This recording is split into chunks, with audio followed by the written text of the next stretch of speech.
Chapter 426. Yi Qian laughed when he heard what he said. He really was a capable major. No problem. Let's have an appetizer first.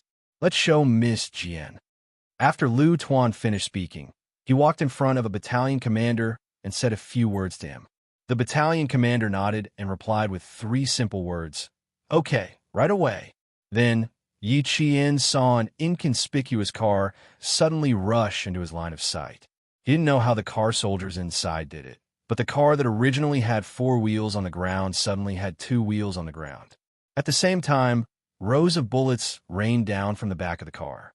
The bullets rained down, and after a few cracking sounds, several targets were directly broken in half. Is it possible to reach such a level? Lu Tuan, who had already walked over, said half-truthfully. His gaze fell on Yi Qian with a hint of anticipation. If you can, I'll take you to a very good place. How about it? Do you want to give it a try? Xia Jinyuan's expression was a little serious. What kind of place would require a young girl to go? Moreover, she had to have this level of driving skills. Regiment commander, political commissar, it's difficult to reach this level within a month. Also, it's too risky to let a young girl take such a big risk just to get some political points in the military academy. He was more worried that with this level of driving skills, the place she would go to might be a good place, but at the same time, it would be full of danger. Yi Qian also thought about it, but he didn't reject it immediately. Instead, he smiled and said, Regiment commander, political commissar, may I know which organization these car soldiers will be sent to? She didn't want to reject it, but she also wanted to know how dangerous it would be. She could only use where they would be sent to determine how dangerous it would be for her to make a decision. After all, the more capable a person was, the more likely they would be sent to a place. Her words made the smiles on Lu Tuan and political commissar Yan's faces fade a little. This girl was honest but also smart. She was thinking of ways to get information out of them. They weren't afraid of her trying to get information out of them, but they were afraid that she wouldn't. The 2 tigers in the army secretly exchanged a look and revealed a meaningful smile. Jian Yiling was smart, but she couldn't resist the seduction of the 2 of them. Xia Jinyuan's expression also changed slightly. He even raised his hand to grab Yi Qian's shoulder and said in a low voice, Little fox, you've crossed the line. And, as if he had thought of something, his eyes suddenly darkened. Regiment commander. He wanted to stop Xia Jinyuan, but to his surprise, Captain Lu acted quickly. He took a step forward and grabbed Xia Jinyuan's wrist. He laughed and said, Captain Xia, don't touch a girl in front of us. While they were chatting, political commissar Yin chuckled and said something completely unrelated to the topic. Have you watched the movie Bodyguard Zhong Nanhai? It's not bad. You can watch it. It's very educational. He understood everything that he heard. Yi Qian also understood. His expression became serious, and he immediately said, I'm sorry, Captain Lu, political commissar. I said too much. After a slight pause, he said, I will do my best to become a part of them. Captain Lu, who had deliberately sabotaged the conversation, laughed softly. He whispered to Xia Jinyuan, who wanted to stop him after realizing that he had done so. It's too late, Major Xia. Political commissar and I both know Major Xia's ability. We can only make the first move. Chapter 427. Xia Jinyuan raised his eyebrows and smiled. He sighed and said, No matter how capable I am, it's hard for me to fight against the traps set by the 2 leaders.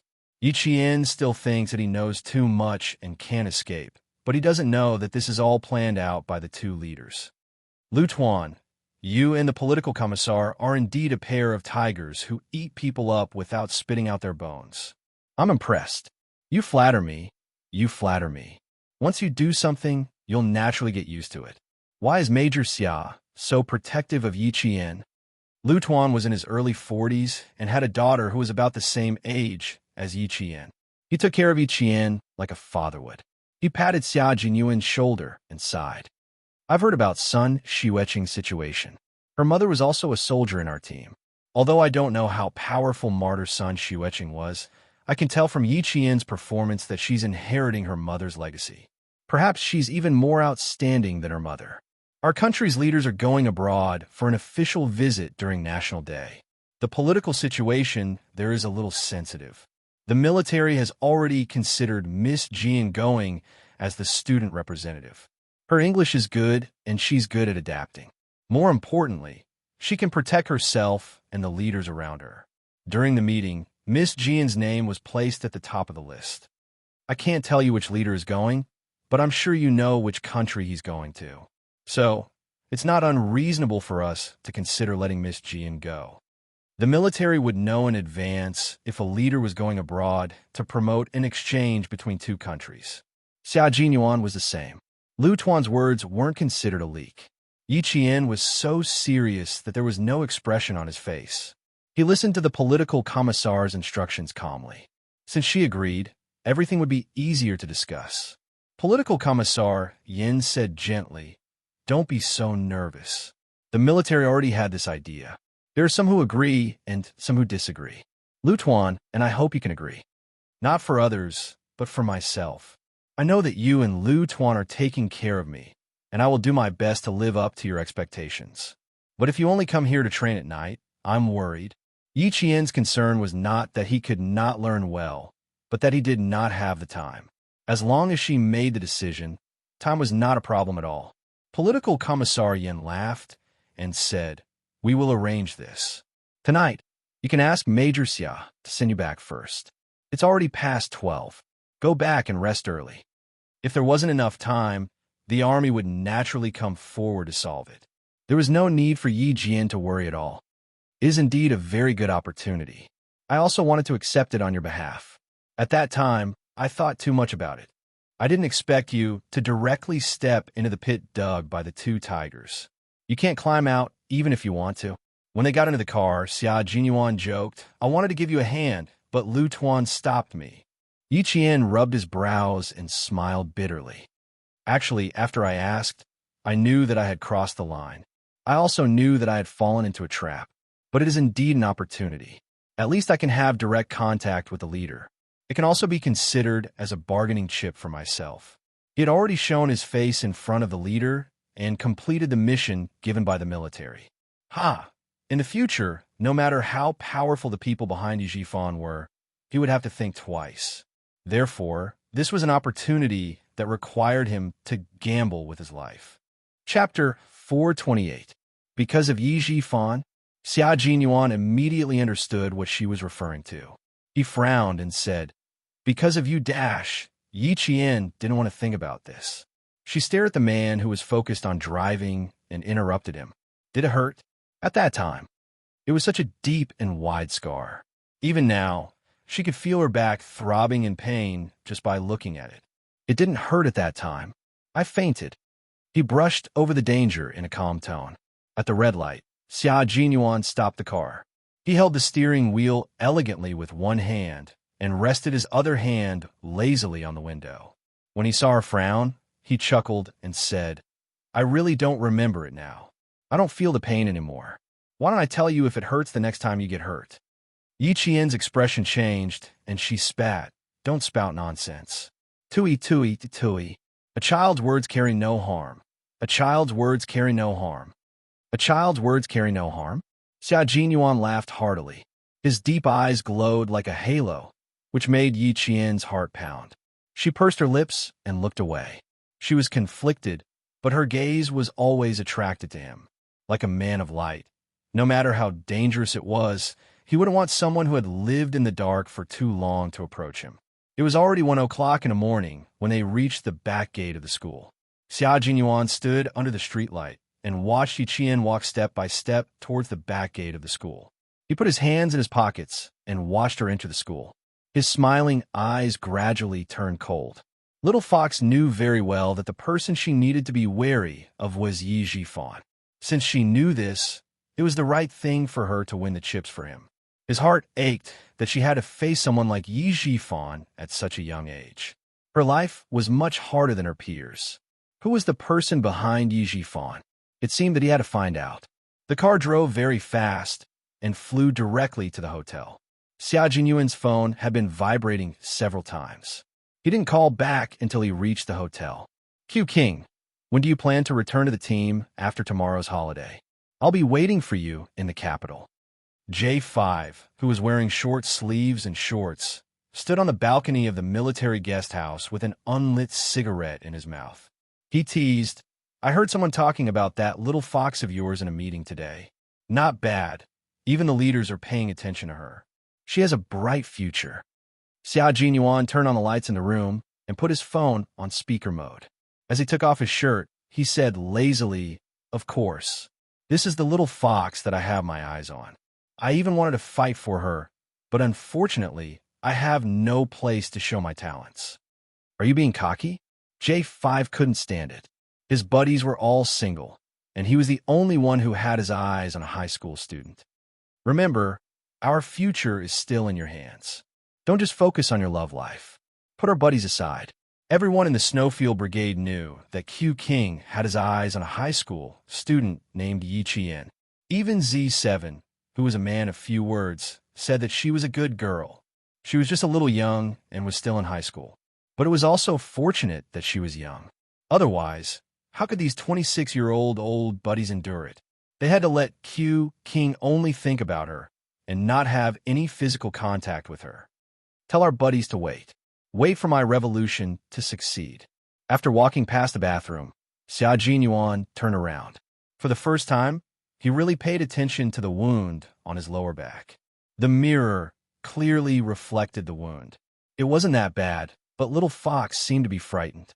Chapter 429. After taking a look, he walked out of the bathroom and picked up a pair of short sleeves and shorts that could be used as pajamas. How many of you have arrived in Beijing tomorrow afternoon? 5 came, and the other 5 left in advance. September in Beijing was much colder than September in the south. Standing on the balcony and enjoying the night breeze, J5, who had not slept, felt even more sleepy. There's a layout meeting with Zhong Nanhai tomorrow night. You must come back. Xia Jinyuan, who was about to take a shower, turned on the shower. Amid the sound of running water, he said indifferently, Okay. See you tomorrow afternoon. I'm hanging up. Wait, your little fox appeared in the meeting. Why didn't you ask? J5 asked before hanging up. Don't you care? Hey. Damn, he really hung up. Something was wrong. Why didn't he care? It didn't seem like the style of this wolf. There must be an inside story. There must be an inside story that he didn't know. Wait, just now he heard the sound of running water. He picked up the phone very late, and then heard the sound of running water in the middle of the night. J5's expression suddenly became tense, as if he had discovered something big. Did Q King already put his little fox on the bed? It shouldn't be, but he still felt uneasy. No, he had to find someone to talk to. He couldn't sleep tonight if he didn't. It was the after-effects of working as an instructor.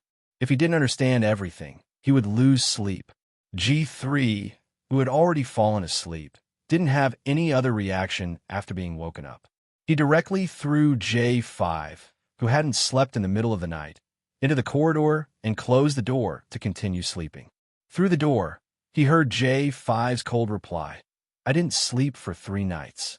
I rushed to Beijing today to finish the meeting. If you knock on the door again, I'll throw you directly from the 3rd floor.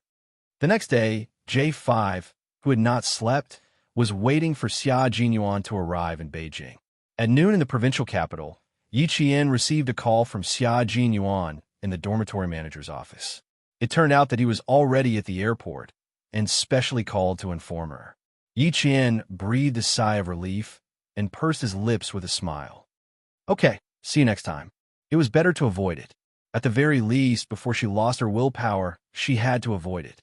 Xia Jinyuan, who was sitting in the departure lounge, seemed to have heard her long exhale. This little girl was probably dying to see him. However, how could he let her do as she wished? His thin lips curled into a faint smile. You're such a two-faced little fox. You don't want to see me again, do you? No, you misunderstood. Yi Jian straightened her back subconsciously and heard his deep voice again. So you wanted to come often too? Okay, I'll come to see you as long as I'm on vacation. Be good and wait for me to come back at school. Yi Jian nodded and said, So you want me to come often too? Okay, I'll come to see you whenever I'm on vacation. It was very gentle, like a feather gently brushing against her heart. It was just one sentence, but it was so easy to stir up her emotions, making her feel his ambiguous presence following her like a shadow. Hurry up and go eat. I'm going to check in now. Goodbye, Yi Qian. Believe me, little fox, we'll meet again very soon. This is something that can't be avoided. The plane soared into the sky, and the rumbling sound came from the azure blue sky. Yi Qian, who was on his way to the cafeteria, stood under the shade of a tree and looked at the plane, which was as small as a matchbox, dragging a long white trail behind it. The plane headed north. Is he sitting in it? Yi Ying's voice came from behind him. During the first few days of school, she didn't forget to make friends with both old and new students. Moreover, she didn't care about their grades or their family background. Chapter 430. On the first day of school, she got along well with Jiao Hai. After all, he was the top student at the end of the first year of high school.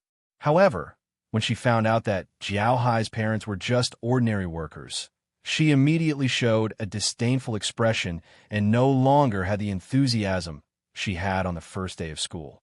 Now, she knew how to make friends based on social status. Yi Zhifan had indeed taught Yi Ying everything he knew. I can't participate in the military training, so I'll have to look after you guys. Fortunately, I'll prepare water. You guys can come find me if you're thirsty. Yi Ying said with a smile, full of gentleness and generosity. If you guys are tired, I can give you a shoulder massage. One of the girls laughed.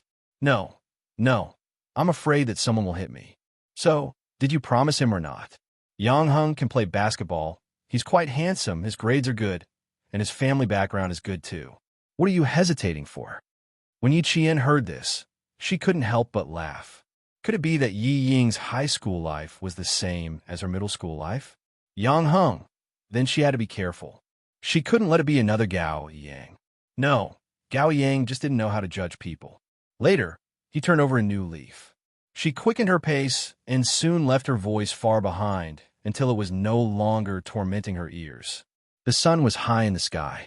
After passing through the green shrubs, she arrived at the cafeteria. She heard a lot of discussion about the military training. Some people were very excited, while others were frowning. Everyone had their own opinions about the military training. I don't want to go. I really want to take leave. The sun is so hot. It'll make me tan. Forget it if you don't want to go. I heard that the soldiers in the army will be our instructors. It'll be great if they're handsome. Even if they're tanned, I'll be happy. Two seniors were whispering as they lined up. When they found Jiasin and the others, they were discussing the military training again.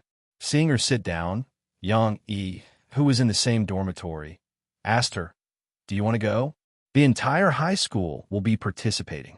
I heard that you'll have to sleep on the field. Won't you be fed to mosquitoes every day? It has to be recorded in the student records as a result. Everyone has to go, no exceptions." Yi Qian did not object at all. However, he felt that military training was child's play for him. So he said to Jiasin and the others, "It's a chance to train. There's no harm in giving it a try, right? Besides, I think it's quite interesting to spend all 7 days together." And Jiasin, who had been chewing on the ribs without saying a word, sighed heavily and said with a frown, "What's the big deal about military training? My dad wants me to enroll in some military school. Fuck, I've looked it up. How can a mediocre person like me get into a military school? It's better to be a female soldier after graduation. My dad wants me to go to the police academy, and your dad wants you to go to the military academy. Great minds think alike." Zhang Bin, who was passing by with a plate in his hand, laughed. "I think a tomboy like you should enter the military academy. You'll definitely be able to defeat all the male soldiers." And Jiasin was furious. "You said I'm a man? You deserve a beating. Zhang Bin makes a lot of sense. I think Uncle is right. You should go to the military academy." Yi Qian was happy. After she left Fujian town, she had not contacted her classmates. She did not know what in Jiasin's future was, but if she also went to the military academy, it would be a good idea. She was tall, had a good personality, and had good qualities. Her physical fitness could also pass. As long as she could get in, it would be fine. Chapter 431. You think so too? Then I have to think about it. And Jiasin pretended to be angry. She kicked Zhang Bin, who was laughing, and sat down. I have thought about it too. It's difficult. We'll talk about it when the time comes. It's still early anyway. The school's announcement of the military training did make some people want to apply for military school. But it was just a thought. It was not easy to get into a military school. Yi Qian and the others were discussing the military training. Teacher Tong was sitting in Principal Chao's office. She smiled and said, "Since it's your arrangement, then there's no problem. Yi Qian is quite good at self-learning. I don't have to worry about him. I have no problem with him leaving after school in the afternoon." "Okay, I'll let you know." Also, Yi Qian's situation is a bit special. If he asks for leave and the other students ask about it, just say that his family member is sick and he needs to go to the hospital to take care of them. Principal Chao arranged everything carefully so that Teacher Tong would not have any problems with it. He also made sure that Yi Qian would not be disliked by the other students because of his special situation. Yi Qian knew that he could leave the school with the other day's students after the first class in the afternoon. He knew that the political commissar had arranged everything for him. "Principal Chao told me that you have a big ambition and he is already preparing for it. I have faith in you. I know that you are a very disciplined student. Work hard. I hope to see good news for you in the year after next." Teacher Tong had told Yi Jian about it in the corridor outside the classroom after class. Looking at the girl in front of her, who was like a pine tree, and knowing that Yi Jian's goal was to apply for the military academy and that she was already preparing for it, Teacher Tong suddenly realized why Yi Jian had such a unique aura. This was the valiant aura of a soldier. She was as proud as a pine tree and as cold as a winter plum. She was definitely not comparable to those students who still wanted to play. Ying was not going to participate. She was going to participate in an English competition on National Day. As for what she said to those high-ranking officials and rich kids, it was just for show. After Teacher Tong found out, she wrote on Yi Ying's file, "Due to health reasons, it is not suitable for her to participate in military training." Not only did they have to learn how to drive, but they also had to learn how to repair cars. On Yi Qian's first day, he was introduced to a pile of car parts. How many parts are there in a car? That was 100 times the size of a sniper rifle. Everything from a screw to a wire had to be recognized. Yi Qian gave her a book, a pile of car parts, some photos, and a car soldier. Under political commissar Yan's smiling gaze, Yi Qian began to identify the car parts. Yi Qian was able to calm her mind, and once she calmed down, she would not be distracted even if a bomb went off beside her. If she could recognize the parts, then so be it. She could recognize the guns and ammunition of every country, so it was not difficult for her to recognize the parts of a car. Just as Lu Tuan had said, Yi Qian's speed of improvement scared the car soldiers around her. It was fine on the first day, but on the second day, when the battalion commander came to test her, she was able to identify the parts one by one. She even knew where they were installed. After that, when Yi Qian was teaching driving, the car soldiers were all terrified. Chapter 432. On the third day, the car soldier who was training with her was replaced by another car soldier who was heading to the capital this year. Identity, driver, special assignment, bodyguard. According to the changes in the mission situation, we will use a combination of indoor simulated driving and field driving. Normally, the most we need to use is flying. Watch carefully like this. A car soldier who was about to enter Zongnanhai was teaching Yi Qian, who was sitting in the front passenger seat. As he finished speaking, the jeep rushed out with a boom and rose into the air again. She stepped on the accelerator and started the car at high speed. Yi Qian could feel the entire car rise into the air. After passing through the broken section, it landed with a bang. At the same time, the car soldier fired continuously with his gun. The obstacles on the left and right sides were all blown away. Yi Qian, who was sitting in the front passenger seat, felt what it was like to see a bunch of bullets fly past her eyes. Exciting. Absolutely exciting. Faint smoke swept past the tip of her nose. She couldn't see the bullets, but she could feel their power. Even if they were empty bullets, there was still some residual power. Whether it was the car soldier's driving movements or the way he fired the gun, the car soldier was so cool that Yi Qian had the word respect written all over her face. She had no choice but to accept it. She had to operate the steering wheel with one hand and look forward with both eyes. At the same time, she had to aim and shoot. She had no choice but to accept it. There was always someone better than her. Yi Qian had always known that the reason why she improved so quickly was because of her 2 lifetimes of experience. As for them, they had relied on their own abilities to get to where they were today. Yi Qian was so focused on training that she almost forgot to eat and sleep, especially from Friday afternoon until Sunday. Even the male soldiers couldn't help but tremble in fear when they saw her ferocity. She started from touching the steering wheel to speeding around the circle at over 200 kilometers per hour. Bullets were fired continuously from both the front and back seats. The targets outside the circle fell one by one. The engine roared so fast that it covered the sound of the bullets. Yi Qian, who was driving, had a cold expression. She changed gears and stepped on the accelerator to the max. After coming out of the circle, she rushed directly to the broken bridge. Maintain speed, 10, 9, 8, 7, 6, 1 fly. The instructor's stern voice came through the earpiece, reminding Yi Qian that she was close to the broken bridge and that she was about to complete her first flight across the broken bridge in half a month. Amidst the instructor's stern voice, the Jeep's engine seemed to have reached its limit. The engine roared like a fighter jet. Yi Qian, on the other hand, did not notice that she was about to fly the Jeep over the broken bridge. The car soared into the air and landed on the ground with a loud bang. After changing gears, the car shot off from the bridge like an arrow leaving the bow and rushed straight to the finish line. There were already people waiting at the finish line. One of them was holding a timer, while the other was waiting for the car to arrive. The car door was open from the outside. Political Commissar Yin stood outside with a warm smile, clapping his hands. The results will be out in half a month. Girl Jian, we can see your results, and we are very happy. Passing in 3 minutes. You used 2 minutes and 46 seconds. Passing.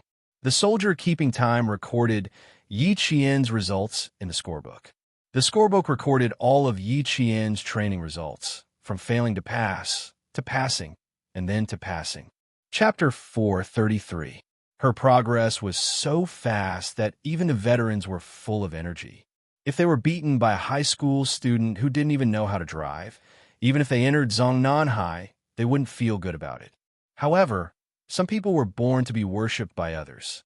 Yi Jian, who had only made one mistake in her previous life, had been reborn. She was like a golden scale in a pond, which would turn into a dragon when it encountered a storm. Yi Qian, whose back was already drenched in sweat, raised her hand to wipe away the sweat that was about to drip into her eyes.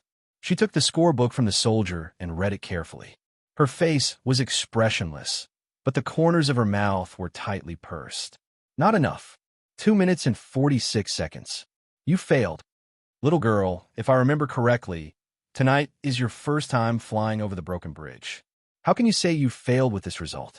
Commissar Yin knew that the girl in front of him, whose eyes were as bright as stars, was strict with herself after every training session, but he didn't know that she was this strict. Commissar Yin, who was afraid that going too far was as bad as not going too far, immediately comforted her. You only touched the car for 12 days. Look, you passed the subject training in 12 days. Girl Jian, it's good to be strict with yourself, but you can't set too high a goal. If your goal is too high, you will not be able to surpass it one day. Sometimes it's not a motivation, but a dispirited feeling.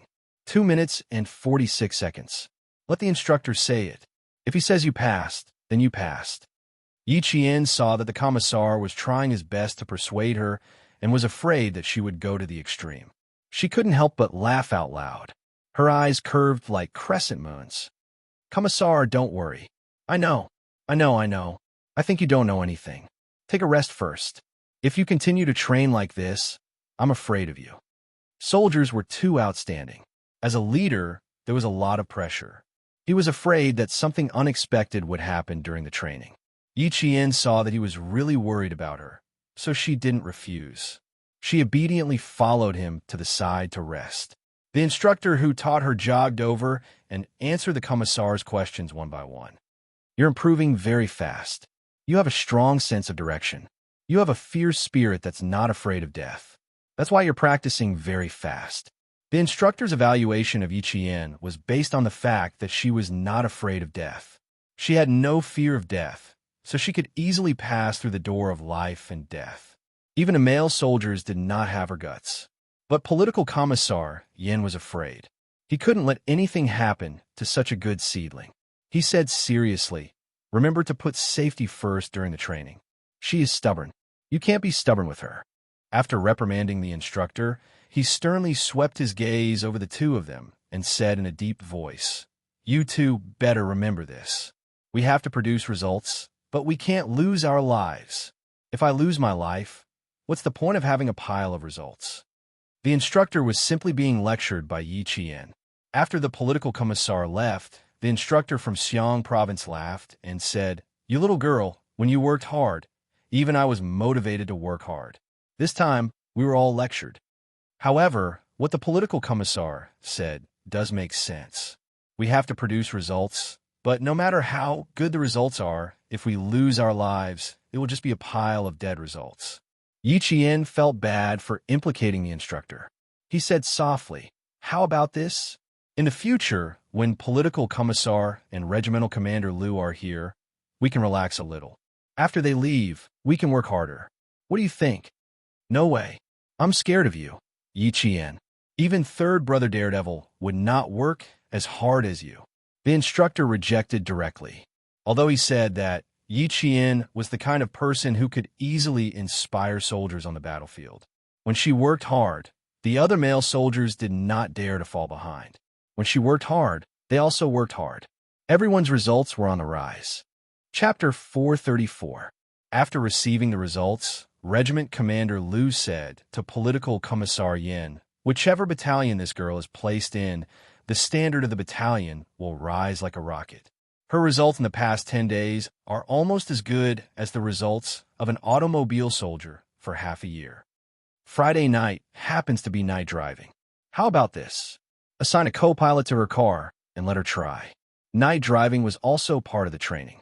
It was an essential training for every bus station soldier. Driving on mountain roads? Political Commissar Yan's face showed a trace of seriousness. After a long silence, he gently shook his head. "No, driving on mountain roads is unpredictable and risky. It is all winding roads with 180-degree turns. There are no railings on the sides. She also has to maintain a certain distance from the cars in front. Old Liu, I don't agree with her driving on mountain roads." After all, it had only been 10 days. Practice on the training ground was like practice making perfect. Practicing a few more times and completing a series of actions under the instructor's instructions was a layer of protection. But it was different on mountain roads. It was all about experience. It was not just about courage. Not enough experience. "I don't recommend night driving." Regiment Commander Liu sighed. After a moment of silence, he replied, "You're right. She does lack experience. Let's see how her results are in the next 2 weeks.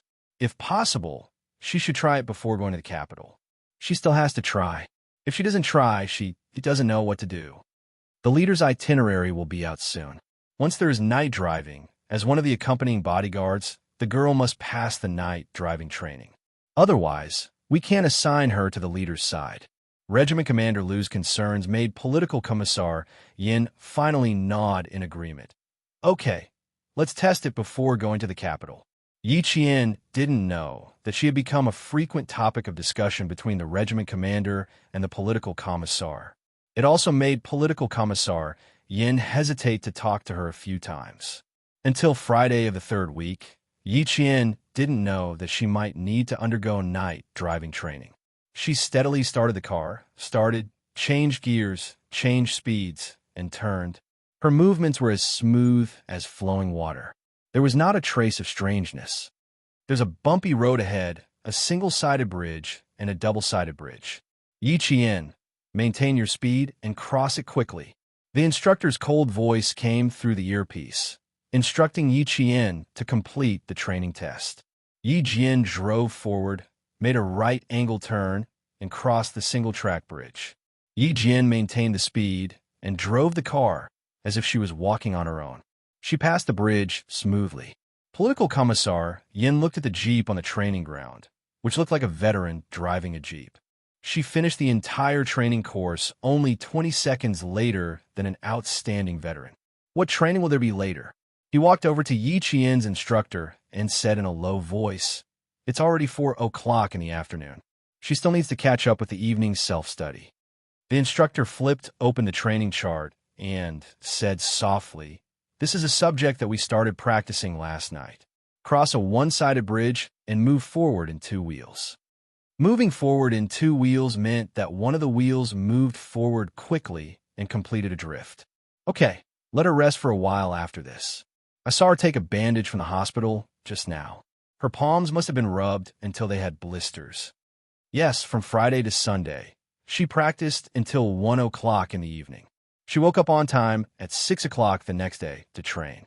The young lady's skin is tender. Plus, she had to turn the steering wheel quickly during the past 2 days of training. So, she developed blisters. The instructor's explanation was still a little vague. Yi Qian's palms not only had 1 blister, but both of his hands had blisters as well. It just so happened that the blisters formed a line between his fingers and his palms. Chapter 435. A few blisters popped, revealing a layer of pink skin tissue. After spraying anti-inflammatory medicine, she wrapped the bandage around her hand and continued to practice. The political commissar asked the instructor to inform Yi Qian through the headset, and then went to discuss with Lu Tuan. After a week, Jian Yiling's driving skills had improved. This could make up for her lack of experience. It was time to rest. Other than Yi Qian, who was still training, all the soldiers, including the soldiers who were in charge of maintaining the vehicles, had already rested. There was only one vehicle rumbling on the field, which was particularly eye-catching. Where did this little girl come from? She's training so hard every day as if she's going to the battlefield tomorrow. Just looking at her gives me the creeps. Maybe she's some leader's daughter who joined the army in winter. Otherwise, she wouldn't be training so hard. Nonsense. That little girl isn't even 18 years old. She's still a high school student. Why would she join the army? Besides, which leader's daughter would be willing to suffer with us soldiers? Didn't one of the leaders bring his daughter here last time? I saw that she even had to ask the guards to bring her water. Shh, lower your voice. Do you want to be punished? You even dare to talk about your leader behind his back. A few soldiers in the resting room sat together and chatted softly. When they saw that the training vehicle had not stopped, they looked over and more or less talked about it. Most of these soldiers were soldiers who joined the army last year and were assigned to the vehicle company in June of this year. They weren't in the same position as the soldiers who were going to Zongnanhai immediately. They were in charge of repairing and maintaining the vehicles in the company. They arrived on Friday, and Yi Qian happened to be here for the next few days. Those who didn't know would inevitably talk about it secretly, but more of them were envious. The soldiers who touched the vehicles directly in the company were all elite soldiers. When they started training here one day, they would really be able to make a name for themselves. You guys are sitting here chatting like gossips, aren't you? A powerful baritone voice came from behind them. The male soldiers stood up in a row and turned around. Regiment commander. It was Lu Tuan who walked past them. He stood in front of them and glanced at them with a serious expression. The male soldiers immediately felt a burst of pressure. Even so, they had to raise their heads and stick out their chests. They couldn't move. Do you all have nothing better to do? Repair all the wheels in front of me. Paint the wheels for me. Do you hear me? Lu Tuan's prestige in the unit was extremely high. Every word he said represented the military's prestige. The soldiers could only obey and absolutely could not resist. A soldier's duty was to obey orders. As long as it was correct, they had no reason to refute it. Just like now, they were caught by their regiment commander discussing right and wrong behind their backs. He only told them to do what they were supposed to do. Who would dare to say they didn't want to do it? If you don't want to do it, then wait for your punishment. The soldiers did not dare to utter a single word as they replied in unison, "Yes, sir." Then they immediately jogged to the front of the mountain-like wheel and started doing maintenance on it. The tires were neatly stacked one after another. They needed to be taken down and carefully maintained. Some tires were worn out and needed to be scrapped. For newbies like Yi Qian, it was easy for the wheels to wear out when they first started driving. If they braked too quickly, they would leave tire marks on the ground. But not now. The steering wheel was like an obedient child in Yi Qian's hands. It would move no matter how she moved it. Chapter 436. Yi Qian, get ready for a one-sided flight. Accelerate, rush onto the one-sided bridge, and complete a one-sided drift. The instructor instructed Yi Qian to complete the last exercise. He stood not far away and waved a flag. Ready, begin. With the wave of the flag, Yi Qian began the last training exercise of the day. Driving onto the one-sided bridge, the center of gravity of the car shifted to the driver's seat. Yi Qian stepped on the accelerator and quickly changed gears. The car, which was originally four-wheeled, suddenly shifted to two-wheeled and began drifting at high speed. Driving diagonally from one side, it drifted forward in an arc. Lu Tuan, who was observing from the side, laughed and said to his old partner, "This level of skill can make up for her lack of experience to a certain extent. In the fourth week, arrange a car for her on Friday and Saturday nights. Let her drive during the day on Sunday. Treat it as a break for school on Monday and leave for the capital on Tuesday." This time, I didn't mean to. Political Commissar Yin, who was still smiling a second ago, suddenly changed his expression and rushed towards the car. Lu Tuan was next. His expression changed as he threw away the scorebook in his hand and ran a few meters away. A wheel came out of nowhere and rolled directly towards Yi Qian's drifting car. Yi Qian's field of vision was very limited due to her lowered vision. It was impossible for her to notice such a sudden appearance and rolling towards the right side of the car. The instructor also noticed the danger, but he didn't panic. Instead, he spoke quickly and calmly. Abnormality on the right side, avoid it. There was no time to tell him how to avoid it. It was all up to Yi Qian to deal with the situation on the spot and resolve the danger. Abnormality on the right side. Draw a wide arc and accelerate to avoid the danger. However, if the arc was drawn out, the rear of the car would inevitably hit the barriers on both sides. But it was better than losing both the car and people. Inside the car, Yi Qian, whose eyes were cold, sped up and dodged the rolling wheel at lightning speed. Then, he turned the steering wheel. Bang! A loud sound was heard, and the car that was drifting to one side was forced to land on all four wheels. He didn't step on the brakes in a hurry. Instead, he slowed down rhythmically, and the rear of the car drifted backward. Under everyone's tense gaze, the car once again made a loud crash sound. In the capital, Xia Jinyuan, who had taken off his military uniform and was dressed in a suit and leather shoes, was memorizing some foreign culture and customs that he needed to remember during the exchange between the two countries. Suddenly, his heart started to panic. It came so suddenly that his face turned pale. He couldn't help but press his hand against his chest. His back arched as he pressed down on the dozens of pages of information with one hand. Cold sweat broke out on his forehead. What happened to you? J5, who was also memorizing the information, frowned and said softly, "You have gastro problems? Is your stomach acting up?" K7 raised his head and glanced at him. He said emotionlessly, "Is your stomach in your chest? Have you ever seen a man with a stomach in his chest?" Then, he looked at Xia Jinyuan and frowned slightly. "Stand up and take a walk. Drink a glass of cold water to calm it down. It's nothing serious. It's just a normal heart palpitation. Normal heart palpitations don't need to be treated. Let's take a walk and get some fresh air. Also, Q King, are you afraid that you can't finish memorizing all this information?" The panic came and went quickly. It had already disappeared while K7 was talking. Xia Jinyuan looked at the dozens of pages of information he had memorized and frowned. "No, it's just that my heart skipped a beat. It's very uncomfortable and flustered." Chapter 437. It was as if something big had happened and he was panicking. Suddenly, Xia Jinyuan seemed to have thought of something. He stood up and said to the two of them, "I'm going out to make a call. Go ahead and take a look. I'll be back in 5 minutes."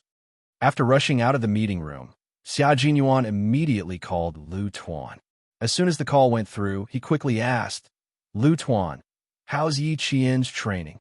He did not hide his anxiety at all. He was anxious to know the situation. You don't usually call. Once you do, you run into trouble. Lu Tuan sighed heavily. With a gloomy expression on his face, he said, "A minute ago, Miss Jian had an accident during training. The military doctor is checking on her now. If she feels any discomfort, send her to the hospital immediately." In an instant, Xia Jinyuan felt as if his entire body had been plunged into a cold lake. He felt as if his heart had been ruthlessly torn in half and hung in midair. His deep, cold eyes suddenly darkened. The alternating cold and pain made his breathing become labored. His voice was chilling. How could there be an accident? How is she now? Are there any obvious and substantial external injuries? There are no external injuries. There was a wheel during the side driving training. Lu Tuan's expression became increasingly gloomy as he briefly explained the situation. There are no external injuries. Miss Jian was fearless in the face of danger. She minimized the danger and hit the barrier with the back of the car. He glanced at Yi Qian, who was cooperating with the military doctor. Apart from her slightly pale expression, she was calmer than everyone else present. A trace of a smile accompanied with a sigh. "She's very clear-headed. She can even comfort me, an old yen." The military doctor said that she was very calm. Even her heartbeat did not change. It didn't scare her. It scared us. Hearing this, Xia Jinyuan felt as if he had just walked out a cold lake. His entire body was trembling with fear. There was a wheel during the side driving training. Just thinking about it made Xia Jinyuan start to break out in cold sweat again. If his little fox had reacted a little slower, the car would have been destroyed. "Lu Tuan, I want to talk to her." "Sorry to trouble you." He could only relax when he heard her voice. His gaze was cold as he stood by the window outside. His entire body was emitting cold air, and the surrounding air seemed to have turned into frost. Yi Qian raised his arm and swung it back and forth under the military doctor's instructions. "I'm fine. There's no dislocation or fracture." His chest didn't hurt, nor did it feel stuffy. "Doctor, I think I should be fine, except for the abrasions on my arms." When the rear of the car hit, the front airbag popped out. The head hit the airbag, but the upper body was protected. Only his left arm had rubbed against the car door, and a large piece of his skin had been rubbed off. It looked terrifying, but it wasn't a big deal. Lu Tuan handed the phone over and looked at the girl who was relaxed and bold. He smiled and sighed. "You're so lucky. It's Major Xia. He wants to talk to you." The military doctor who had taken Yi Qian's blood pressure confirmed that other than the abrasions on his arms, there were no other major injuries. He put away his stethoscope and said to Lu Tuan, "Other than the abrasions on his arms, there are no other problems. Spray some disinfectant and apply some purple iodine for 2 days. It should scab tomorrow." It was good that she was fine.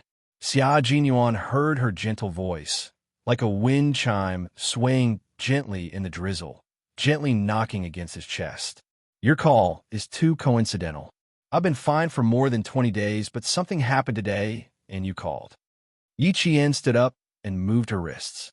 Under the gaze of Lu Tuan and many soldiers, she coughed lightly and hinted, "Everyone is worried about me."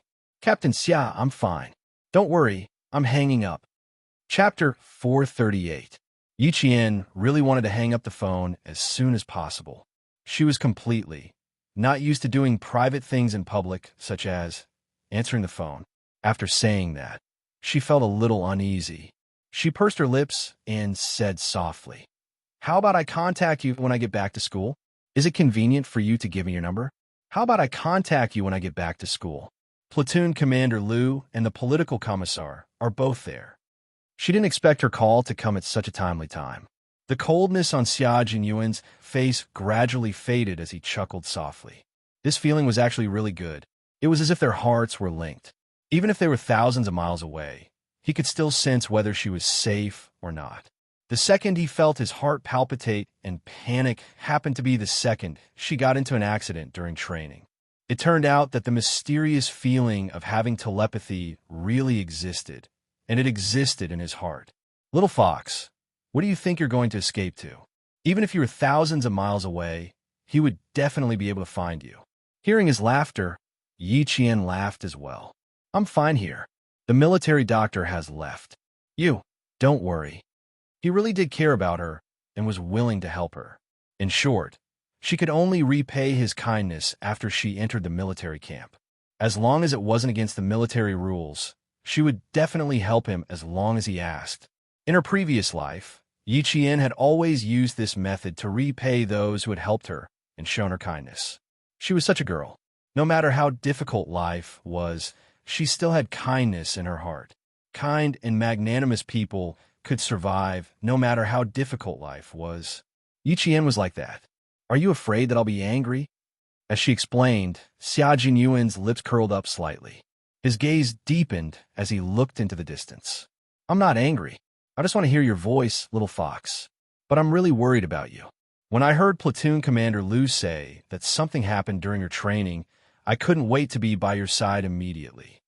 His low voice was like the richest and most intoxicating red wine. Not only was the color rich, but the smell was also intoxicating. She felt intoxicated even through the phone.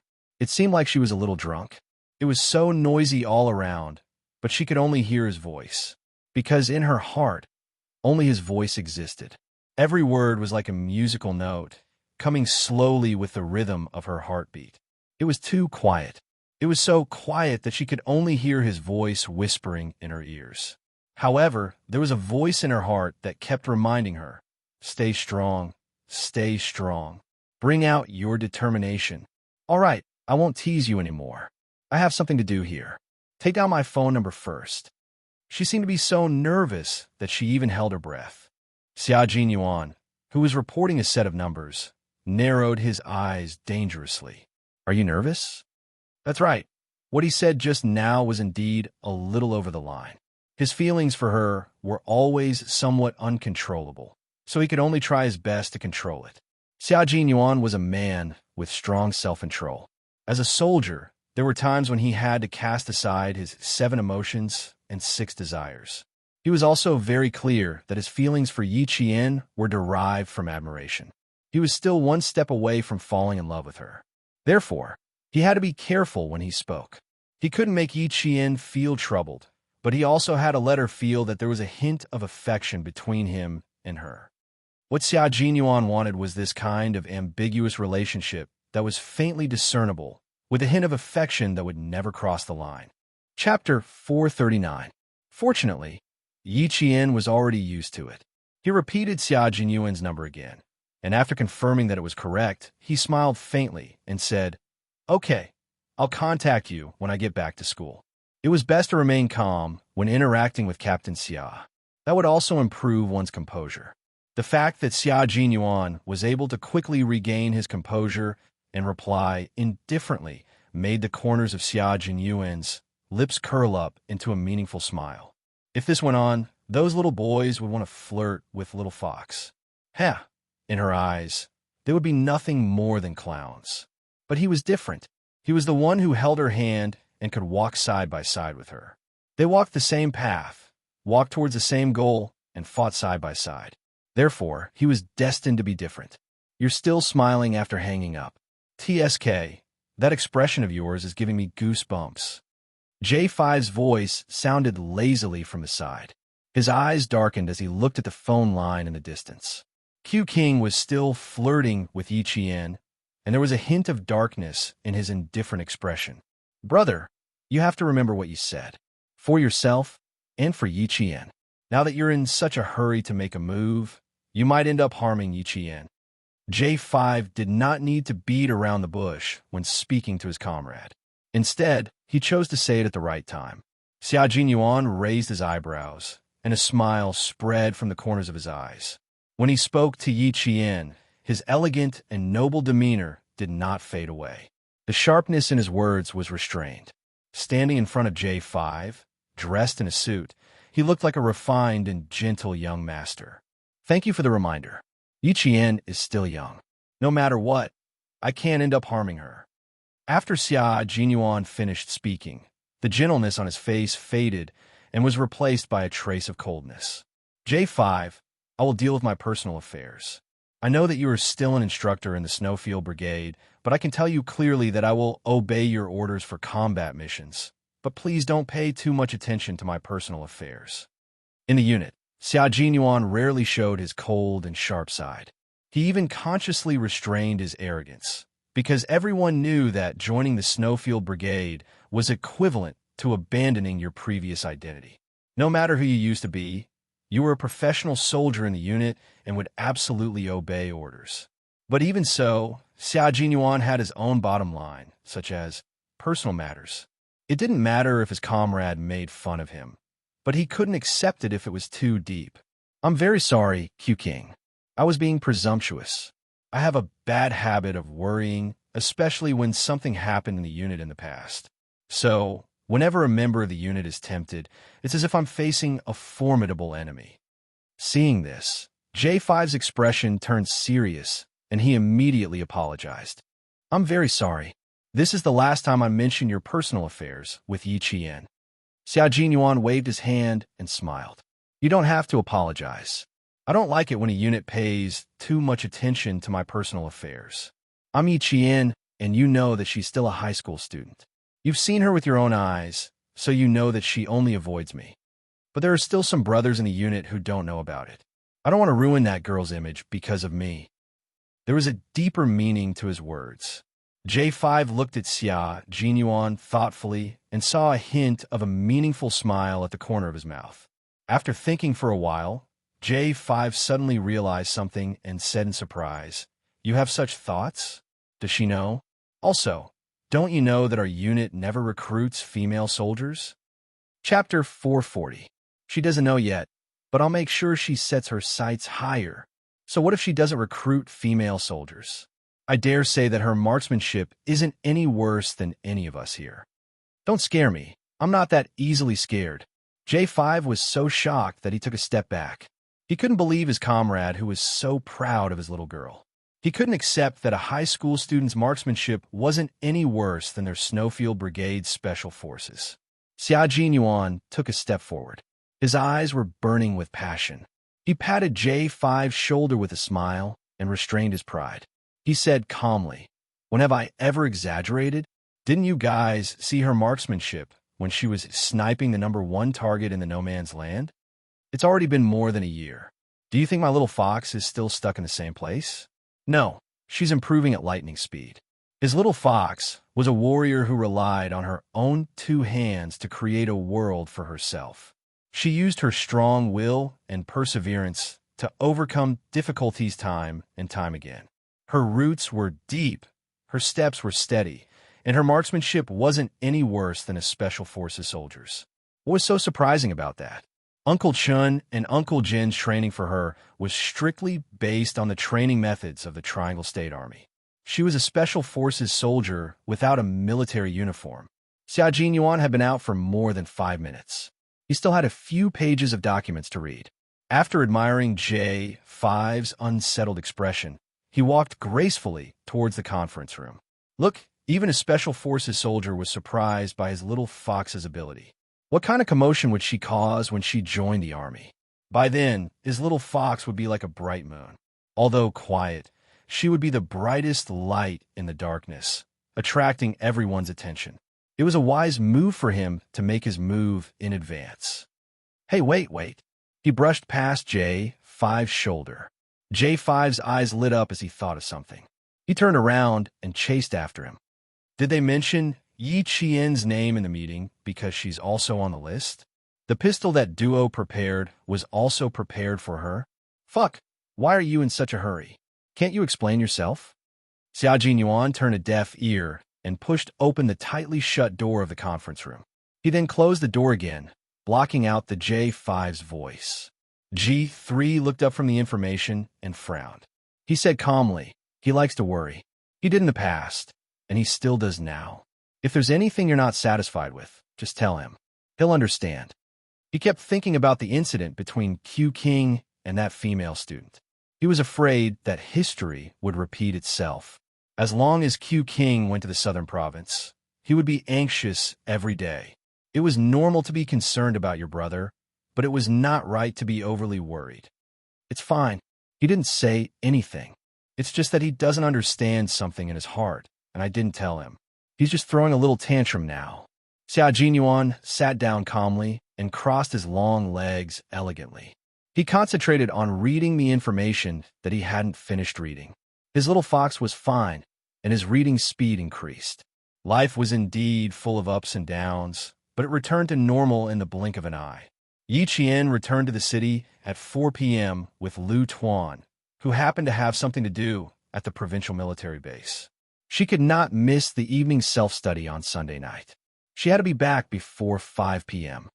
I'll be back on time tomorrow afternoon. I made you and the political commissar worry today. After getting out of the car, Yi Qian stood by the open car door and smiled at Lu Tuan, who was sitting in the car. I'll go in first. See you tomorrow. Chapter 441. Lu Tuan waved his hand at her and said with a serious but caring smile, "As long as you can hold on, you're welcome to come at any time. Now, you're my soldier, so I have to be strict with you. You can't be lazy just because of small injury." "I won't be lazy. Don't worry." Yi Qian closed the car door with a smile on his face. He waved his hand and watched the car leave before walking towards the school gate. On the other side of the road, Ying quickly wrote down a license plate number on her notebook with a fountain pen. Looking at Yi Jian, who was walking towards the school gate, a sharp sneer appeared at the corner of her mouth. Yi Jian.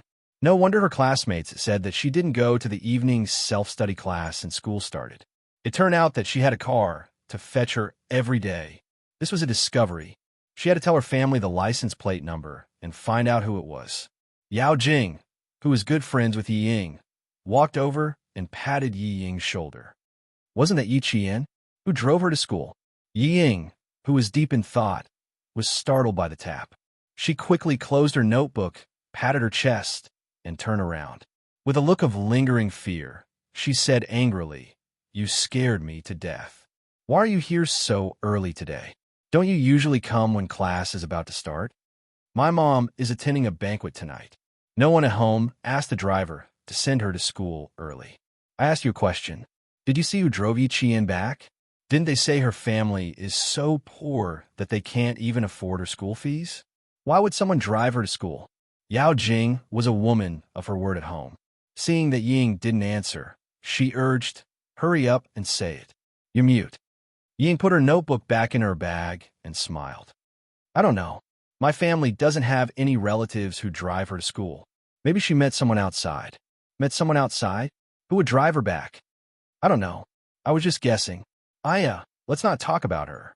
It has nothing to do with us." Yi Ying, whose eyes were shining, carried her bag and said with a smile, "Is Lun Mei's birthday coming soon? What are you going to give her?" The topic then turned to the birthday gift for a good friend. After returning to the dormitory, Yi Qian was surrounded by her classmates, and Jiesin and the other girls. When they saw the hideous scar on her hand, they all gasped. "It's just that I was hit by someone's bicycle and fell to the ground. It's just a little scratched. It's really nothing else. Don't look at me like I've broken a bone. It really doesn't hurt." And Jiesin raised her arm and looked at it again and again. Then she said to the students whose expressions had changed, "It's fine." The purple iodine solution covered a large area and looked scary. "I used to fall on my butt and look worse than her. Don't worry, the scab will form tomorrow." She herself was a person who was resistant to falling. Her father was a geologist. Every summer, who knew how many times she would fall and get injured. A small injury like this was nothing to her. When the girls in the dormitory heard this, Yang Yi said angrily, "Do you think Yi Qian is a tomboy like you? Look at you. One look and you can tell that you grew up from a young age. Yi Qian is different. Her skin is soft and tender. Her skin is as white as snow. She can't fall and fight like you." When she said this, Yi Qian pursed her lips and laughed. The one who could fall and fight was not Jiesin, but Yi Qian. Her fair skin really had an advantage. It left a delicate impression. Chapter 442. On the other side, and Jiesin was unhappy. She laughed and chased after her. "Yang Yi, you know too much. I'm going to kill you. I'm going to destroy you on behalf of the universe." Yang Yi and Jiesin were classmates in the first year of high school. She knew more about tomboys than the other three. They talked about what happened in the first year of high school. And Jiesin fought with a boy from the third year. She rode on the other party's waist and beat him up all by herself. It was obvious how strong she was. Yi Qian, who was packing up her textbooks, heard this and kept a calm smile on her face. Her high school life was very comfortable, except for Ying, who appeared from time to time. This kind of high school life was not in vain. When they were eating dinner in the cafeteria, Zhangbin came over and invited them to watch a basketball game. The second and third years of high school had a basketball competition. Today, it was Zhangbin's turn to play a warm-up game. Yi Qian had never watched a basketball game between students before. Hearing this, she agreed readily. Little girls loved to watch it, not because they liked watching basketball, but because they liked watching boys play basketball. Even Jiasin was excited. They're playing against the third years at second class today. The boys from the second class are playing basketball. Handsome, hurry up and eat. We'll watch it after dinner. It was not because of Zhangbin, but because of the other boys. This made Zhangbin, who had not gone far, angry. He had not even played yet, but he was already angry. When Yi Qian and the other girls arrived, the front row of the basketball court was full of students. The first year of high school had returned to school 2 weeks ago. Once they came back, the school became more lively. Even the cheers were much louder. Over here, over here. Zhangbin, who had been paying attention, saved a seat. When he saw the 6 of them, he immediately ran over from the court. The boy was tall, almost 8 meters tall. Standing in front of the petite girls, he was full of youthful energy and also showed off the charm of a boy. I save a good seat for you guys. Tonight's self-study session starts at 8 o'clock. You guys have to watch until the end. As he spoke, his eyes kept glancing at Jiasin's face. She could see through the little boy's thoughts at a glance. However, Jiasin did not look at them at all. Her attention was completely focused on the boys who surrounded a few girls in high spirits. Then, Yi Qian said, Look, it's that Yang Heng. It was that Yang Heng. He's my fucking Prince Charming. Yi Qian felt like he was being struck by lightning. Yang Heng wasn't Jiasin's Prince Charming. Yang Heng is average. He looks skinny and not as strong as Zhangbin. Yi Qian felt that Jiasin's Prince Charming had to be changed. Jiasin's Prince Charming, who liked Ying. TSK. It must be the Zebra Prince. His entire body was covered in flowers, and he was blind. When Zhangbin heard that, he purposely puffed out his chest and directly blocked Jiasin's unbridled gaze of admiring Yang Heng. Look at how discerning Yi Qian is. You've known her for so long. Why haven't you learned anything from her? Stop. Make way. It was really difficult for a thick-skinned person like Jiasin to realize that something was wrong. She glared at Zhangbin and wished she could run over to show her enthusiasm. He's so handsome. I like this type. Yi Qian, you haven't seen him in a school uniform before, right? Look at our blue and white striped school uniform. He's just like a model. He's so handsome. And Jiasin did not stop praising Yang Heng. She was not the only one. Yi Qian listened until the end and was full of praises for him. Chapter 443. In the eyes of other girls, Yang Heng was indeed a pretty good boy. His grades were good, and his name was definitely in the top 5 of the cohort. He looked delicate and pretty, and his frame was not bulky, which was exactly what girls liked. When he was thin and muscular, he looked skinny in the school uniform, but when he put on a basketball uniform, he looked strong.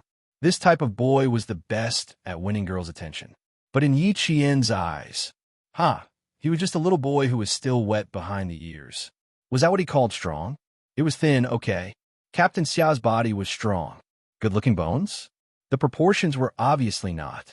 Captain Xia's body was the real golden ratio. Was he good-looking? At most, he would act handsome from time to fool girls. Captain Xia's facial features were exquisite, like a jade carving.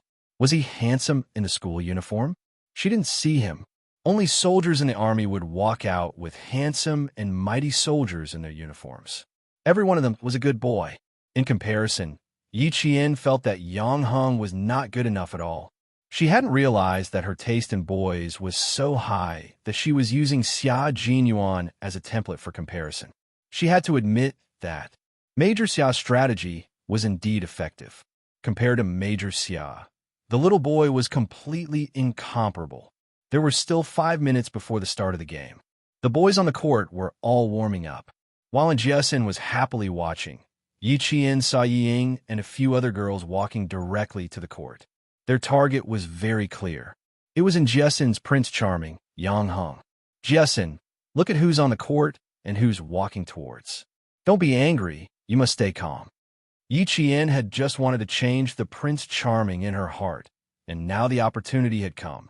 Yi Qian gently reminded in Jiasin, who only had eyes for him and did not see Yi Ying. At the same time, she braced herself for this person's anger. After taking a closer look, Jiasin felt as if a basin of cold water had been poured over her. Her eyes widened, and a loud "fuck" came out of her mouth, attracting the attention of countless people. How can this be? That little bitch, Yi Ying, knows Yang Heng. Not only do they know each other, but Yang Heng also took the water from her hand. It was rare for Yi Qian to take the initiative to pat Jiasin's shoulder. He said to Jiasin, whose eyes were about to pop out of their sockets, "Don't you think that the boys who like Yi Ying are all blind? It's just like how a scholar is only interested in the female ghost's appearance, but he can't see through the white bones underneath." Jiasin rubbed her face. Her personality was like a boy's, so her way of dealing with things was different. After cursing, she wailed, "Are you kidding me? I always thought that I had good taste, but now it seems that I was blind." She only thought that the other party was good at basketball. Now that Yi Ying had appeared, she was disgusted. Instantly, she had no other thoughts, let alone the Prince Charming in her heart. Zhangbin only felt that the unhappiness in his heart was finally gone. It was resolved so quickly. He originally wanted to compete on the court. Yi Qian didn't know if it was an illusion, but he felt that Yang Heng and the other man's gaze had turned in their direction a few times. There was a group of people behind them, so he couldn't be sure who they were looking at. "Leave this to me. I'll make sure that she can't speak of her suffering. She won't be able to find trouble with us." A boy wearing jersey number 8 patted his chest and said to Yao Jing, "If I had known that Yi Ying would be taken advantage of by her, I would have dealt with her long ago." Chapter 444. Yao Jing laughed. Although her facial features weren't as delicate as Yi Ying's, she had confidence that made her seem radiant. Looking at the guy who stood up for Yi Ying, she raised her voice and said, "As long as you stand up for Yi Ying, we'll have fun next Friday night." "Yi Ying, can you say it yourself?" "No." Yi Ying rejected directly. She was a little angry. This Yao Jing was the most scheming. She was the one who suggested it, but in the end, she blamed it on her. When Yao Jing heard this, the corners of her mouth twitched. She glanced at Yi Ying and smiled. "If you don't want to, then forget it. To think that I stood up for you. Forget it." She loved to save face. She was obviously angry, but she still had to suppress it. "If I say it's okay, then it's okay. We'll start in 2 minutes. Go sit at the side." Luo Ran's family owned a furniture factory. His family had some money. He was interested in Yi Ying, so he wanted to show off. He patted his chest and made the decision. Yi Ying frowned and looked at Yang Heng. She did not want to offend Yao Jing, so she could only ask him for help. "Luo Ran, don't mess around. Just play basketball.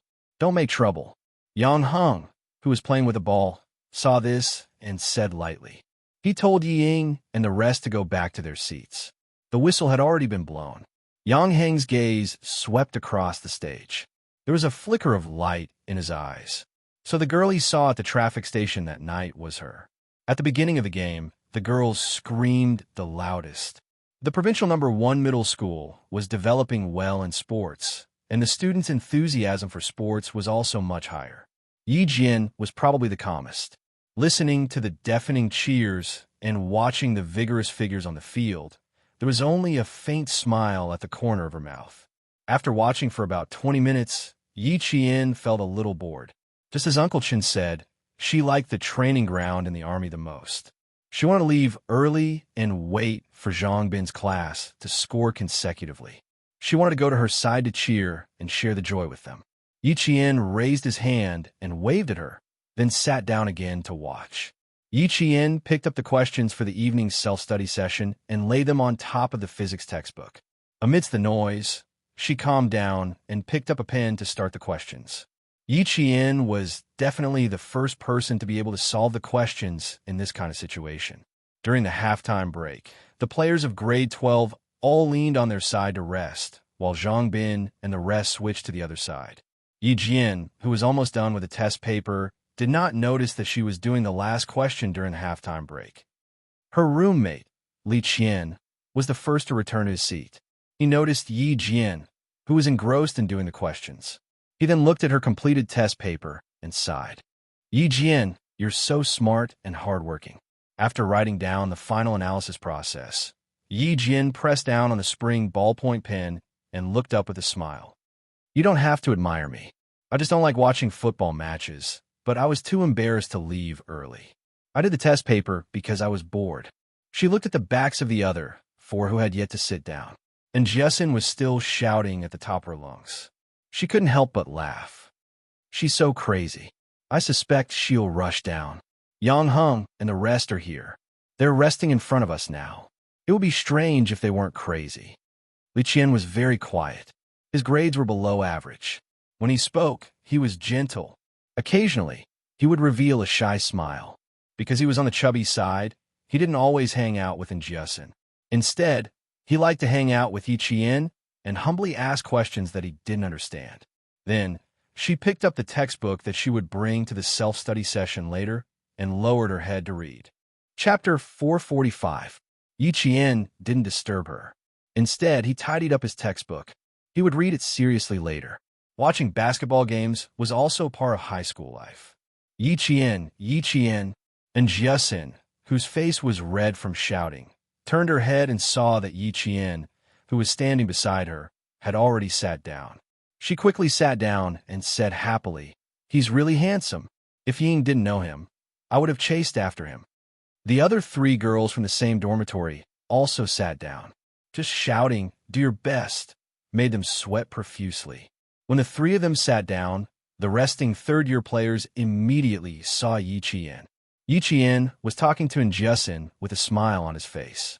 Feeling that someone was watching him, he raised his head and looked over coldly. He saw a boy wearing an old silver necklace staring at him. Her brows furrowed slightly. Her originally calm gaze suddenly turned sharp because of the boy's impudent gaze. When she looked directly at the boy, her originally elegant gaze suddenly gave off an extremely cold and oppressive feeling. Suddenly, the boy was so scared that he took a few steps back. Luo ran. There's still the second half. You can't let your legs go soft. The boys who didn't notice saw him take a few steps back and looked like he was about to fall. They all laughed out loud. Yang Heng, on the other hand, glanced at the stage and saw a sea of black heads. "Fuck you, I just slipped." Luo ran, who was trying to be brave, would never admit that he was scared by Yi Qian's gaze. Although he was cursing in his heart, he didn't want to admit defeat. He straightened his neck and said, "I haven't had my fill yet. Today, I'll definitely beat this group of second-year students." Yang Heng threw the empty mineral water bottle aside and sneered at Luo Ran. "Luo Ran, don't stand up for others. Be careful that you don't even know how you died." During this period of time, the Transportation Bureau was secretly investigating the girl who helped the criminal police solve the case that night. He had seen her before, when 2 police officers led her and another man into the Transportation Bureau. He was just coming out of his office. The next day, his father warned him not to mention that he had seen the girl outside. She had almost forgotten about it, but after having dinner in the cafeteria today, Yao Jing suddenly remembered it. Luo Ran wanted to stand up for Ying, but his head was caught by the door. "Just play around for a bit, and you really want to stand out? Do you think that school is a society?" In the second half, grade 12 class wanted to win, while grade 12 class 2 wanted to tie. It was even more intense than the first half.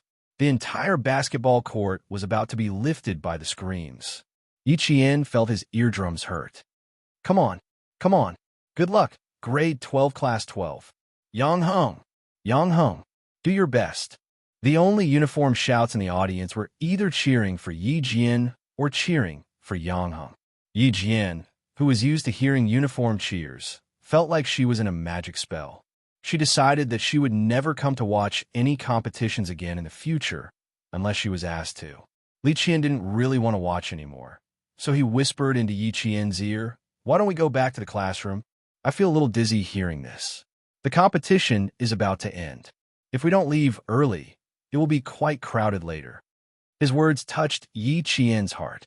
He said to Jiasun, who was so excited that it was as if she was playing the game herself, "Look, I'm going back to the classroom with Li Qian."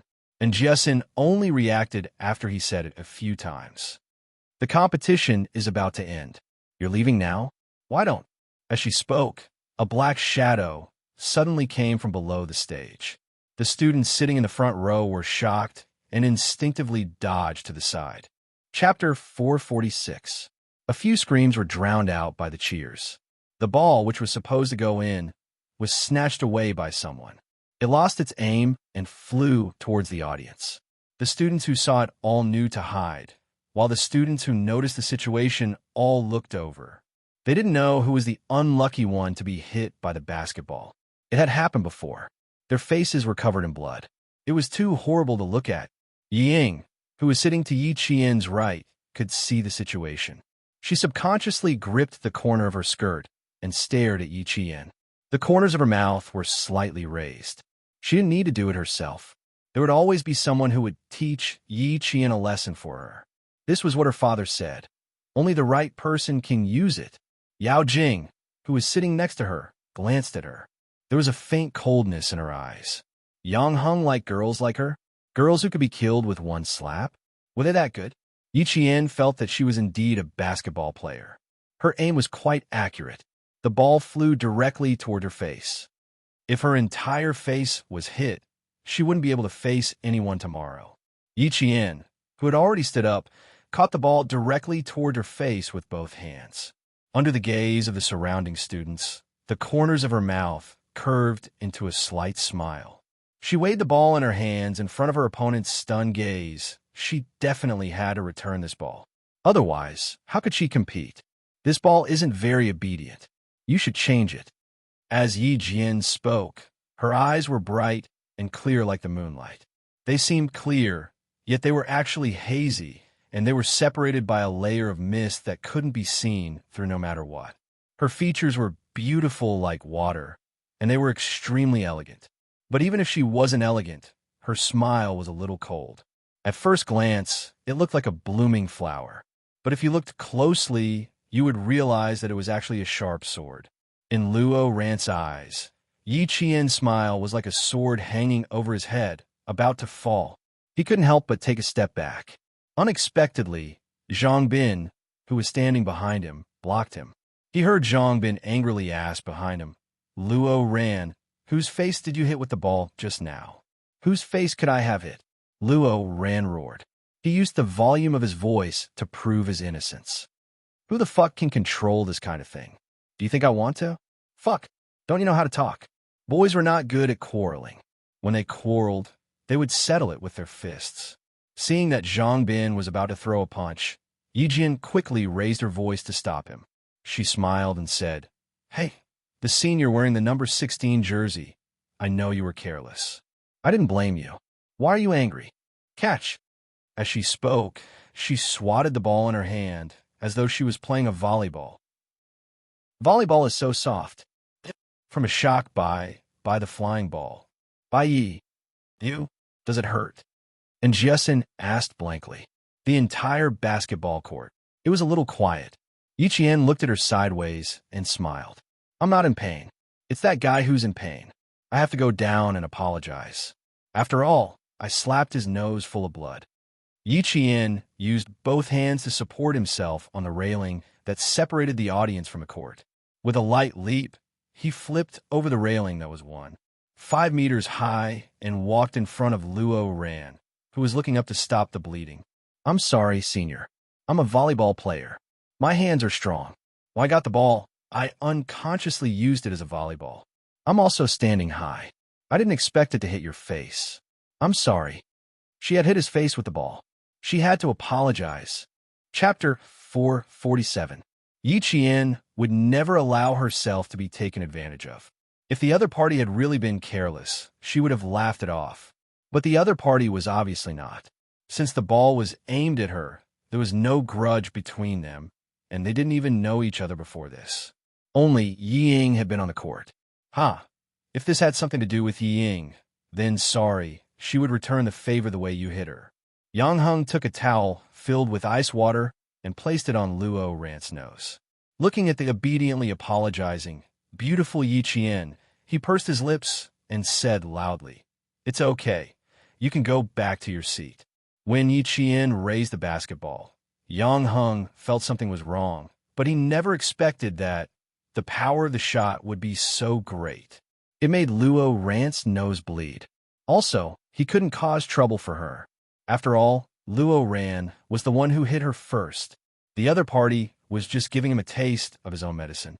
He didn't even have the right to ask for an explanation. His answer made Yi Qian raise his eyebrows slightly. Could it be that he didn't know her? Or that Yi Ying didn't mention her to him? Both were possible. Yi Ying now wished that everyone didn't know her and didn't go against her openly. Compared to junior high, she was much more experienced. "Then I won't disturb your game. Sorry." Yi Qian apologized politely again. He didn't return to the spectator seats. Instead, he gestured for Li Qian, who was dumbfounded, to take her book and return to the classroom together. Luo Ran was hit by the basketball. Not only did his nose bleed, but his entire brain was buzzing. He was seriously injured. After using the towel filled with ice water to apply to his face, he heard Yi Qian's apology and left. He was like a little tyrant at home. So how could he let Yi Qian go so easily? He pushed away the man who was supporting him and stood with the towel in his hand. He glared at him fiercely. "Fuck, you hit me and you want to leave? No way." Luo Ran, "Do you think this is your fucking house?" Surprisingly, the one who was angry was none other than Yang Heng. He grabbed Luo Ran's arm and warned him in a low voice, "Luo Ran, don't fucking throw a tantrum here. You know what you've done. Who can you blame? A girl playing volleyball hit the ball over and you didn't catch it. You blew all over your face and you still have the face to shout." Yi Qian had already stopped. She was waiting for Luo Ran to say no way. After hearing Yang Heng's words, she narrowed her eyes. Why did it feel like Yang Heng was avoiding her? "Junior, you should go back. He's just being silly. We'll explain when the teacher comes." Yang Heng was indeed avoiding Yi Qian. He did not want Yi Qian to notice them. A group of students who pretend to be obedient in school, but are no different from hooligans outside of school. This was a warm-up match organized by the students themselves and supervised by the student union. The teacher stayed in the first half of the match and only left in the second half. As soon as she left, she received news that a student had been hit in the face by a basketball and had a nosebleed, and it was a girl in the audience who was returning the basketball and had accidentally hit him in the head. This was the first time the teacher had heard of such a thing. Yi Qian brushed past the school doctor and the teacher, then met up with Jiasin, Li Qian, and the others outside. When they saw her coming out, they all gathered around her, their faces full of admiration. Chapter 448. The 5 people in the dormitory looked at Yi Qian with stars in their eyes. One hit of the basketball, and someone's face was covered in blood. How valiant. Li Qian was about to take Yi Qian's textbook over when he saw her outstretched hand. He asked softly, "Does it hurt?" "It hurts quite a bit, right? Do you want to go back to the dormitory to get some hot water?" "It hurts. After all, it was a basketball and not a volleyball." "It's all right. I didn't have any other thoughts when I hit it. I just wanted to return the ball. I didn't expect to make someone bleed." Yi Qian explained with a smile. She took the textbook and saw Yi Ying and the other girl walking over with dark expressions. At that time, the sky was already slightly dark and the street lamps were already lit. The dim yellow light left on the 2 faces as if there was a layer of dirt that could not be scraped off. It made the 2 faces look gloomy, revealing a sense of hostility. The basketball court was in a corner of the school, and there weren't many street lamps on both sides. Yi Qian and the other girls happened to be standing in the dark. Yi Ying and Yao Jing, who walked out, were both preoccupied and didn't notice. "I didn't expect your sister to be so capable. Yi Ying, why didn't you remind me in advance?" Yao Jing walked quickly.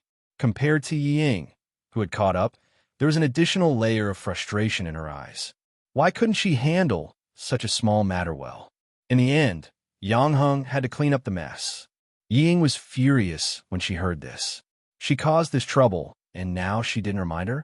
What did she remind her of? She clearly didn't agree to do this on the court. Why didn't I remind you? I didn't agree at that time. Yang Heng didn't agree either. Yi Ying indeed gave in to Yao Jing, but today on the court, she couldn't do so. Yao Jing would take a mile after taking an inch. Hearing this, Yao Jing stopped and turned to glare at her. She sneered. Huh, you mean it's all my fault now? Am I wrong? I'm just standing up for you. You were the one who told us that your sister bullied you. If you didn't say it, would I stand up for you? In short, the fault was all on others. It had nothing to do with her. Even if she was wrong, she had thousands of reasons to explain herself. In the end, it was still someone else's fault. If others didn't do anything, she wouldn't do anything. If she wouldn't, it was a formula to find excuses for herself. Yi Ying had always been a meticulous person. She vaguely felt that there was something wrong with Yao Jing's attitude toward her, but she couldn't pinpoint exactly what was wrong. A dark light flashed in her eyes, and she carefully probed. Don't you know Yang Heng the best? We have agreed to such things in the past. Yao Jing was still in a fit of anger, so she let Yi Ying's sound out a little. I went to the same school as him since we were young. He's never liked to do such things, so it's normal for him to stop it. Suddenly, Yi Jianjian understood why Yao Jing had been treating her differently. It turned out that she liked Yang Heng. She pursed her lips and smiled. Look at you. You know him so well, but you still said those words to Luo Ran in front of him. How about this? When Yang Heng comes out later, I'll explain to him that I was looking for you and wanted Luo Ran to stand up for me. You should have been like this back then. Yao Jing glanced at her, and her mood instantly improved. She held Yi Ying's arm and lifted her chin slightly. I knew you were the best. Don't worry, you're so good. Yang Heng will definitely write you a love letter soon. Chapter 449. If Yang Heng really wrote a love letter, Yi Ying would be in trouble. Yi Ying cursed in her heart, but she said, Don't tease me. How could Yang Heng write a love letter to me? I got to know him because of you. In the future, as she spoke, she saw Yi Qian and her classmates standing not far away. This meant that they might have overheard her conversation with Yao Jing. It didn't matter if Yi Qian heard it, but her classmates couldn't. I have something to discuss with Yi Ying. Jiasin, you guys go back to the classroom first. Yi Qian glanced coldly at the two people who had already seen him. The corners of his mouth curled up slightly. Yi Zhifan must have told Yi Ying not to cause trouble for her in school, but Yi Ying came looking for her. Since she came looking for her, how could she avoid it? Coincidentally, she also wanted to know who the guy who had a bloody nose was. I'll stay. Li Qian, you three go back to the classroom. And Jiasin rejected. She was afraid that Yi Qian would be at a disadvantage. You didn't interact with Yi Ying for a year in high school. Now, she only knows people from families with some status. Don't think that I'm staying because I'm afraid of her. After all, Li Qian and the other two had only known each other for a month. Unlike in Jiasin, they whispered, Be careful. Then they left. Once the three of them left, Yi Qian smiled and said, Are you really going to cause trouble with me? No need. You just stand by my side and watch. Let's listen to what they have to say first. Yao Jing, who had also recognized him, narrowed her eyes. She grabbed Yi Ying's arm and walked over with a half-smile. You're Yi Qian, right? You made a senior in high school bleed with a basketball. How impressive. Do you know who you're hitting? She had a gloating expression on her face. Her smile was also full of interest.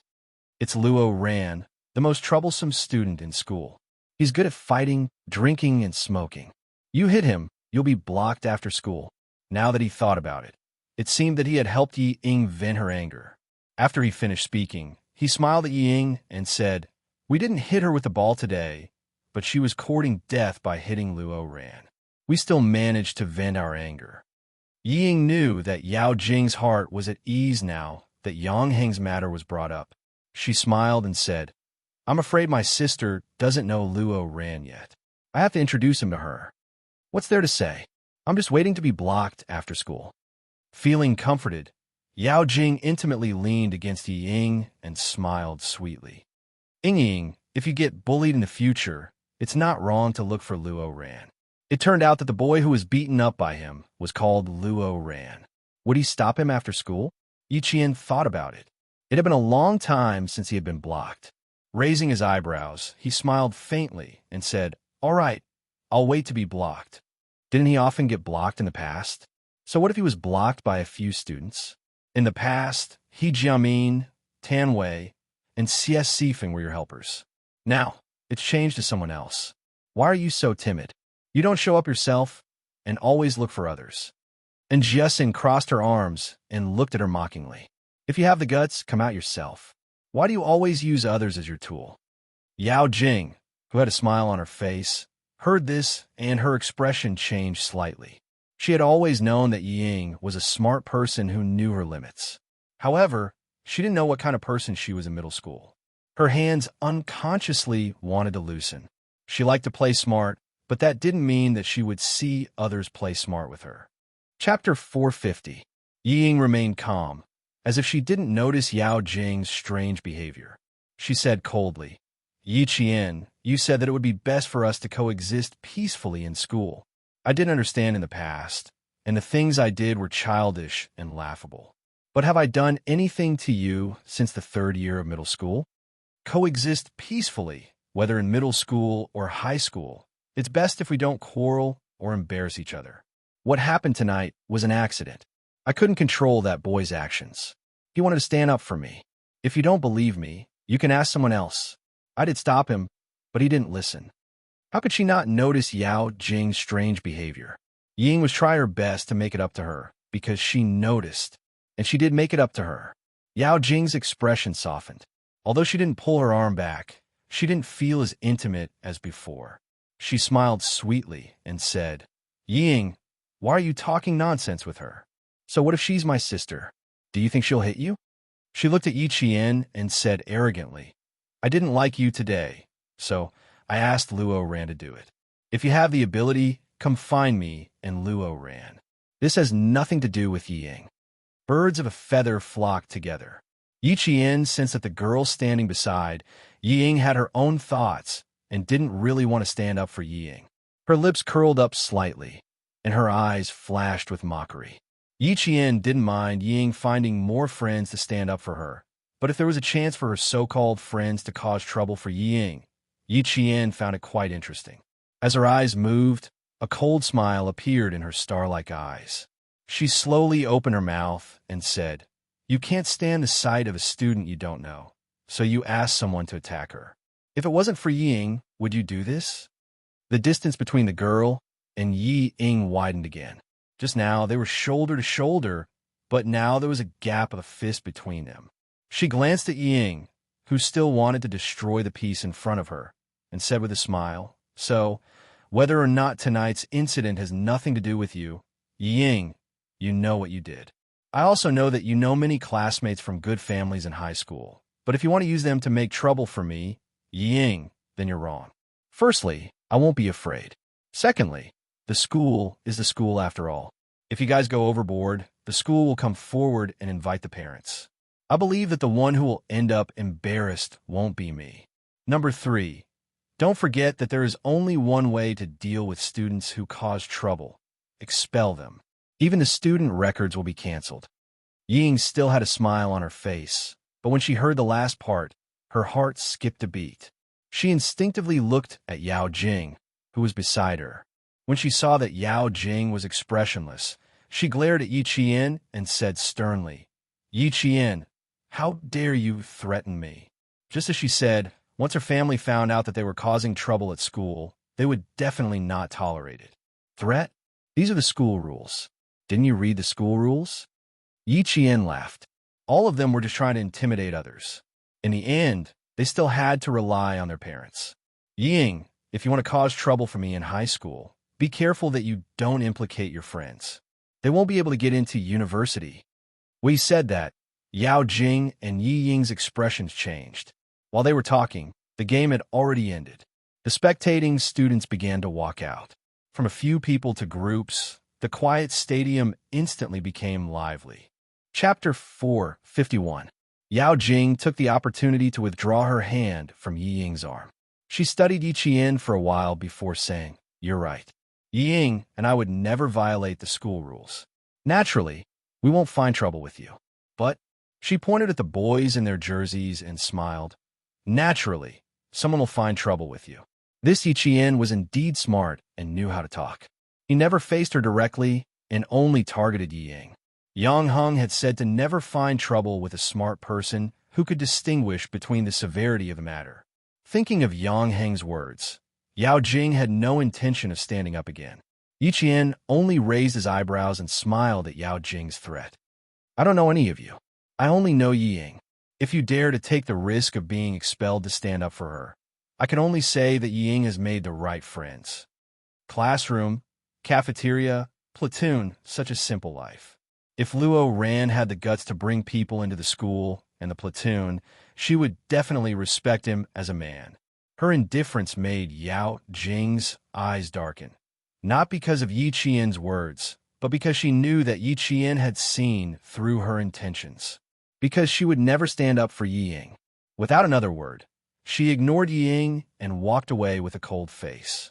This time, Yi Ying did not chase after her immediately. She looked at Yao Jing's back and sneered in her heart. Sooner or later, she would make Yao Jing not dare to treat her like this again. But facing Yi Qian, she refused to admit defeat. She lifted her chin and smiled proudly. You're right. I have made a group of good friends. All of them are willing to stand up for me. Yi Qian, what about you?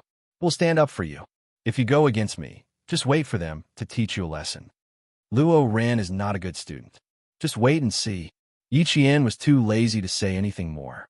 Yi Ying's intelligence was too narrow. Even her judgment was the same. And Jiasin, who had been holding in for a long time, couldn't hold it in anymore. She laughed out loud. She could tell something was amiss, but Yi Ying was still pretending. How could she not want to laugh? We'll wait and see. Yi Ying, hurry up and complain to Luo Ran. After all, the unlucky ones won't be me and Yi Qian. With that, she raised her arm, which had been tightly linked with Yi Qian's, and laughed. What are friends? Friends should never leave each other. You know that? It was so piercing that Yi Ying's eyes suddenly became sharp, and her face turned pale from anger. She gritted her teeth and said hatefully, Is that so? Let's see how long you can be proud of yourselves. He didn't stay any longer and left aggressively. Yi Qian smiled coolly. Then, with a serious expression, he said to Jiasin, Don't leave school so easily. I'll take care of Luo Ran's matters. He didn't confront Yao Jing directly just now.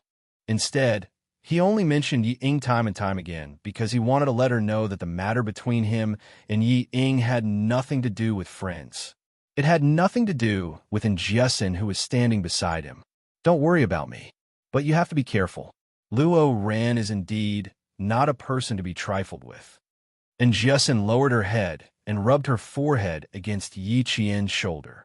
Zhangbin told me that I must listen to you and can't make my own decisions. Don't worry, I'm not a day student. I won't leave school.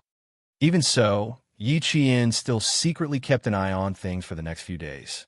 He found that Luo Ran didn't make any moves, and Ying also didn't make any moves. But the more it was like this, the more uneasy Yi Qian felt. Chapter 452. On Friday afternoon, Yi Qian went directly to the army for training. As soon as she walked out of the school gate, she felt a few malicious gazes coming from different directions. This made Yi Qian feel more at ease. At least, she knew that Luo Ran had not given up and was looking for an opportunity. Yi Qian walked forward with light steps with a slight smile in her eyes. Usually, she would leave at night for training. Since Luo Ran did not know, no one would come looking for trouble. However, on Friday, they only had to ask Ying to know that she would leave the school. The army's car was parked about 500 meters away from the school. Yi Qian walked quickly in her school uniform. She was agile and knew how to avoid being followed. It only took her 2 minutes to shake them off. What? She's gone? Luo Ran, who was sitting in the canteen and drinking a soda, jumped up and glared at the students from other schools. None of you followed her? Fuck. Outside, there were a few young men from the underworld who were close to Luo Ran. Hearing this, one of the young men with yellow hair on his forehead walked in while chewing on a betel nut. I told you to let us do it, but you didn't believe me and insisted on finding a few students. Isn't it normal that things didn't work out? How about this? We'll deal with it for you. Look at your nose. It's been a week and it's still bruised. How can you take it lying down? Clang. A soda bottle cap was pried open. Yang Hung, who was leaning against the counter, said to Luo Ran, whose face had turned ashen, "I don't have any opinion if you want to make the trouble bigger, but to let outsiders bully your own female classmates. Luo Ran, I look down on your guts." He took out a $50 note from his shirt and put it on the counter. He said to the canteen owner, "Give them a soda bottle, each to calm down." He picked up his bag and walked out leisurely, leaving Luo Ran alone with a pale face. He slammed his fist on the counter. After thinking for a while, he grabbed his bag and chased after him. The young man with yellow hair looked at the $50 note on the counter and then looked at the boy who walked out first. He whistled and said to his friends, "So he's also a rich student." The few young men standing outside all laughed when they saw this. "What are you laughing at? Go and find out where that boy is active. Luo Ran's family has been strict recently, and money is tight. We brothers need to find another family." The yellow-haired youth held the 50 yuan between his fingers and said to the quiet shop owner, "3 packs of cigarettes and as many bottles of soda as you have left." There were only a few days left until National Day. The tiger of autumn was still showing its prowess. It was so hot that everyone wanted to drink a mouthful of ice. The soldiers all brought their own kettles. They didn't drink ice water, but tea with honeysuckle added in a large stainless steel bucket. They could drink as much as they wanted. After a bucket was placed on the training ground, it didn't take long for them to see the bottom. The basement was cool, but after a training session, it was still hot enough to make one sweat. When Yi Qian arrived at the underground training ground, he saw that all the car soldiers were packing up. They looked like they were about to leave. "Why are you all packing up? You're not practicing tonight?" she asked the soldier who drove her here in surprise. "Didn't you say that we'll be practicing every night until the end of December?" The car soldier who picked her up pursed his lips and smiled shyly. "The political commissar is here. Do you want to ask the political commissar?" Political commissar Yin was waiting for Yi Qian to come over. He signaled the car soldier to go about his business and smiled warmly. "There's a special mission tonight. You've been practicing for almost a month. We've all seen your results. We all agree that you've improved very quickly." Chapter 453. Right now, you only have one night training course that you haven't started yet. I discussed it with Commander Liu, and we will start tonight. You will drive a car and be accompanied by your instructor. You will depart from your province for cross-province training. Yi Qian was stunned for a few seconds. After hearing this, he said in disbelief, "Political commissar, I don't even have a driver's license." He was worried that he didn't have a driver's license, not that he couldn't do it. "Don't worry about that. We have our own arrangements. Go and see the car you will be driving tonight. The instructor is doing maintenance for you." Political commissar Yin admired Yi Qian's confidence in himself. It wasn't arrogance, but a down-to-earth confidence. He wasn't exaggerating, nor was he overly modest. Yi Qian immediately had no more worries after hearing this. He responded crisply and walked towards the parking lot. At 11 p.m., the surroundings were cleaned up. After all the preparations were done, jeeps drove out of the underground parking lot one after another. They drove to the side of the road in an orderly manner before turning on their headlights and driving into the mountains. All the cars were jeeps instead of armored vehicles. From the outside, they looked no different from the jeeps in the city. Yi Jian followed in the middle of the convoy and began the night training that would last until Sunday. She would only be back on Sunday. At 3 a.m., Political Commissar Yan's voice came from the walkie-talkie. He asked the instructor accompanying Yi Qian, "How's the situation on your side?" Reporting, "Everything is normal." The instructor, who also didn't sleep, kept his mind awake and reported the situation of their car. "Change at 4 a.m. The co-driver will take over." The co-driver was the instructor himself. At this time, they were already on the mountain road. The long mountain road seemed to spiral into the sky. The headlights shone in front of them. On one side was the vast mountain range, and on the other side was an unprotected cliff. The entire mountain road was bumpy and uneven. Yi Qian's whole body was shaking. There wasn't a single minute of silence after making a 180-degree turn. They continued to climb up. One moment, they would make a 180-degree turn inward, and the next moment, they would make a 180-degree turn outward. They continued to drive forward until the co-driver took over. Yi Qian had already completed the 4 stages of basic driving, practical driving, long-distance driving, and graduation assessment. At 5 o'clock in the morning, all the motorcade stopped by the roadside. After resting for half an hour in the wilderness, they continued to move forward. At 6 o'clock, the motorcade no longer followed the mountain road. Instead, they turned into another section of the mountain. Attention all vehicles! Attention all vehicles! We will arrive at the simulated battlefield in half an hour. All vehicles, please prepare for battle. Even though it was Yi Qian's first time driving at night, she knew what the tests were. When the car turned out of the mountain road and headed into the mountains, she knew that they had arrived at the test area. There were a total of more than 10 simulated battlefields. The simulations here covered almost all the common situations that one would suddenly encounter while driving. The artillery blockade was the first simulated section. Amidst the sounds of explosions, Yi Qian drove through it. Flames rose in front of her eyes. She could feel the firepower even from inside the car. The steering wheel turned so fast that her hands turned into afterimages. After dashing out of the car, they arrived at the bullet hole road. The car was bumpy and the body was shaking.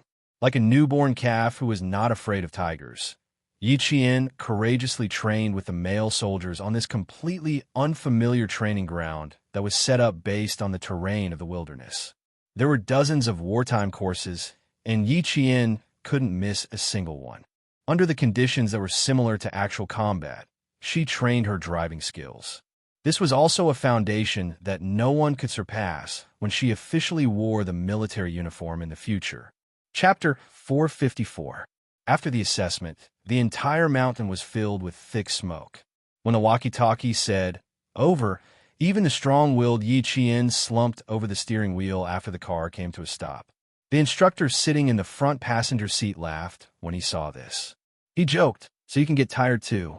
Some time ago, all of us male soldiers were shocked by you. Every one of us trained with all our might, afraid that we would be outdone by a girl who hasn't even graduated from high school." Many of the male soldiers were left in the dust by this young lady. As soldiers who were about to enter Zongnanhai, they felt disgruntled when they saw the intensity of her training. Platoon Commander Liu and the political commissar had arranged for them to be her instructors.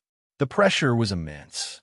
Now that they saw her slumped over the steering wheel in exhaustion, it was really a first for them. They couldn't help but make fun of her for a moment.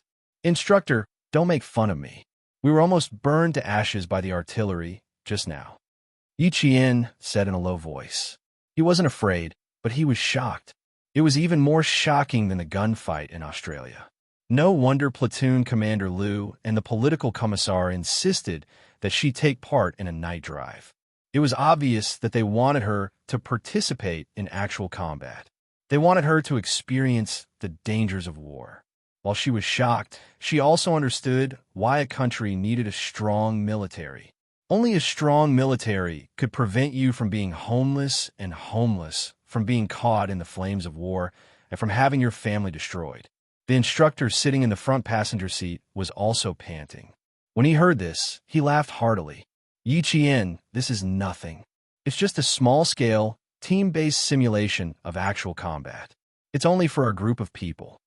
It was just a small-scale simulation of actual combat, but it made Yi Qian truly feel what war was like. It could destroy heaven and earth.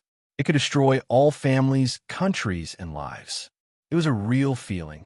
It was a shock that went straight to the heart. It was as if she had walked into a circle of death and come into close contact with the Grim Reaper. This was Yi Qian's first time taking part in actual combat training. Even though it was just a small-scale simulation of 20 people, it was so real that it shook her to the core. Compared to the gunfights she had experienced in Australia, the shock the artillery gave her was directly smashed into her heart.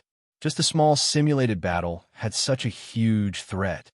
The soldiers who were not afraid of sacrificing themselves on the battlefield faced death directly. Facing the smoke and gunfire of war, they bravely defended their country with their iron-blooded bodies. They were the most admirable people of this era. With her hand pressed against her chest, Yi Jian, who felt her heart palpitate, gently closed her eyes. There was a faint smile at the corner of her mouth. No matter how fierce the artillery fire was or how dense the bullets were, she would walk in this direction step by step. She would not look back, and she would not regret it. Yi Qian, whose mental state had improved once again, exhaled a mouthful of foul air. Just as she was about to get up, the instructor gently patted her back and said with a smile, "Take a break. Calm down. Actually, ours is not bad. Take the brigade that specializes in training military driving teams, for example.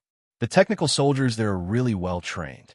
Other than learning how to drive sedans and flat-top firewood transport vehicles, many of them also learn how to drive artillery tractors, heavy transport vehicles, and other special vehicles. Their training is strict and rigorous, and they have more actual combat experience than us.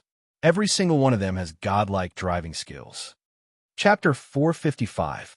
Seeing that Yi Qian had not moved, the young instructor became a little restless. He took off his training cap and scratched his head, not knowing what to do. He said, "Are you okay?" I don't really know how to comfort people. Do you want to talk to the political commissar?" Picking up the walkie-talkie in the car, the instructor prepared to contact the political commissar with a serious expression. Yi Qian raised his hand and pulled the cord of the walkie-talkie. He raised his head from the steering wheel and said with a smile, "I'm fine. It's my first time passing through artillery fire, so I'm a little shaken up." "Hey, it's fine. This is considered a very small simulation of actual combat. It's not the kind of large-scale simulation where there are all kinds of simulations." Hearing this, the instructor's smile deepened. He looked at his comrades who were getting out of the car one by one outside and said to Yi Qian, "Get out of the car, get dressed, and rest. We'll set off in about 2 hours." After getting out of the car, she sat under a tree with the instructor to rest. Both of them were covered in sweat. After driving for a whole night and nearly an hour in the simulation of actual combat, they were so tired that they did not want to talk. They looked at each other. The instructor saw that the little girl in front of him only had a little tiredness on her face, but her eyes were bright and full of spirit. He could not help but smile bitterly and say, "I'm a big man, but my energy can't even compare to a little girl like you. Yi Qian, you're planning to apply for military school and go to the front lines after graduation, right?" After graduating from military school, students were directly assigned to the Army. The choice of direction was also determined by the school and the Army. The students did not have the freedom to choose. However, if the individual's professional qualities were good enough, under normal circumstances, the leaders would still inquire about the student's intentions before making the appropriate arrangements. For a student like Yi Qian, who had excellent qualities even before entering military school, many troops would definitely recruit the best after graduation. In contrast, Yi Qian could state his intentions and make his choice accordingly. However, this kind of thing was too far away from her. Whether or not she could get into military school was another matter. She smiled and said, "I'll have to get into military school first. When the time comes, we'll see what the arrangements are. I still quite like the front lines." The front lines were not a certain division, but a certain special forces unit.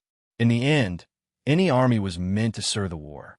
The special forces were the pioneers of the army, ready to carry out missions at any time and throw themselves into the fierce war.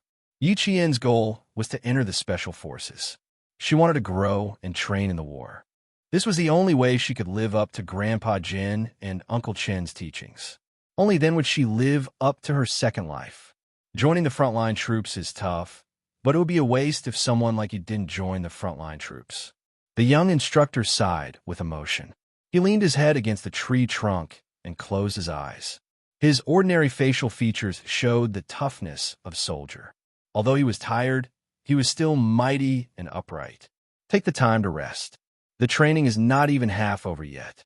If you don't rest well, it will affect the second half of the training.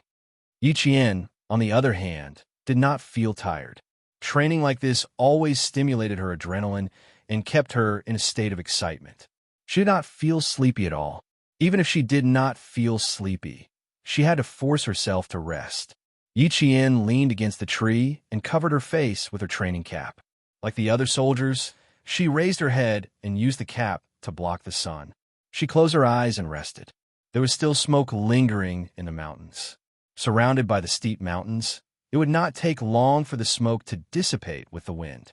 The 20 or so soldiers entered a short break. Political Commissar Yin, who was traveling with them, said a few words to a soldier whose arm was slightly injured. He lightly patted the soldier's shoulder and then went to look for Yi Qian. Chapter 456. The first thing he had to do was look for the car. Once he found the car, he found Yi Qian resting against a tree. Before he could say anything, Yi Qian, who seemed to have fallen asleep, moved her head, and her hat slipped off her face. Political Commissar Yin saw a pair of bright, clear, and determined black eyes staring at him. He could not help but laugh. He waved at Yi Qian and gestured for her to go to the side to talk. Yi Qian also laughed. She stood up and patted the leaves off her body. She followed Political Commissar Yin to a place where they wouldn't disturb the rest of the soldiers. "Aren't you resting? We're only halfway through the training." This girl. He hadn't even asked her why she wasn't resting, but she was asking him instead. "Aren't you not resting either?" Political Commissar Yin had always been easygoing in front of Yi Qian. He was never intimidating and always had a friendly smile on his face. "How is it, Miss Jian? How do you feel? Isn't it more interesting than the training ground?" Yi Qian pursed her lips and laughed. "You're treating me like a child. Simulated combat is also a war. There's nothing interesting about it. There's only feelings." After laughing, his eyes gradually darkened, and even his voice became cold. The deepest feeling was seeing war, and also seeing blood, and seeing death and life. When I was in the car just now, I couldn't calm down for a long time. I felt like the war was right beside me. The simulated combat was just a trigger. Political Commissar, I didn't find it interesting. I just felt that I still have a lot to improve on before I could become a real soldier. It was rare for a high school student to have a sense of crisis and a sense of mission that only a soldier would have. And it was even rarer for her to learn that war was inseparable from blood in a simulated combat. Her peers were still struggling with textbooks and studying hard to get into university, but Yi Qian was already thinking deeper and further. He originally wanted to have a heart-to-heart talk with her and let her understand the meaning of simulated combat. It was a way to train the soldiers' bodies and minds. But now it seemed like there was no need for that. After returning to the car, Political Commissar Yin contacted Platoon Leader Liu and said with great emotion, "Yi Qian will be a bright star in the army in the future. Her existence will not only illuminate the other soldiers, but also push her unit forward." Old Liu, this girl's awareness is quite high, and her perception is also extraordinary. I heard from her tone that she intends to go to the front lines, and she will definitely achieve something in the future. Every time I see her progress, I can't bear to let her go back to school. If a female soldier were to compete with a male soldier in the army, she would have to endure more hardships and fatigue than a male soldier. However, Yi Qian was extremely talented. Just like the male soldiers, he was able to endure hardships and fatigue. His improvement in ability left the male soldiers in the dust. Faced with his old partner's exclamation, Lu Tuan laughed and replied, "Otherwise, why would she be chosen by a world-class sniper and a rank 1 sergeant major? Don't worry too much. That girl is easy to worry about. Even 20 soldiers can't compare to her. A fine horse can't run out of stable. You must bring this girl to the wilderness to train more. When I came back from winter break this year, I made a report to the higher-ups. If they agree, we will let her join the army to participate in winter training. She will follow the male soldiers up and down the mountain to train her. Even if she goes to another unit in the future, she will still be a new recruit under my command." Political Commissar Yin felt that his partner was a little shameless. He laughed and said, "Old Chun has already made arrangements. We can forget about it. We have to wait for him to finish his arrangements before you can join our unit." Chapter 457. Everyone wanted Miss Jian to stay, but it was not up to them to decide. Political Commissar Yin was only thinking about it in his heart. He thought about Principal Chen's training and said, "She has been trained according to the Special Forces. It would be a waste for her to come to our team. However, we can let her participate in field combat. After all, she will be fighting solo with Principal Chen." The new semester had only started less than a month ago, but the regiment commander and the political commissar were already thinking about the winter vacation training. 2 hours later, all the vehicles started the zipper training that they had done during the day. When the sun gradually disappeared and night fell, more than 20 vehicles once again plunged into the winding mountain road. All the soldiers were still dusty from the training and started the second night's long-distance driving training. The mountain road was rugged and narrow. Yi Qian, who had rested well during the day, kept his eyes forward and did not dare to be careless. In the latter half of the night, he was hit by sleepiness. The accompanying instructor took out the good stuff that was used during long-distance driving training and gave it to Yi Qian. Yi Qian threw 2 raw chili peppers into his mouth and chewed. The spiciness made his grip on the steering wheel tighten. "Instructor, are your stomachs made of iron? This spiciness, will your stomachs hurt?" It was too spicy. Yi Qian, who felt like his mouth was spitting fire, tried to distract himself by talking. Eating raw chili, raw cooling oil, raw onions, these are all common. However, it's only for long-distance driving. It won't affect the stomach too much. We don't eat spicy food in our hometown. Now, I can't eat anything spicy. The instructor saw that Yi Qian's face was red from the spiciness. He glanced at him and immediately averted his gaze. Although the person beside him was a high school student, she was still a girl. It was embarrassing for him to keep staring at her. After passing the Death Valley, the winding mountain road, the steep cliffs, and other dangerous roads, they continuously drove for hundreds of kilometers and successfully completed the long-distance driving mission at 5 o'clock in the afternoon on Sunday. The continuous high-intensity driving training tempered the driver's fighting style. It also made Yi Qian understand that every soldier was not easy. The night training also changed Yi Qian a lot. He stood in a row of soldiers and was like a growing eagle, rapidly and fiercely moving towards his goal. Yi Qian still had to rush back to school in the afternoon. After a simple freshening up, she immediately rushed back to school. This time, she came back a little late. The car driver didn't need her to remind him. He stepped on the accelerator and rushed all the way to school to see a girl.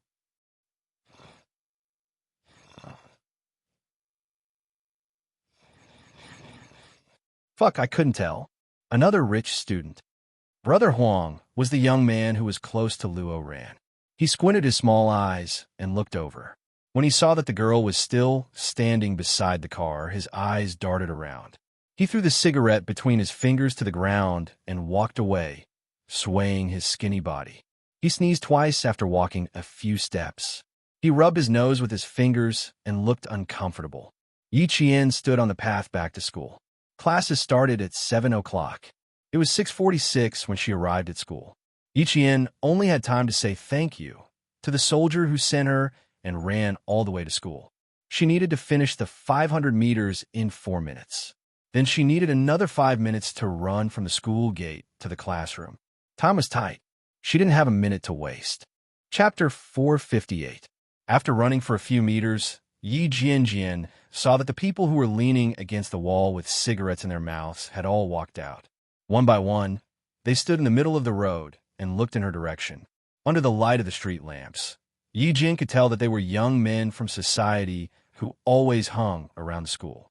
Seeing that they had blocked the sidewalk, Yi Jian turned to the road without changing her expression to avoid these people. She didn't have time to waste. She should hurry back to school.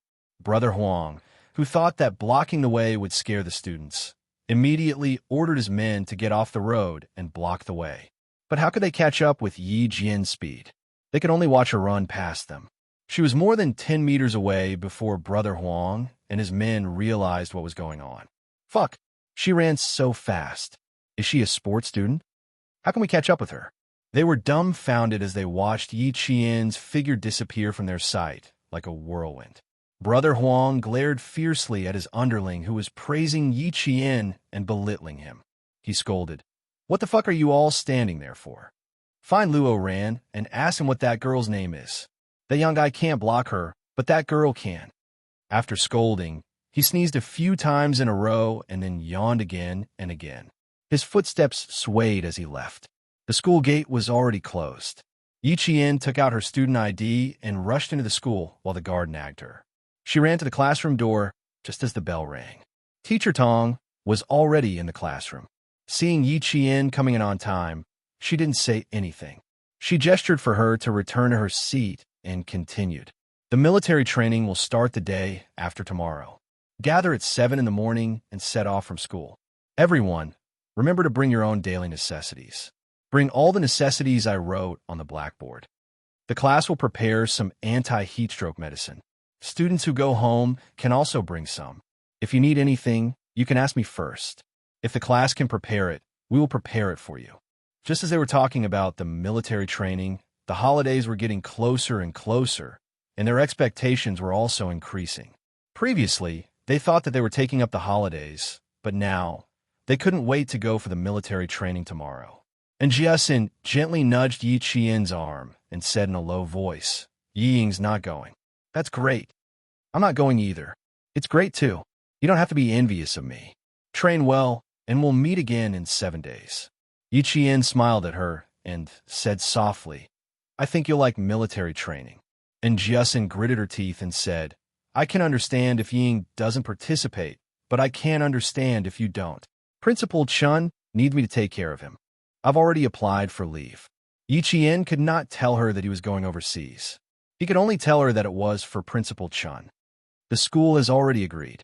It won't affect my graduation." As her desk mate, and Jiasin could accept this reason. Teacher Tong had finished her lecture. After that, there was only the sound of pages being flipped in the classroom. The occasional discussion was for the sake of learning.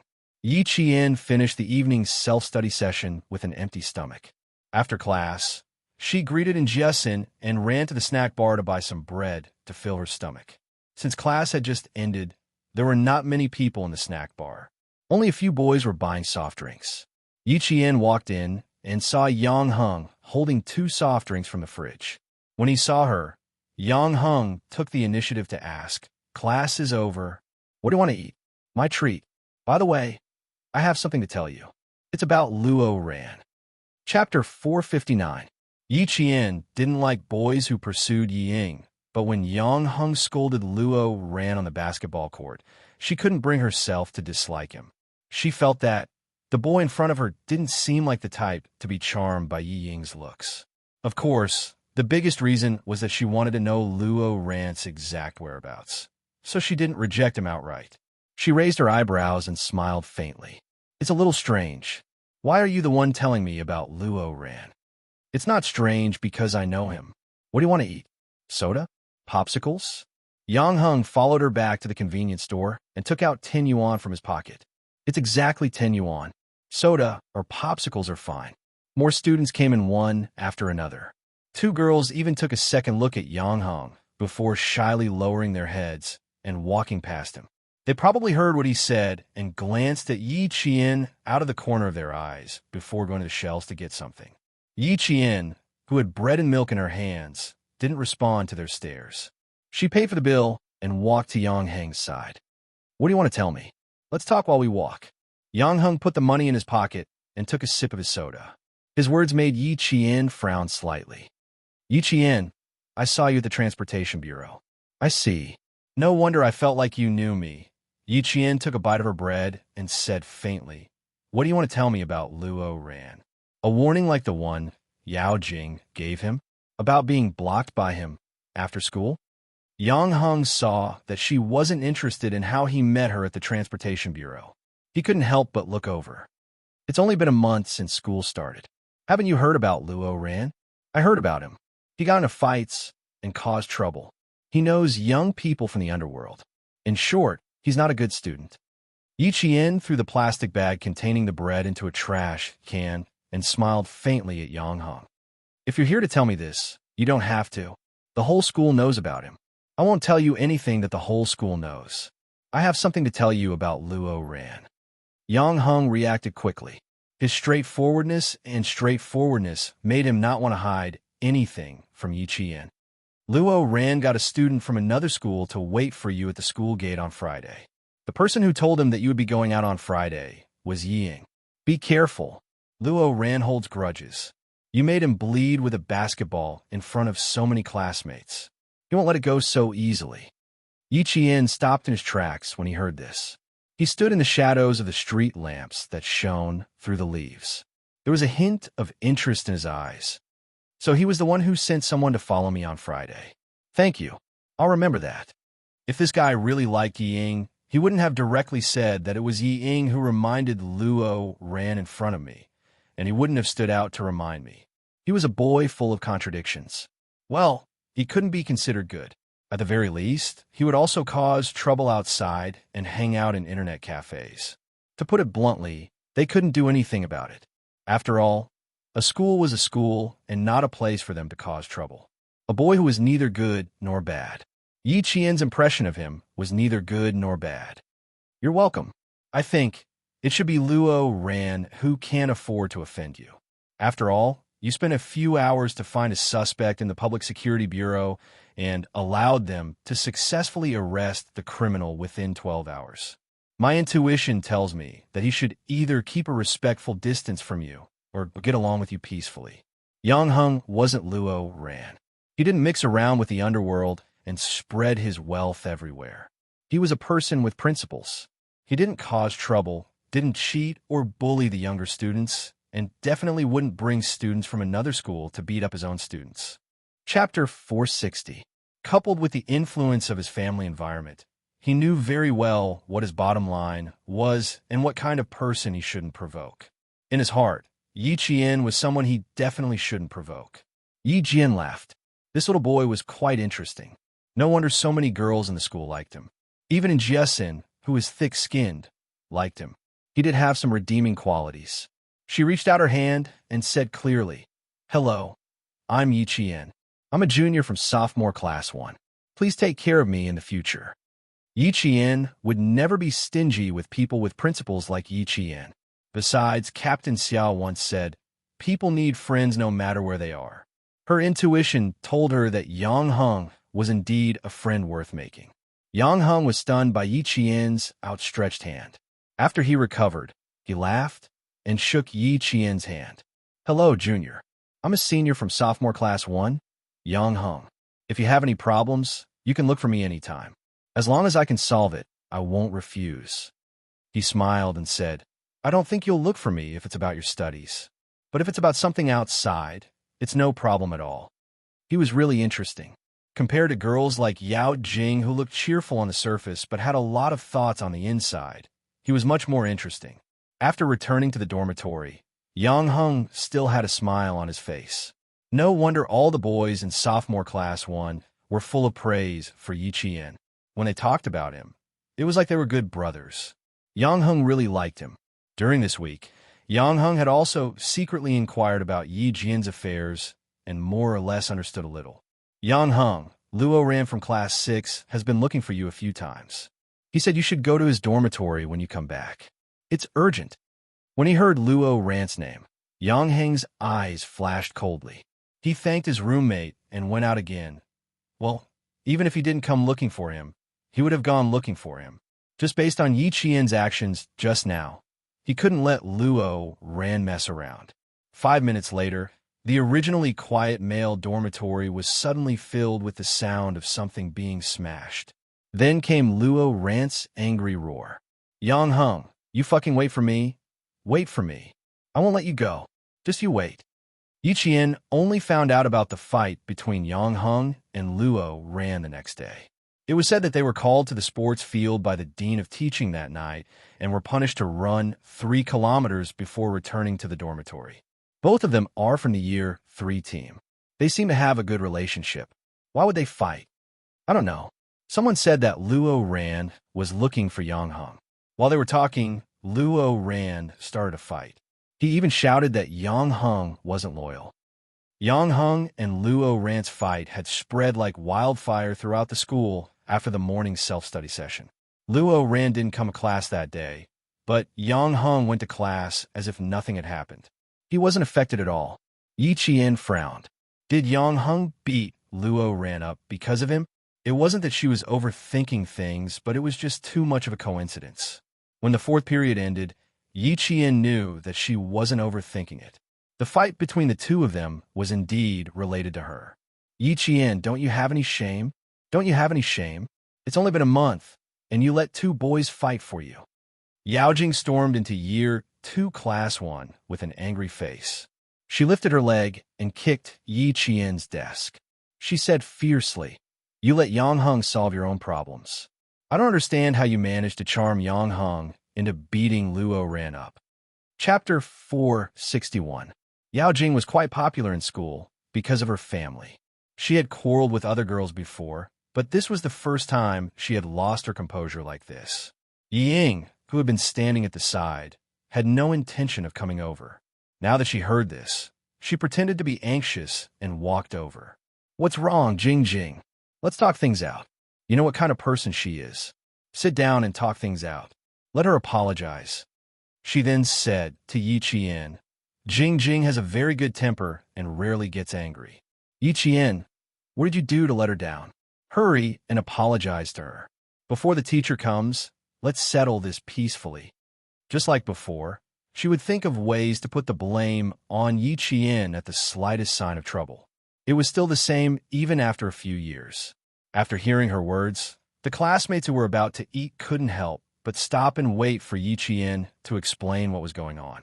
When Yao Jing heard this, the anger on her face became even more fierce. She shouted, "Why is she apologizing to me? Why do I need her to apologize? Bitch, son of a ah." Before she could curse viciously, Yi Qian slapped her across the face. The slap was crisp and clear. It was like slapping a cucumber, leaving a 5-fingered imprint on her face. Yao Jing cried out in pain and covered her face in disbelief. She couldn't believe that she was actually slapped. Moreover, the slap was directed to her mouth and face. "Yao Jing, watch your fucking mouth. Yi Qian's mother is a martyr." And Jiesin was already furious. If Li Qian and the rest hadn't been quick enough to hold her back, she would have slapped Yao Jing a second time. Her angry roar silenced the entire class. No one in their class knew that Yi Qian's mother was a martyr. Thinking of Yao Jing's unfinished scolding, the expressions of the students who hadn't left changed slightly. They looked at Yao Jing with a hint of disgust. "Yao Jing, this slap tells you that no one is someone you can insult as you wish." Yi Qian's expression didn't change at all after he slapped Yao Jing. He stared coldly at Yao Jing, whose eyes were burning with anger, and said in a low voice, "I'm warning you, don't cause trouble for me." In class, Yi Qian had never lost her temper. She was polite and easygoing to every student. But now, her gaze was as cold as a cold sword. The air around her was filled with a sense of oppression because of her cold voice. There was a sense of tension and pressure in the hearts of all the students. This Yi Qian was so unfamiliar, yet so revered. Ying seemed to have thought of something. She bit her lower lip, and a trace of panic flashed across her face. She stood beside the furious Yao Jing and did not dare to say another word. Out of the corner of her eye, she caught a glimpse of Yi Qian's piercing gaze. Her shoulders shrunk, her knees gave way, and she fell on the chair beside her. Yao Jing didn't notice Yi Ying's fear. Her eyes were red from anger. She covered her face and glared fiercely at Yi Qian. She gritted her teeth and said word by word, "Yi Qian, just you fucking wait. I won't let you off." Her threat was much more serious than Yi Ying's. She removed her hand from her face and said fiercely, "Give me a slap today. Just you wait." "Okay, I'll wait." Yi Qian didn't back down in the face of the other party's threat. He replied even more fiercely, "You insulted my mother first. Do you think I'm afraid of you?" Chapter 462. When Yao Jing saw this, she was furious. Instead of getting angry, she laughed. "You've got guts. You're the first one who dares to go against me. Yi Qian, if you don't want to stay in the province, I'll send you off personally." This sentence angered the students of Class 1. A boy stood up and scolded, "Yao Jing, this is our Class 1, not yours. What are you trying to do? So what if Yi Qian hit you? Your mouth wasn't clean just now. If it were me, I'd hit you too. Exactly. Is it because your parents are officials? So what? You're right to insult a martyr. You'll send Yi Qian off personally? Who do you think you are? Tell the teacher. We can't just let this go. She still thinks she's wronged. She still wants to take revenge on Yi Qian. When the students of Class 1 heard that Yao Jing not only refused to admit her mistake, but also acted so arrogantly, they couldn't stand it anymore. They all stood up to scold her. Under Teacher Tong's leadership, Class 1's sense of teamwork was very strong. Some students immediately closed the door at the back of the classroom. 2 boys ran out to look for Teacher Tong, while the rest of the students blocked Yao Jing, not allowing her to leave. Ying, who was frightened by Yi Qian's gaze, panicked even more when she saw this. Damn it, she made a mistake again. She meddled in something she shouldn't have. When the teacher came later, she would also be in trouble. Looking at Yao Jing, who was still stubbornly holding her head high despite the student's scolding, Ying gritted her teeth and stood up. She pulled Yao Jing to her side and said, "Calm down, all of you." Yao Jing didn't know that Yi Qian's mother was a martyr. She didn't mean to. She remembered Yi Jifan's advice and had no choice but to stand up. Ying, you're so disgusting. You call Yi Qian sister, but when something happens, you can't wait to jump out and step on Yi Qian. If you really want to help Yao Jing just now, you should have pulled her away when she was scolding Yi Qian. You shouldn't have stood aside and fanned the flames. And Jiasin struggled until her eyes were red. She glared fiercely at Ying. You're up to no good. You've made things difficult for Yi Qian time and time again. Are you still human? Even if Yao Jing doesn't know, how could you not know? Yi Qian's mother is your aunt.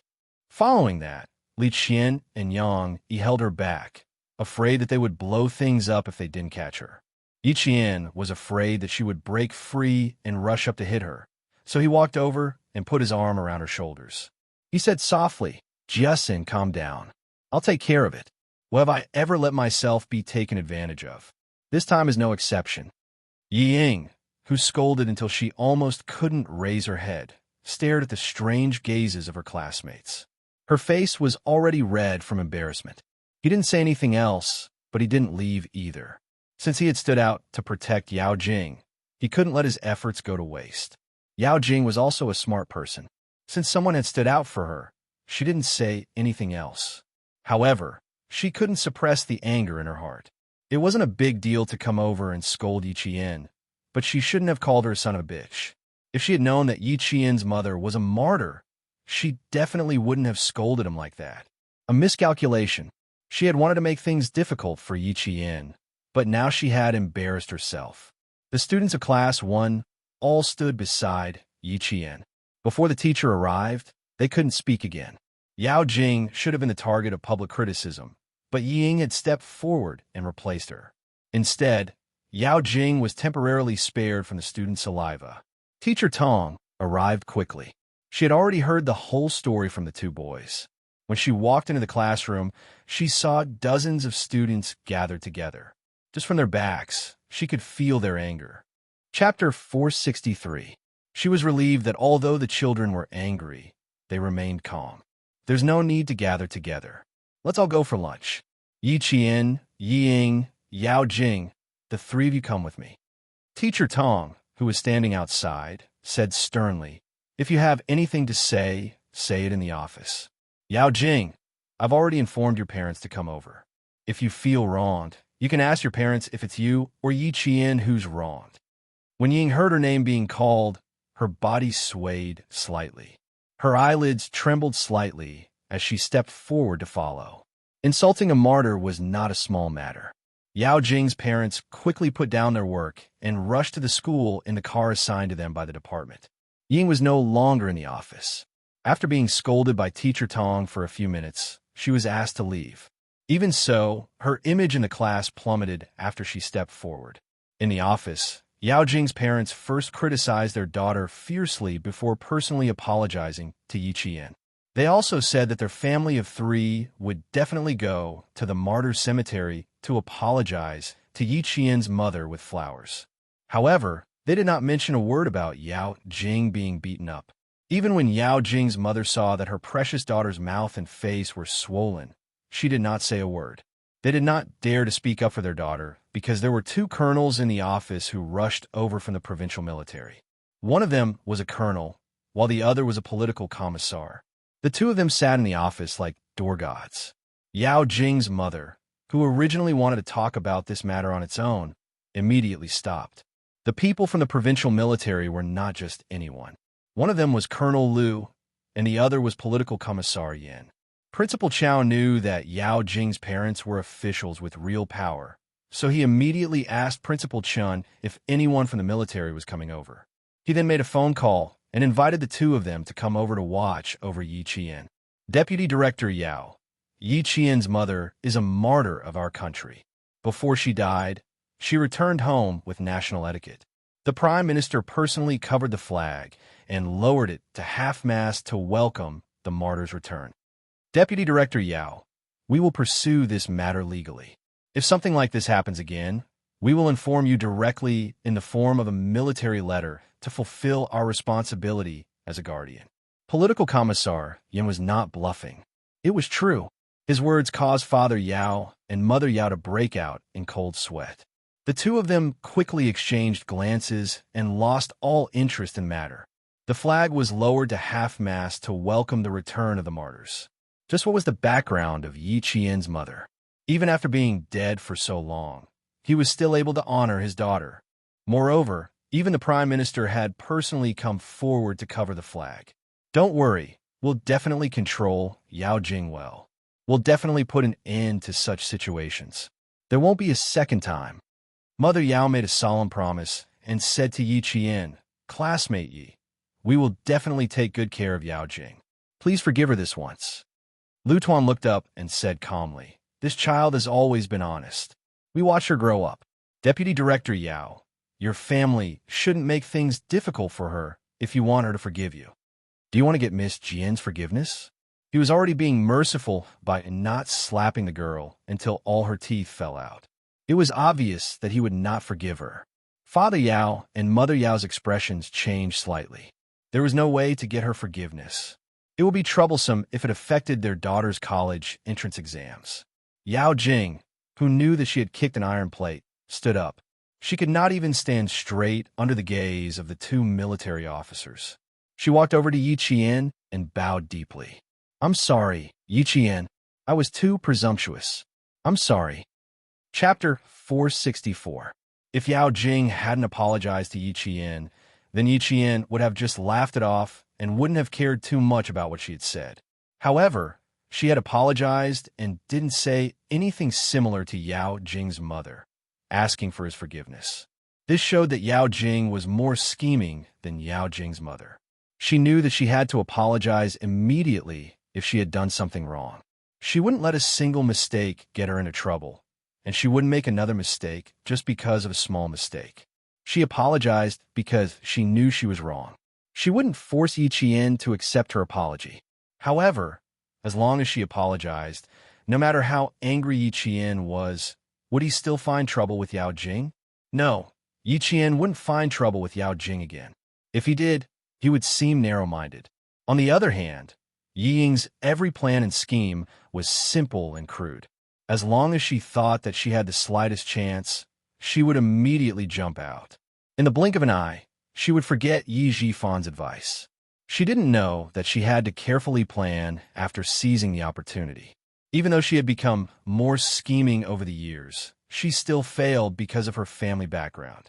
She could be proud of herself for a while, but she would end up in a difficult situation afterwards. However, Yao Jing wasn't like that. Now that she had stood up, Principal Chow and Teacher Tong's expressions softened. Teacher Tong, who hadn't spoken, looked at Yi Qian and said gently, since Yao Jing took the initiative to admit her mistake, and she really didn't know your mother was a martyr, please forgive her this once. Yes. Yi Qian, Yao Jing has a bad temper, but she has never offended any of your parents. Please forgive her this once. Uncle and Annie promise that something like this won't happen again. Yao Jing's mother was a kind mother. Her heart ached that her daughter's face was swollen after being slapped. However, she did make a mistake first, and spoke arrogantly. She could only accept this slap. Commissar Yin glanced at the girl who was apologizing in the middle. He sighed softly and stood up. He walked to Yi Qian's side and patted her shoulder gently. With a heavy expression, he said, "Good girl, just forgive her this time. We all know that no matter how bad someone is to you, as long as they don't mention your parents, you will always be tolerant and magnanimous.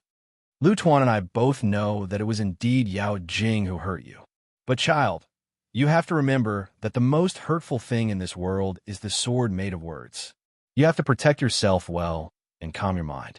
That way, even the sharpest sword made of words won't be able to hurt you." That was why it was said that it was difficult for children without parents to walk.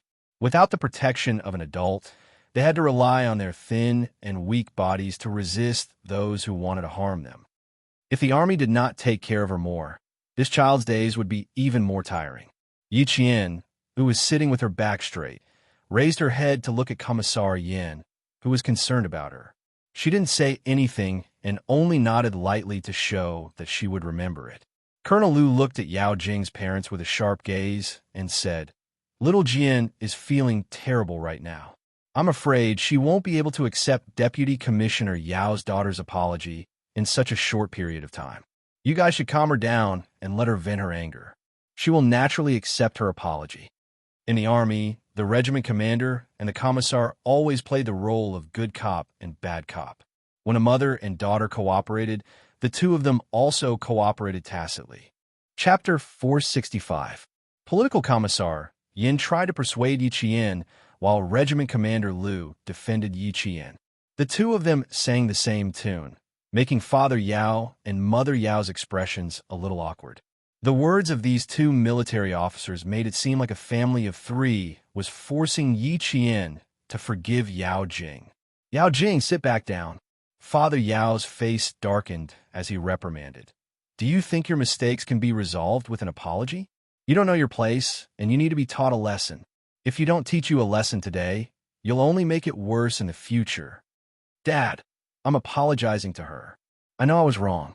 Yao Jing didn't listen and stood stubbornly beside Yi Qian. She lowered her posture and said again, "I'm sorry, Yi Qian. I want to ask you to forgive me. I only hope that you can hear my sincere apology." If she didn't get Yi Qian's approval today, she would become the target of all the students' sympathy, and she would become the villain in the eyes of all the teachers and students. He wanted to step on Yao Jing's shoulders and help himself. No way. "Yao Jing, when Jiasin told you that my mother was a martyr, if you had immediately apologized to me instead of threatening me, I would have chosen to forgive you." Yi Qian, who hadn't spoken since Regiment Commander Lu and Political Commissar Yin came to the office, finally spoke. But to Father Yao and Mother Yao, it was better not to speak. "You don't have the sincerity to apologize. From insulting my mother to threatening me. Yao Jing, you don't have the sincerity to apologize to me or my mother. Even if you're standing in front of me now, you're only apologizing for your mistakes, instead of apologizing to my mother." Yao Jing's face turned pale. She didn't expect Yi Qian to not let go of the time she apologized. At that time, she was furious and only wanted to teach her a lesson. She didn't think of apologizing. Now that she said it, it made it seem like she didn't have the sincerity to apologize. "She still threatened you? What did she say, Yi Qian? Say it now." Teacher Tong wanted to persuade Yi Qian to forgive Yao Jing's unintentional mistake. But when she heard this, her expression became serious, and she said, "Speak slowly, don't rush." A glint flashed across Yao Jing's eyes. Her body trembled slightly. She seemed afraid and regretful at the same time. She said softly, I'll say it myself." She did not dare to let Yi Jian continue. If she continued, she would be punished. "I said I won't let go, but I heard someone say that Yez's mother was a martyr, but I thought it was false, so I—" At this point, she could still find a reason to make others believe her. Yi Jian sneered in her heart and looked at her with clear eyes. Ying said that in order to protect you, she stood up and said that you didn't know. It was unintentional. You can choose not to believe in Jiasin's words, but Yi Ying is your friend. Do you think that your friend's words are false? But you still didn't apologize to me. Instead, You remained silent when you saw my classmates standing up for me. Yi Jian's voice was very clear, and her words were very clear. Her speed was neither fast nor slow, and at the same time, her words were powerful and powerful.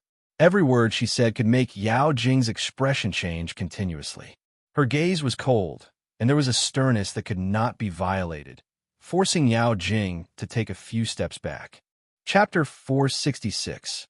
Yao Jing, why won't I accept your apology? The reason is that you only think that you shouldn't have said the wrong thing and landed yourself in this predicament. You shouldn't be apologizing for hurting me. Your apology is only for yourself. It has nothing to do with sincerity. So, I definitely won't accept your apology.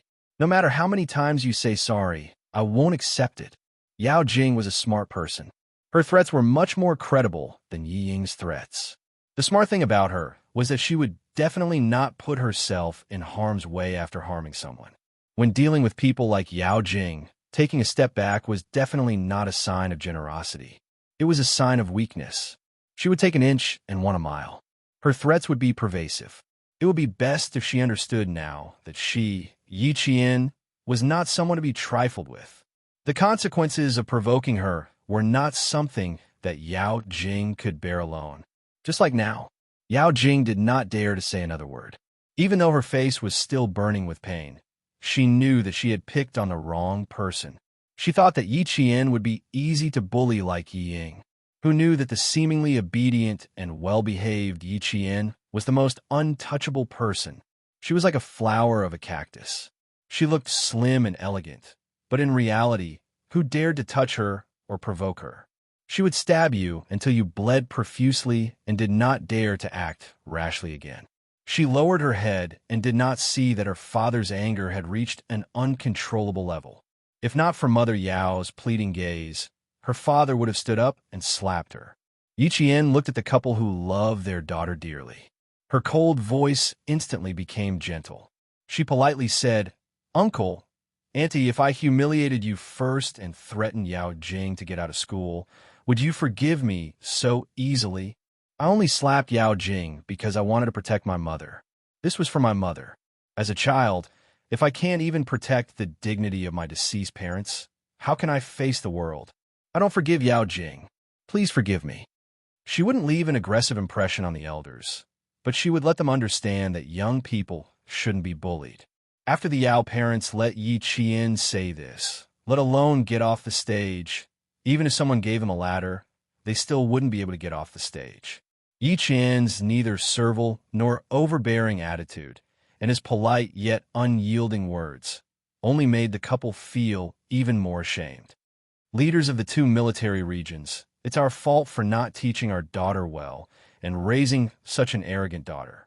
It was normal for classmate Yi not to forgive her. We'll definitely discipline her strictly and won't let her run wild anymore. If anything happens to Yi Qian, as long as we find out that it has anything to do with Yao Jing, I will personally send her to the juvenile detention center to be reformed. We can't let her come out and harm others again. Since Father Yao had said it himself, it was a layer of protection to suppress Yao Jing.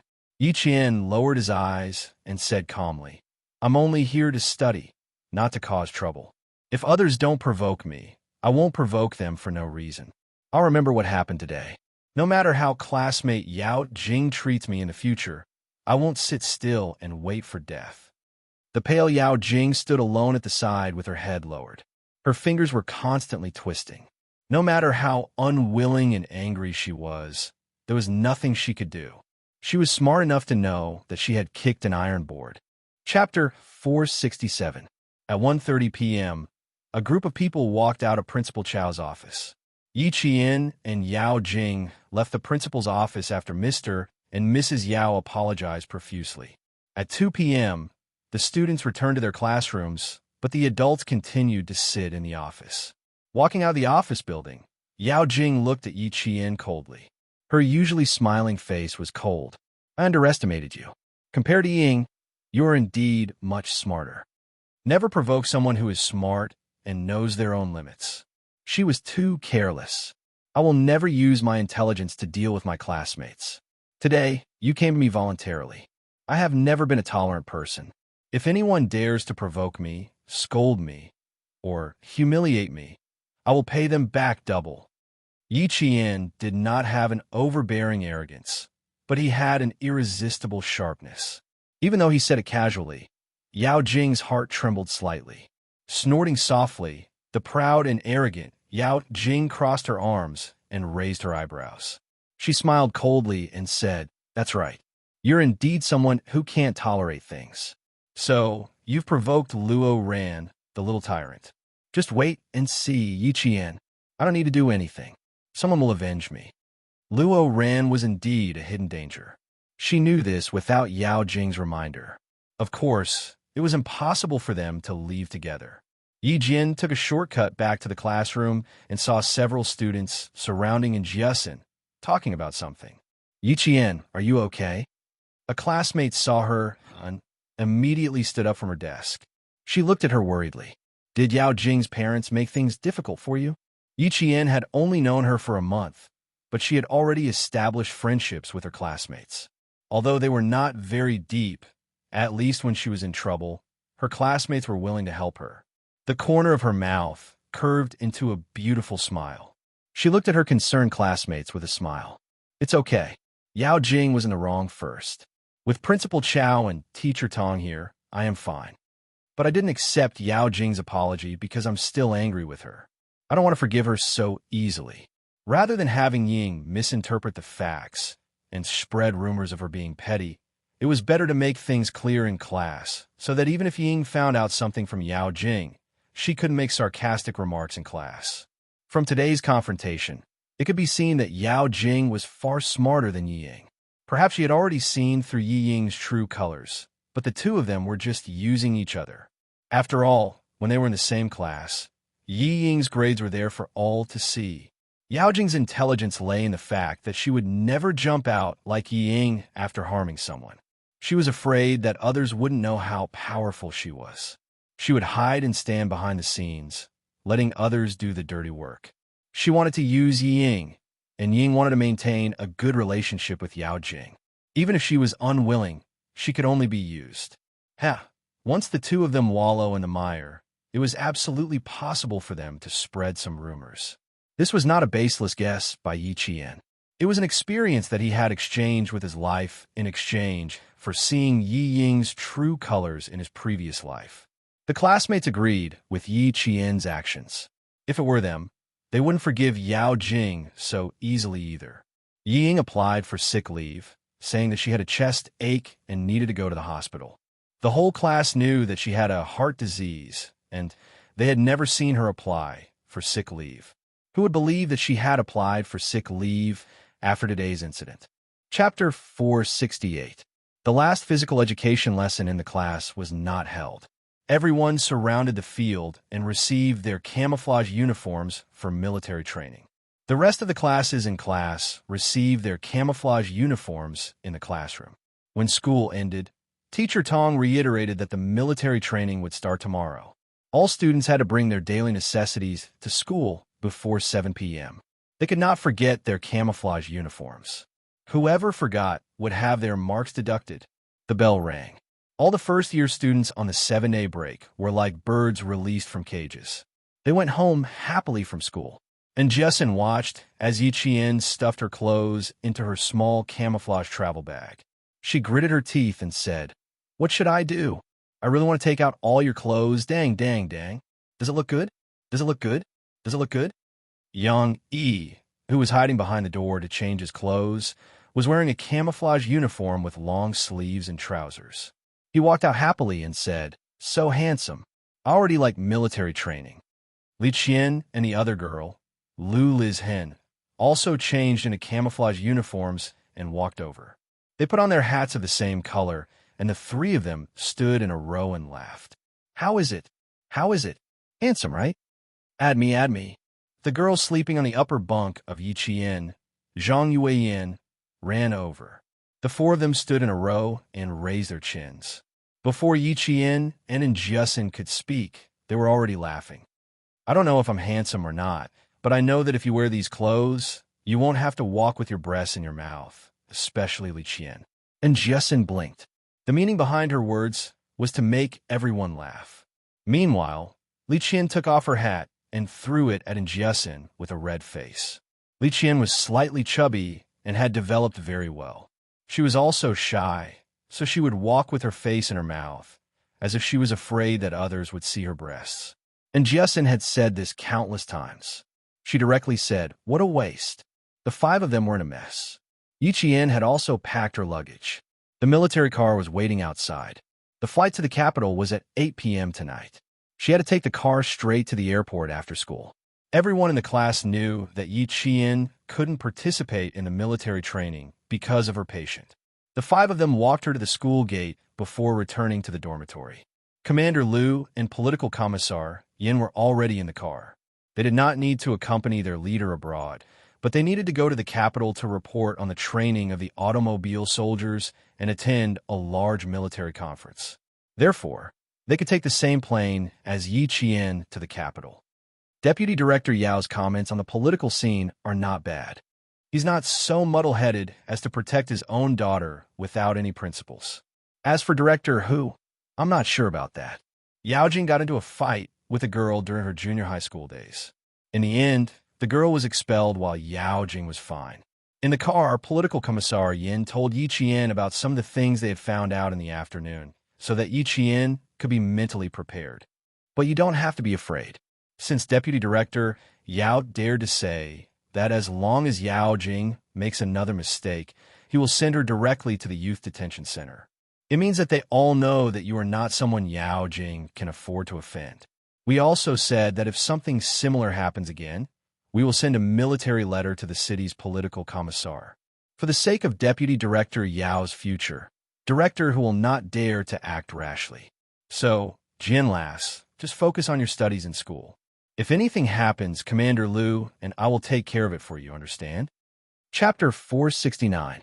This was the military's concern for Yi Qian. It was also the military's high regard for her.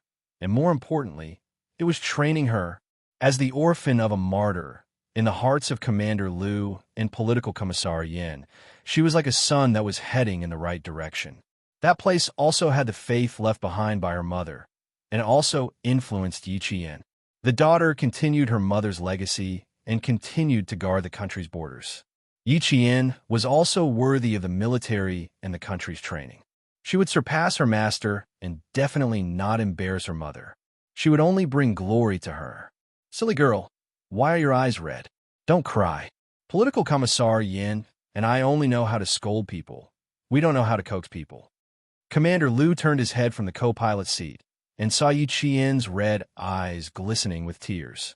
He immediately joked, "You're our soldier.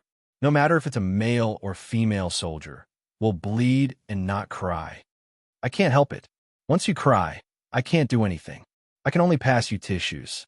Old Yin, why are you still in a daze? Send her tissues. This girl is so sad. TSK, she fought with a male soldier until her body was bruised, but I didn't see her cry. I even wondered if she was born with an undeveloped tear gland and couldn't cry. So, it's not that she can't cry, it's just that her emotions aren't right. She needs the right time to cry." Yi Qian, whose heart was filled with gratitude, was teased by Commander Liu. She was no longer in the mood to cry. Instead, she laughed out loud. The plane rushed into the starry sky and began a 3-hour journey from south to north. The weather in the capital was not bad. Similarly, the stars were twinkling and the moonlight was clear and cool. Individual weapons and equipment. 1 American-made Carbine G Sauer handgun for magazines, 1 MP5 submachine gun, 3 tear gas grenades, and 3 smoke grenades. In a certain armory in the capital, Xia Jinyuan, J5, G3, and Z7 counted the weapons they carried with them. These were all guns and ammunition that had to be prepared when going abroad, just in case. And because the country they were visiting this time happened to be a country that needed to be rebuilt due to war, the risk factor was greater, and the weapons they had prepared were more abundant than before. From the equipment of the entourage, it could be seen that in addition to the soldiers sent by the Ministry of National Security in Zongnanhai, there were also soldiers from the Special Forces of the Snowfield Brigade as personal protection. Special forces are the trump card of every country in the world when it comes to emergencies. They are the dagger of the country, and also the guardian of the country, especially special forces like the Snowfield Brigade. As long as they show up, it means that they are the highest level of security. Complete, correct. That's right. That's right. 3 similarly cold and hard voices rang out one after another. They put away the weapons that had been placed on the table and confirmed that there were no problems with them.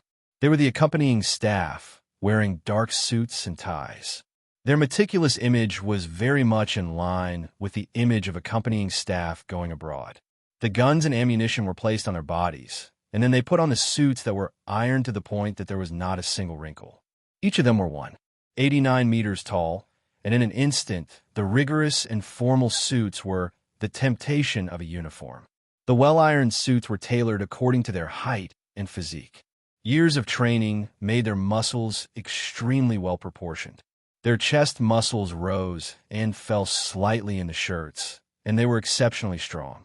But when they put on the jackets, each of them stood tall and straight. Their wide shoulders and narrow waists showed a sense of strength and thinness.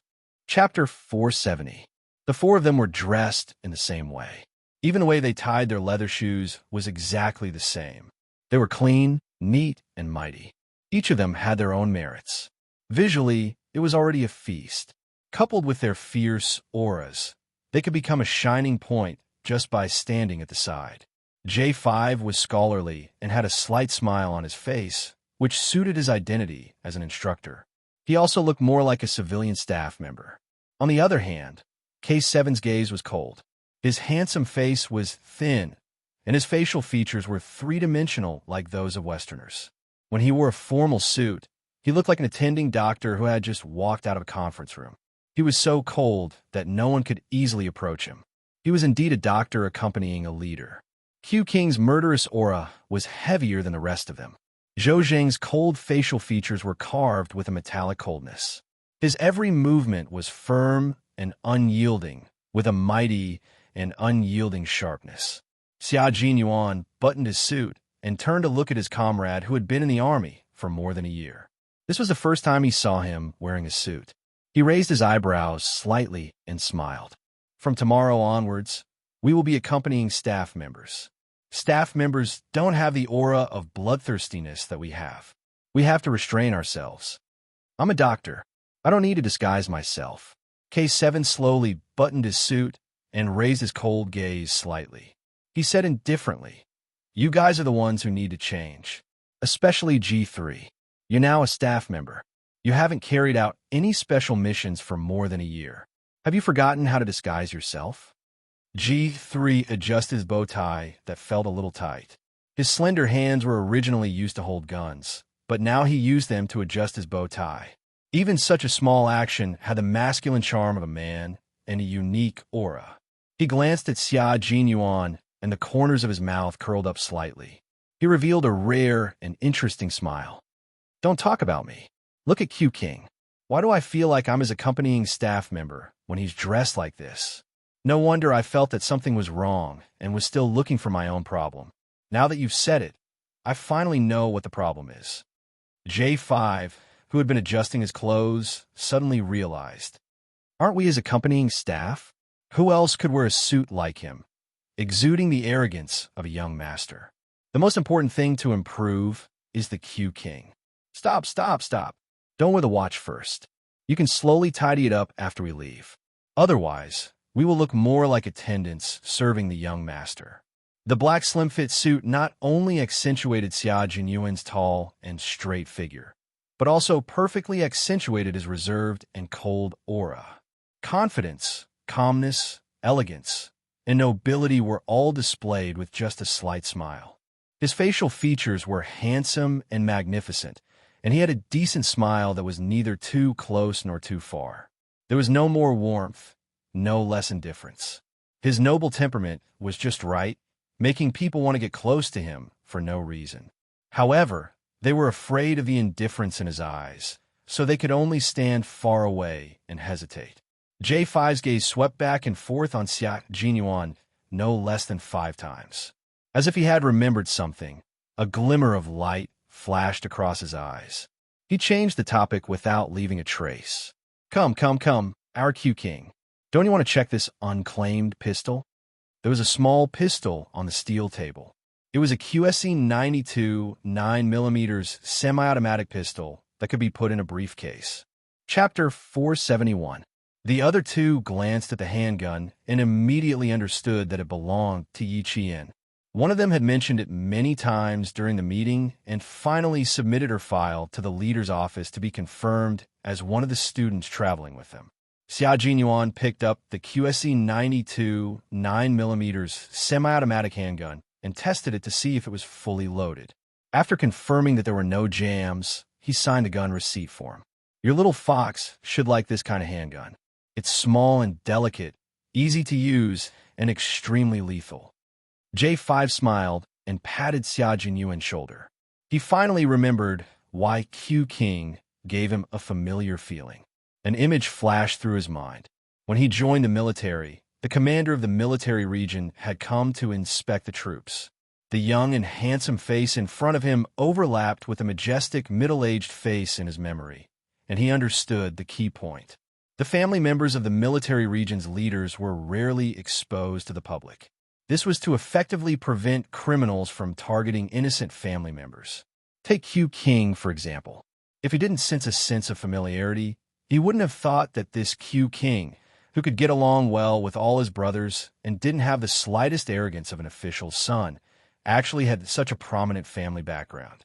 However, the Snowfield Brigade didn't lack children from high-ranking military officials. For example, Z7 and K7 were also descendants of generals, and their family background were only slightly inferior to Xia Jinyuan's. After putting away the handgun, Xia Jinyuan looked at his watch, and the corners of his mouth unconsciously curved up. His little fox had already boarded the plane and was expected to arrive at the airport in 2 hours and 11 minutes. Unfortunately, he couldn't pick her up at the airport. I still need to meet with Yi Qian. I'll go back and look at the information of the entourage. At the mention of Yi Qian, Xia Jinyuan's expression softened a lot. He looked even more refreshing and handsome. The private plane will depart at 4:30 a.m. tomorrow. Gather an hour in advance and secretly cooperate with the brothers from the National Security Bureau to clean up the area. Make sure there are no problems. It was impossible for a leader to announce the time of an overseas visit to the public, and the departure time and location could not be leaked. Security had to be kept strictly confidential, and unrelated people were not allowed to come close. It had to be to the point where even a fly couldn't fly in, and the soldiers of the Snowfield Brigade wouldn't easily show up.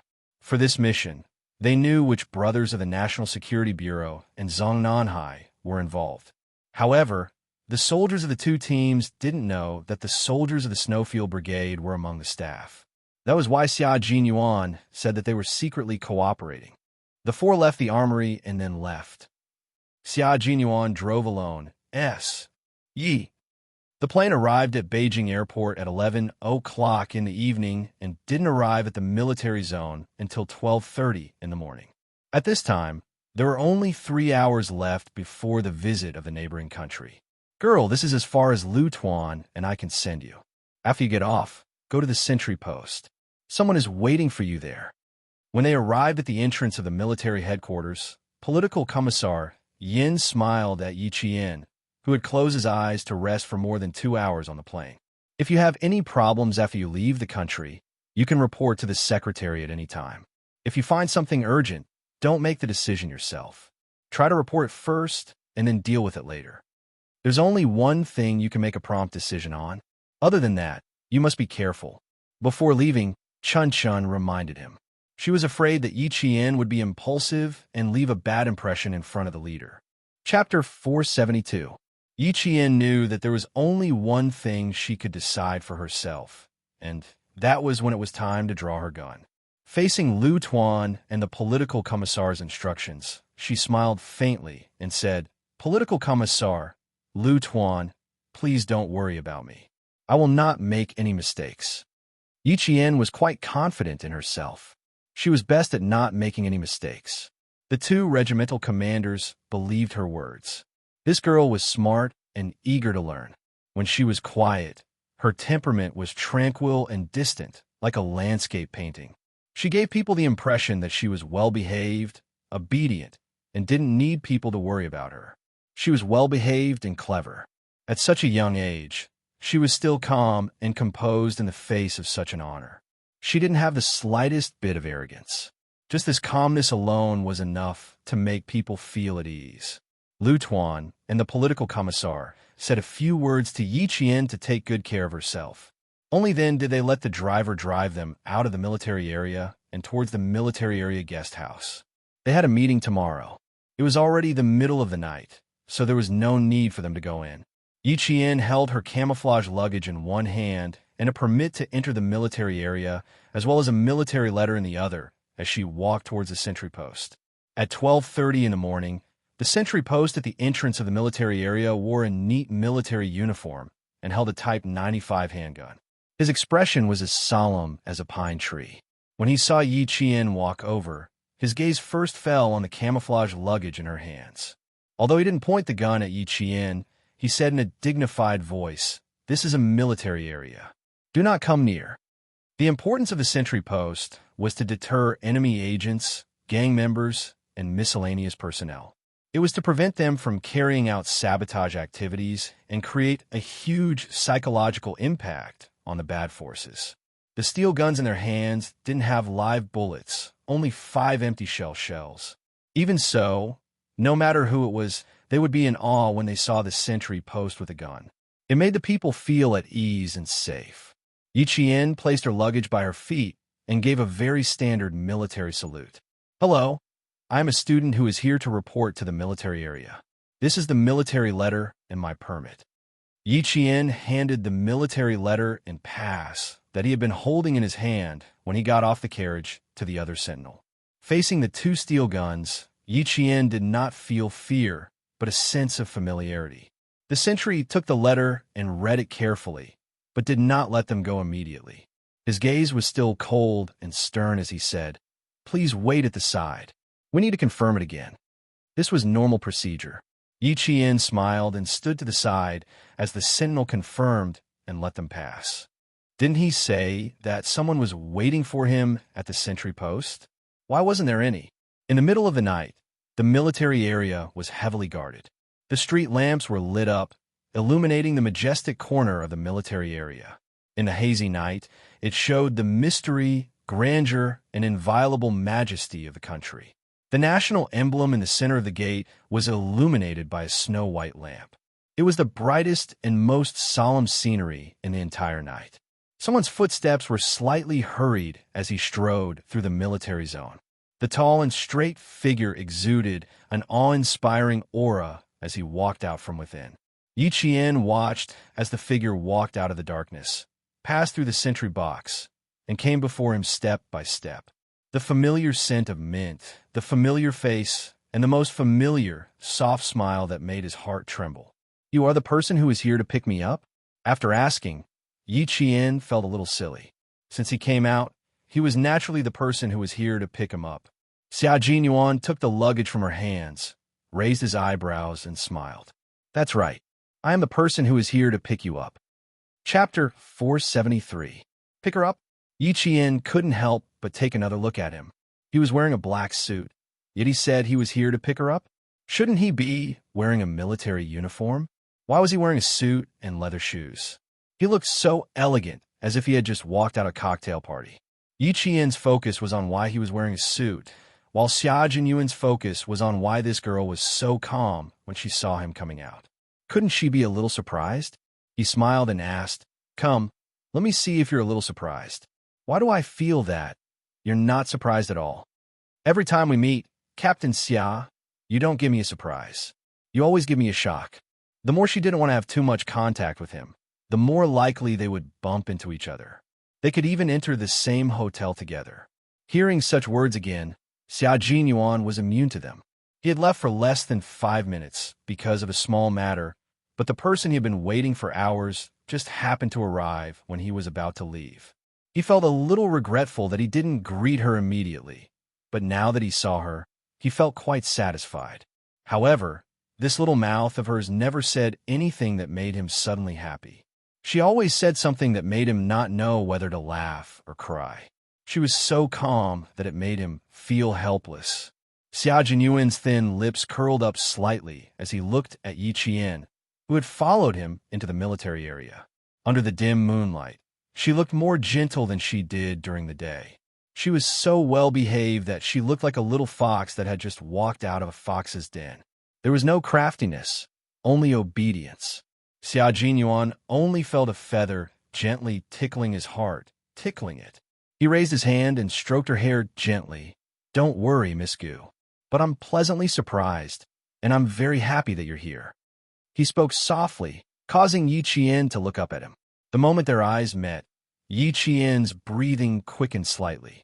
Under the misty street lights, he could see a small flame flickering in his calm eyes. It also seemed to contain an expression that he couldn't understand. It was an expression that made him a little flustered. Yi Qian's dark eyes moved slightly. He forced himself to look away calmly.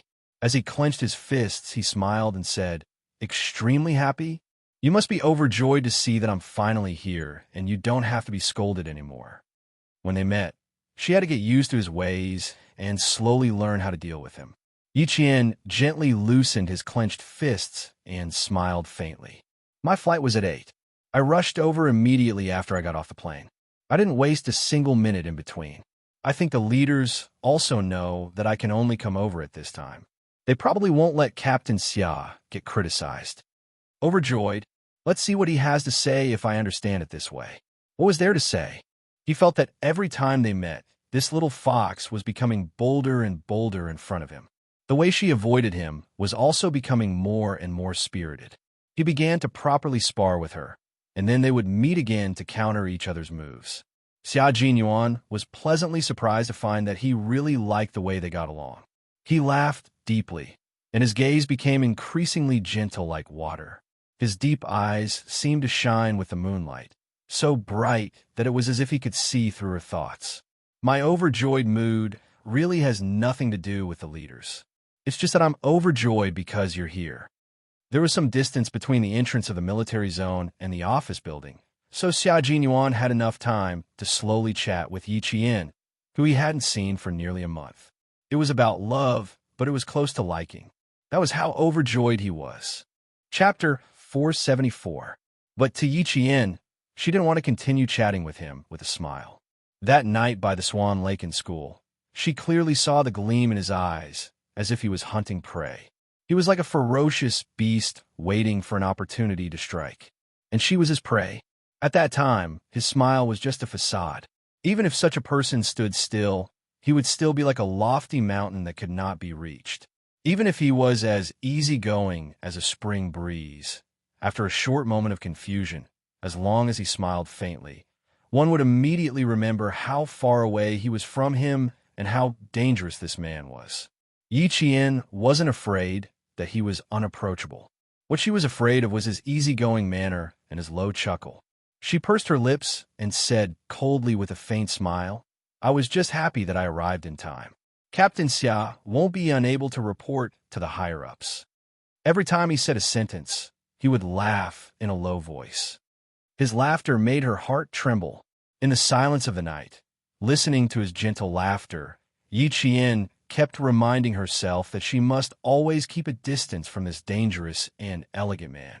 She couldn't give him the opportunity to tease her at any time. She had to change the topic to something serious. "I can wait even if you came a little later. I can wait until—" He bent down slightly. His mini breath brushed past her cheek. He was so close to her. Yi Qian's body tensed up. Even her breathing seemed to follow the rhythm of his breathing, rising and falling. Her entire being was enveloped in his scent. She heard his elegant voice, which was as mellow as red wine. "I've been waiting for you to appear. No matter how late it was, I was willing to wait." He knew that her body was tense. No matter how calm she pretended to be, he could see that her expression was slightly trembling. The smile on his elegant and handsome face deepened. His deep and intoxicating voice was as gentle as water, causing Yi Jian's helplessness to spread once again. After all, she had lived 2 lives. Why couldn't she face Xia Jinyuan calmly and composedly? Yi Qian looked up at this handsome face that was even more elegant in the moonlit night. His heart was thumping, and his eyes were clear as he replied calmly, "Of course you have to wait for me. If you don't, the leader will scold Captain Xia first. Only when you wait for me will you be able to report to your superiors." Hearing this, Xia Jinyuan laughed again. Yi Qian looked at the familiar handsome face that was only a fist away from her. As he smiled, his hot, minty breath sprayed onto her face, causing her to tremble and making her even more guarded. "That's right. I didn't need to wait for you to complete my mission. The leader was afraid that a young lady like you, who had just arrived in the capital, would be too shy to come over after being blocked by the sentries.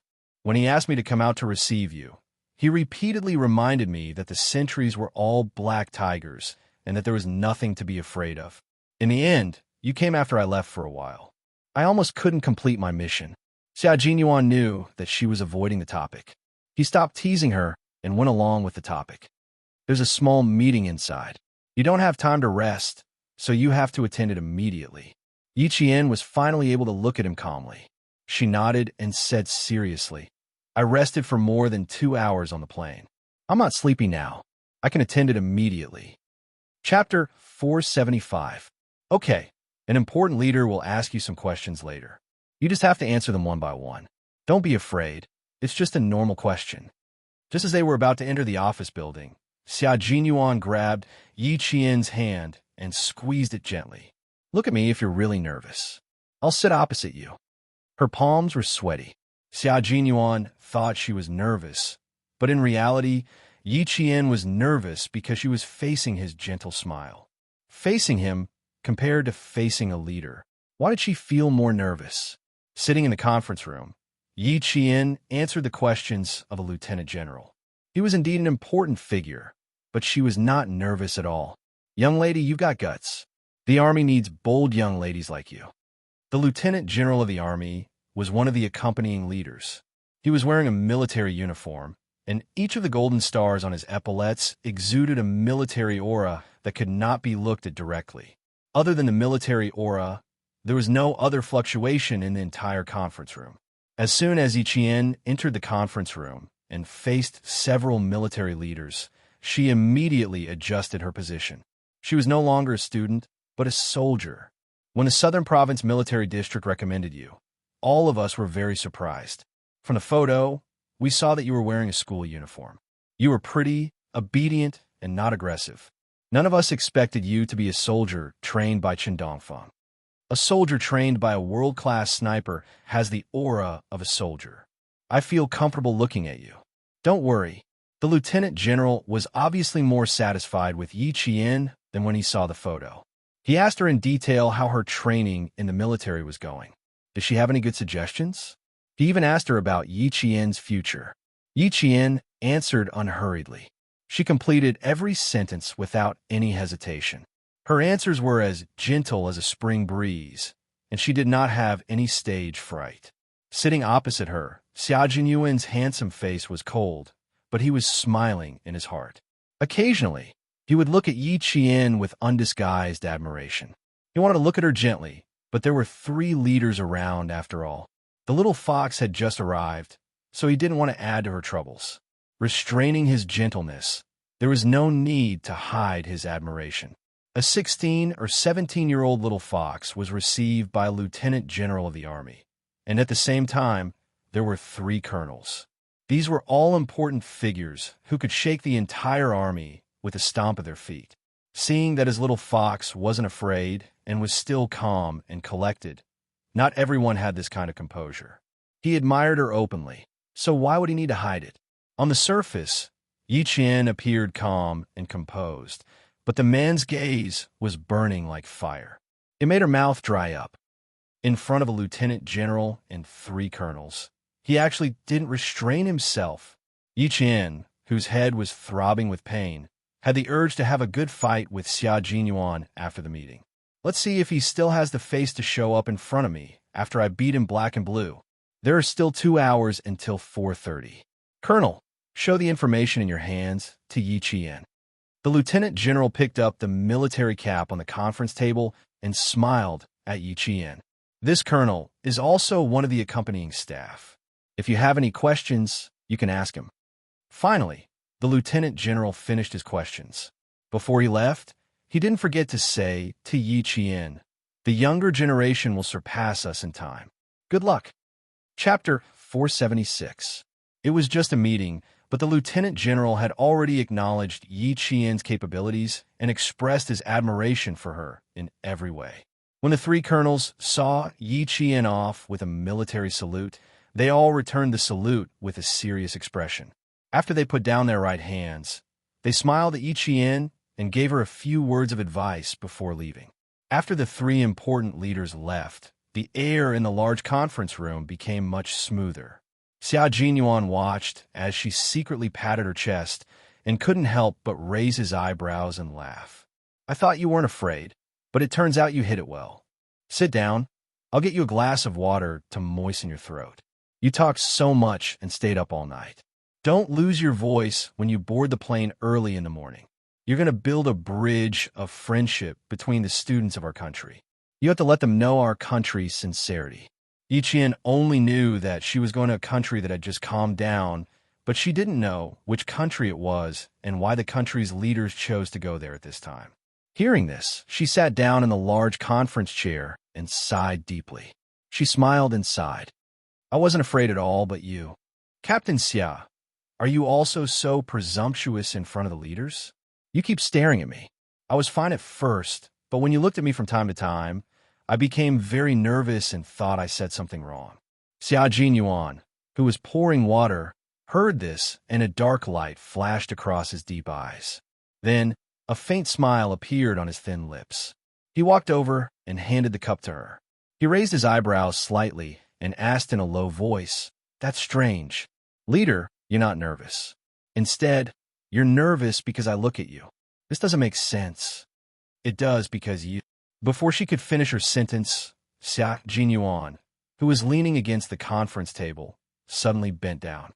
Yi Qian, who was drinking water with her head lowered, was caught off guard. He suddenly bent down, and she instinctively raised her head to look at him. At this moment, the distance between them was really close. They were so close that the tip of his handsome nose was only half a finger's width away from hers. Her starry eyes widened slightly as she looked at the man in front of her. Even though she immediately held her breath, she still couldn't help but inhale his breath. Her pupils gradually constricted to the point that he was the only existence in her world. Yi Qian bit his lower lip a little unnaturally. He steadied his mind and said, "Stand up first. Let's talk nicely. Don't get too close. From a medical point of view, it's not good for breathing when two people are too close to each other. They will inhale the carbon dioxide exhaled by each other, and there will also be cross-infection." What was she trying to say? Yi Qian, who was unable to take it, leaned back, his head tilted back, and his legs stomped on the floor, trying to move him and his chair away. He couldn't move at all. The floor was covered with a gray carpet, and the chair was a fixed bow-legged chair. He couldn't move even if he wanted to. "That's not right. My military rank isn't as high as the leaders, and my military might isn't as strong as theirs. Not to mention my military experience. I can't compare at all. Then why are you afraid of my gaze?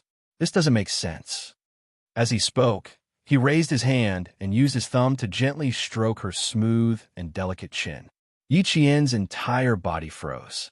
Her pupils constricted to the size of a needle tip. She was so frightened by his ambiguous actions that her toes curled up. Was he crazy? This was a military base, a conference room. Were there any cameras? Would anyone see it? Chapter 477. Yi Qian was so nervous by his actions that her brain was stretched taut. She stared fixedly at him.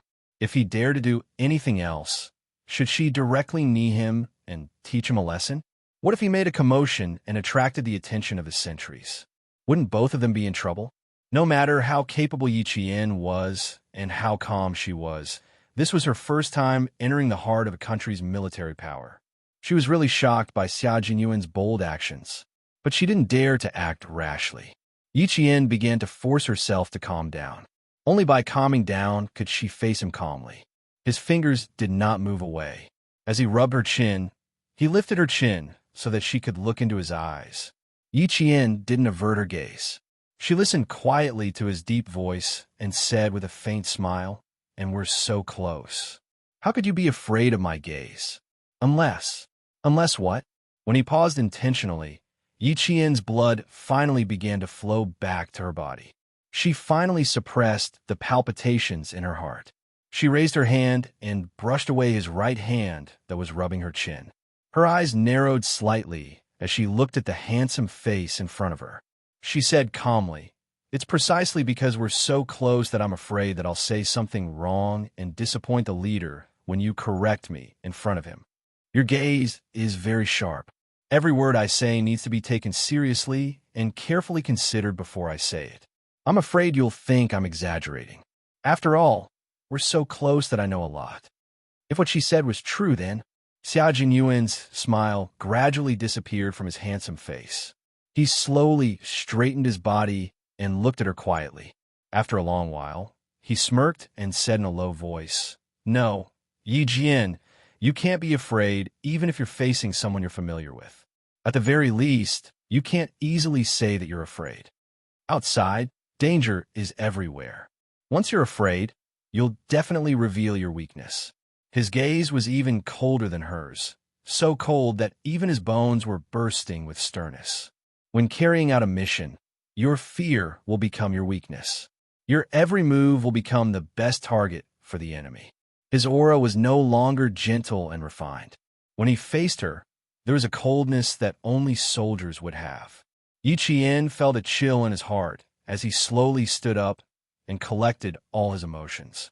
The ambiguity between the two of them disappeared instantly, leaving only a heavy and solemn atmosphere.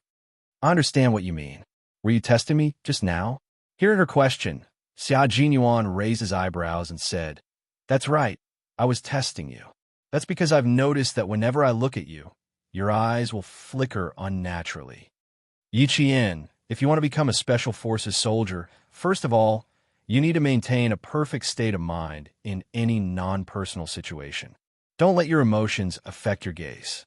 Instead, use your gaze to control the emotions in your heart." When Xia Jinyuan poured the water, he thought of testing her. If he wanted to take her forward, then he had to personally correct some of her small habits. A little fox who would become alert at the slightest movement, a little fox that he had his eyes on. He wanted to take her to a higher and further place, so he had to correct any problems that he discovered. Yi Qian didn't expect that his ambiguous action just now was actually a test. She hated that she didn't realize it at all, and instead had thoughts that she shouldn't have. Her gaze sharpened as she stood up straight like a long spear and accepted Xia Jinyuan's harsh criticism and advice. Chapter 478. Don't let your ability be ruined by the emotions you occasionally reveal, especially when you're on a mission. There's no one else in your eyes, only vigilance. Do you hear me, Yi Qian? The last sentence could be said to be the harshest words and the coldest tone Xia Jinyuan had ever spoken to her since they had known each other. Flirtatious, teasing, and romantic relationships all disappeared from her mind. All that was left was the calmness before a mission, the calmness that would never be swayed by others again. Yi Qian stood up straight and said in a deep voice, "Yes, I hear you." She felt a thin layer of sweat on her back. She couldn't see through this man who was like a spring breeze one second and cold the next. Just like now, she had yet to walk out of his cold voice, but he had already restrained his sternness and revealed an intoxicating warm smile. "Okay, you can relax now. I believe that with your intelligence, you've already remembered my words and will definitely correct them." He smiled as he picked up the glass of cold water and handed it back to her. "Here, finish the water in the glass. It's cold, refreshing." His deep and dark eyes contained a deep meaning that Yi Qian couldn't figure out. After taking the glass, she lowered her eyes slightly and took a sip of the cold water. It was indeed refreshing, and even her mind was much clearer. Xia Jinyuan was a mysterious man. She had too many things to learn from him. Thanks to his timely reminder, she understood that no matter who she faced, as long as it wasn't in private, she should maintain a certain distance and not let her emotions be swayed by the gazes of acquaintances. He was a good teacher and a good friend of hers. It was her fortune to have such a good teacher and friend as she grew up. The plane leaves at 4:30. Now, you need to rush to the airport with me immediately and arrive early to make preparations. Xia Jinyuan was very satisfied with Yi Qian's attitude. After being intimidated by him, she didn't run away, but chose to accept it and recognize the truth. This was the good thing about her. Business was business, personal was personal. Even if he was strict with her on business, it would never affect their private interactions. A person who separated business from personal matters was also a person who could distinguish between kindness and hatred. He wasn't worried at all that being strict with her would make her stay away. The more she fought, the braver she became. How could she possibly run away? She took small sips of water and put her hand into the side pocket of her suit. She elegantly took out an object that emitted a metallic coldness. It was a QSC 92 9mm semi-automatic pistol that could be put in a briefcase. This pistol was transferred from the military's arsenal. It's brand new and has never been used before. It's just right for you. He placed the pistol on the conference table and slowly pushed it in front of her. 2 spare magazines. Including the one in the pistol, there are a total of 35 bullets. If no shots are fired, all 35 rounds of ammunition must be handed over to the firearm stockpile. Yi Qian picked up the pistol. As he gripped the handle, he pressed down on the trigger and removed the magazine. The magazine fell into the palm of his left hand. Touching the gun, Yi Qian's eyes were cold and sharp as he carefully checked the magazine's capacity. It was indeed full of 15 bullets. Then he reloaded the magazine. Then she coolly pulled the sleeve and raised her hand. With a cold expression, she looked through the camera and saw the crosshair. She aimed at a moth flying in from outside the glass of the conference room. No problem. Yi Qian put away the pistol. Her eyes were as calm as a mirror as she looked at Xia Jinyuan, who had a slight smile on his face. Can we go now? Chapter 485. The Attacking Hearts Telepathy Group, of course. Xia Jinyuan was not in a hurry to deal with a little fox who was so cold to him. A hint of mockery flashed across his elegant and handsome face. He calmly walked out of the conference room. As he walked, he said calmly, "You need to change into a new set of clothes.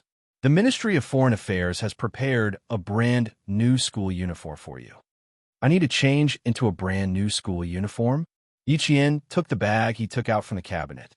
She glanced at him and went into the walk-in closet to change. It was a Western-style student uniform. The bottom was a grayish-white, navy blue, and dark red checkered skirt.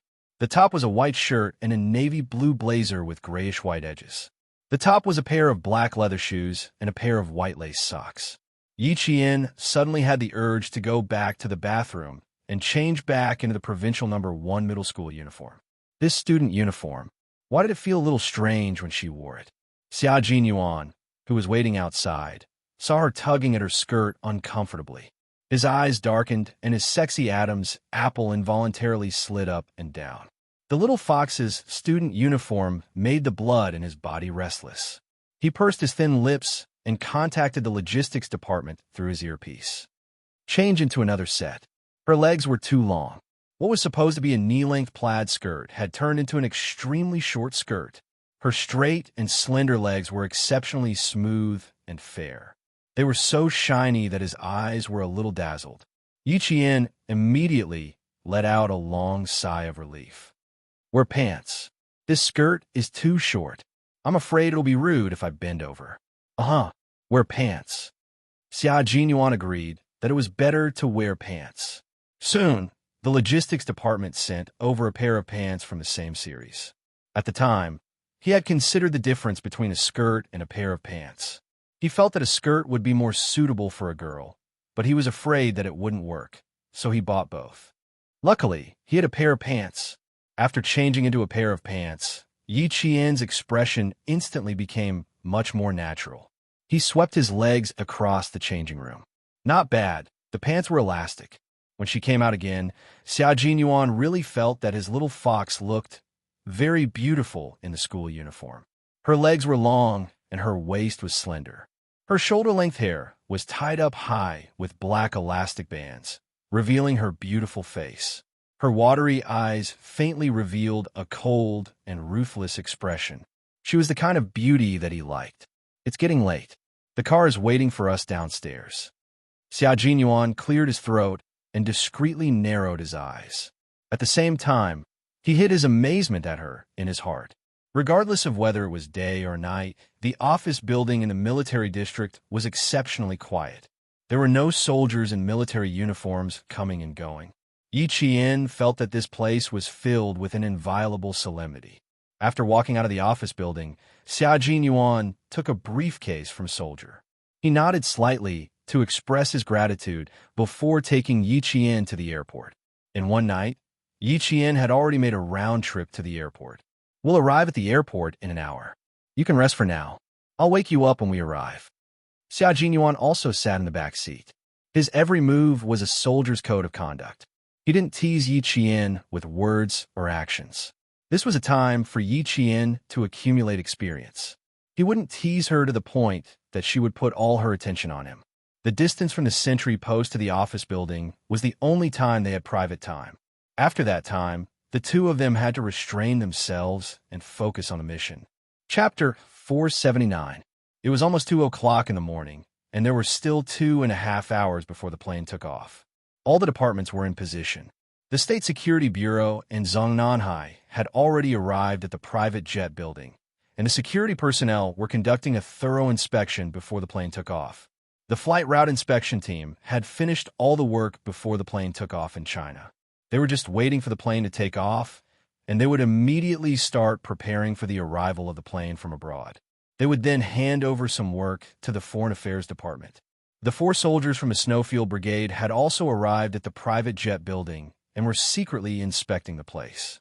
They even checked the surveillance cameras to prevent anyone from spying on the leader's route into the airport.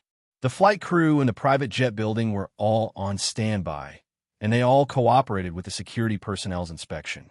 Once again, they confirmed that there were no dangerous items on them. It could be said that the entire private jet building was under high security. This was not only the case in China, but also abroad. When the plane landed abroad, it was also under high security. Yi Qian arrived at the airport 53 minutes later, and it was getting closer and closer to the boarding time for the leaders. After entering the private jet building, she and Xia Jinyuan went through layers of strict inspection and finally entered the private passage after confirming that there were no mistakes. Go directly to the departure lounge and wait. You can take a look at this document first in case the leader. Xia Jinyuan had only taken a few steps into the private passage when he was interrupted by a voice from the headset. This is Q King. J5's voice came from the headset. The civilian staff, accompanying the Lieutenant General of the Army, is calling. Please inform Yi Qian that the highest-ranking leader accompanying the leader will meet her in the departure lounge. The Lieutenant General will introduce her. How long will the meeting be? Are there any other leaders accompanying the leader that need to be met? Xia Jinyuan directly handed all the documents in his hand to Yi Qian. He gazed at her with a deep smile, and there seemed to be a glimmer in his deep eyes. We are in the private passage. We will arrive at the private jet building in about 2 minutes and enter the departure lounge in 5 minutes. As Yi Qian was an exchange student between the two countries, the leader naturally needed to meet her to understand the situation. Yi Qian took all the documents related to the culture and customs of other countries. She glanced at Xia Jinyuan, who was calmly talking to someone on the phone, and lowered her eyes slightly, elegantly flipping through the documents quickly. Okay, I will take her there now. Wait for me in the departure lounge. After cutting off the communication, Xia Jinyuan glanced sideways at Yi Qian, who was flipping through the documents very quickly. She flipped through the pages very quickly, but he knew that she had already memorized the information in her heart. His thin lips curved into a sexy curve, and his black eyes were filled with approval. Little Fox, the Lieutenant General has a very good impression of you. He mentioned you in front of the higher-ups, and the higher-ups will have 5 minutes to meet you. Hearing this, Yi Jian's reading speed slowed down a little. She looked up at him with her bright black eyes that were like a pool of clear water. She said calmly, "What do I need to pay attention to?" Nothing. You're a student. The leader will not talk to you with the strictness of an inspection. Xia Jinyuan couldn't help but laugh when he saw her calm expression. This girl's calmness. She did indeed have the demeanor of a general. Uncle Jin and Uncle Chun had really trained her well. She was calm and collected, and the more chaotic the situation was, the calmer she would be in danger. She would never drop the ball at a critical moment. Chapter 480. Previously, he had said that she was a qualified soldier. Now, he had to say that his little fox had already stepped into the threshold of the special forces. Relax, be calm, have a logical train of thought, speak clearly, and have a good grasp of the rhythm. There's still some time before 3:50 p.m. Read the information in your hands carefully first. The leader will probably ask about this. Xia Jinyuan spoke unhurriedly, not giving Yi Qian any psychological pressure. He even helped Yi Qian to calm down. It was obvious how important a mentor and helpful friend was.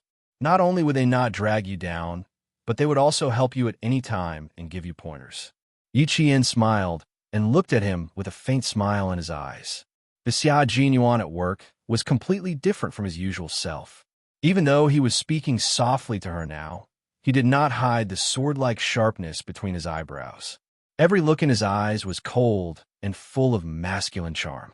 She could calmly face Captain Xia like this. She did not need to spend too much effort to guess what he would do next and what he would say to her.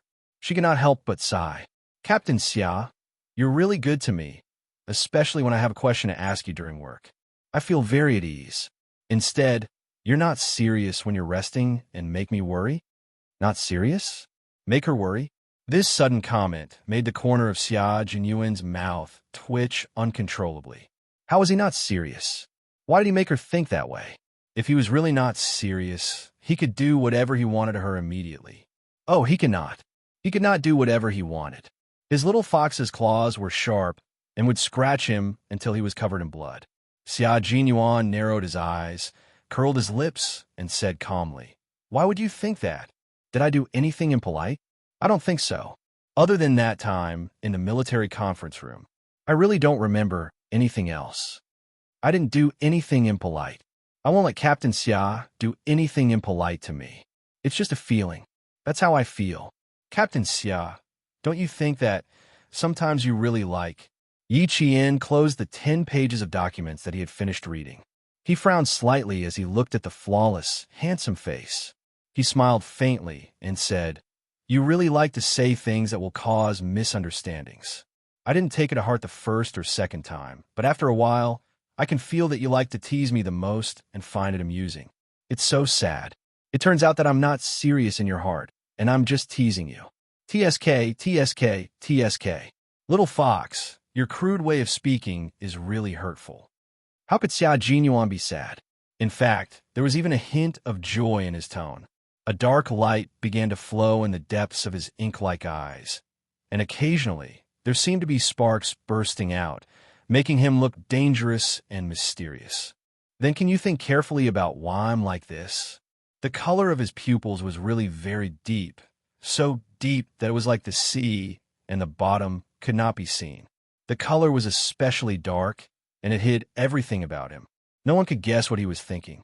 Yi Qian admitted that she did not have the ability to figure out what he was thinking. There seemed to be an answer that was on the verge of appearing, but when she thought about it carefully, she felt that it was impossible. In the end, after her gaze moved slightly, she shook her head and smiled. "It's not good to think about it, and I don't dare to think about it." "Then don't think about it. Study hard and get into the military academy. One day, when you're in uniform, I'll tell you the answer. Also, I'm very serious with everyone. I've never been in a relationship since I was young. You can rest assured about this." Chapter 481. Yi Qian stiffened and turned her head. She tightened her grip on the documents and looked at him calmly. "Why are you telling me this? I don't need to know." The smile on Xia Jinyuan's face deepened. He glanced at her indifferently. After a low laugh, he changed the topic. "Let's not talk about this now. Give me your ID card and wait in the departure lounge. Our other comrades are already in the departure lounge. We need to meet them." Indecent. He had to change that. How could he leave the impression that he was indecent? He was the most decent man in the world. The departure lounge was very quiet.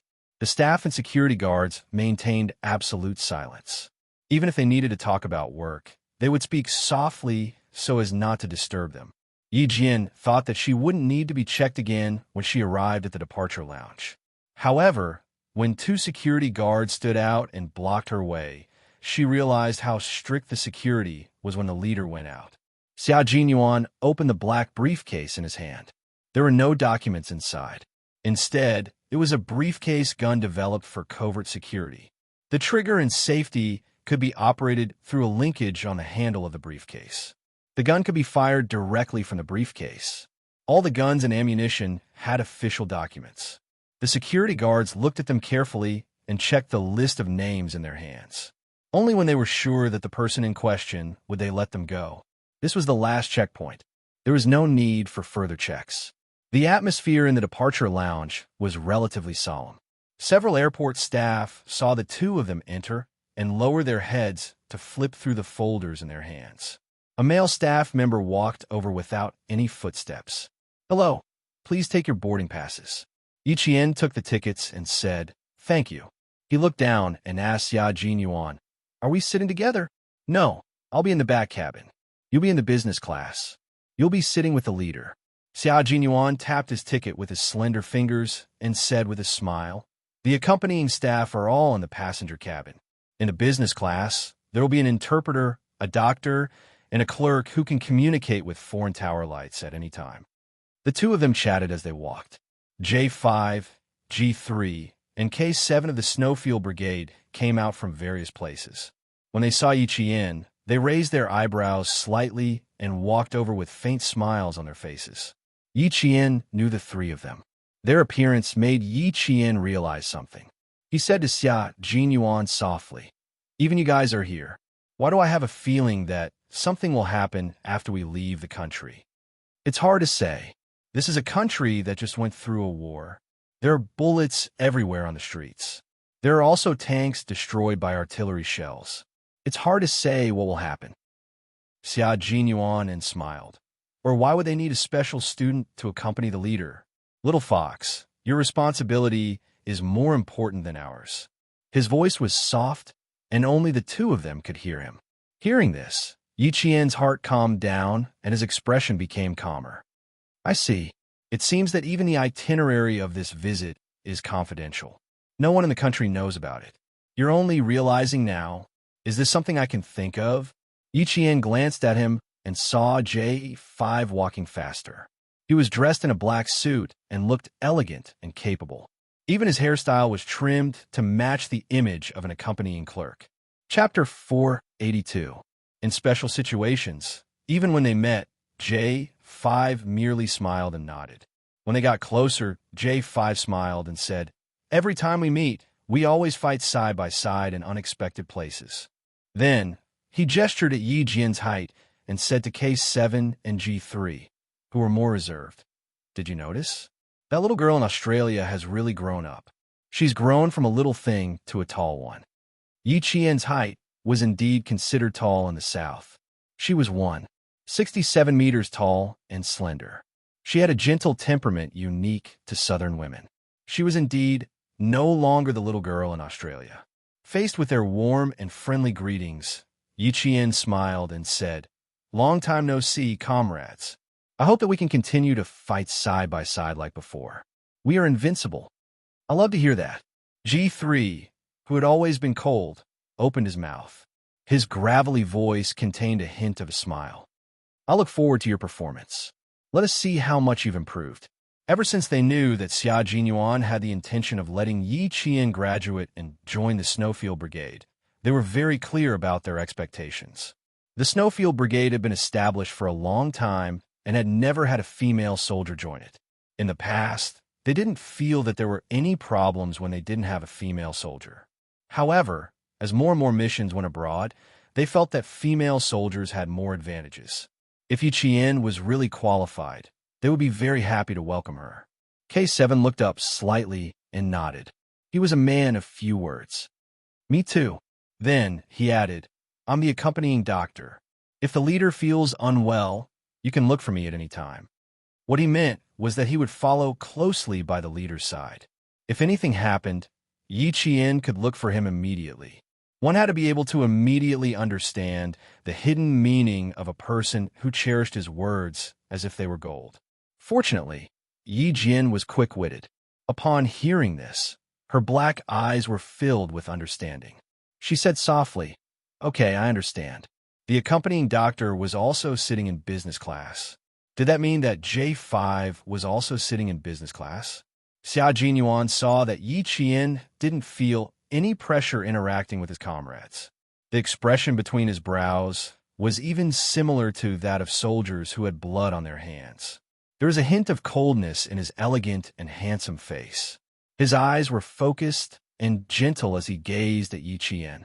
He was like a guardian angel. This made Yi Qian feel at ease. 10 minutes past 3, the guard in front of the airport contacted all the security personnel in the departure lounge. The leader's car arrived at the airport in 15 minutes.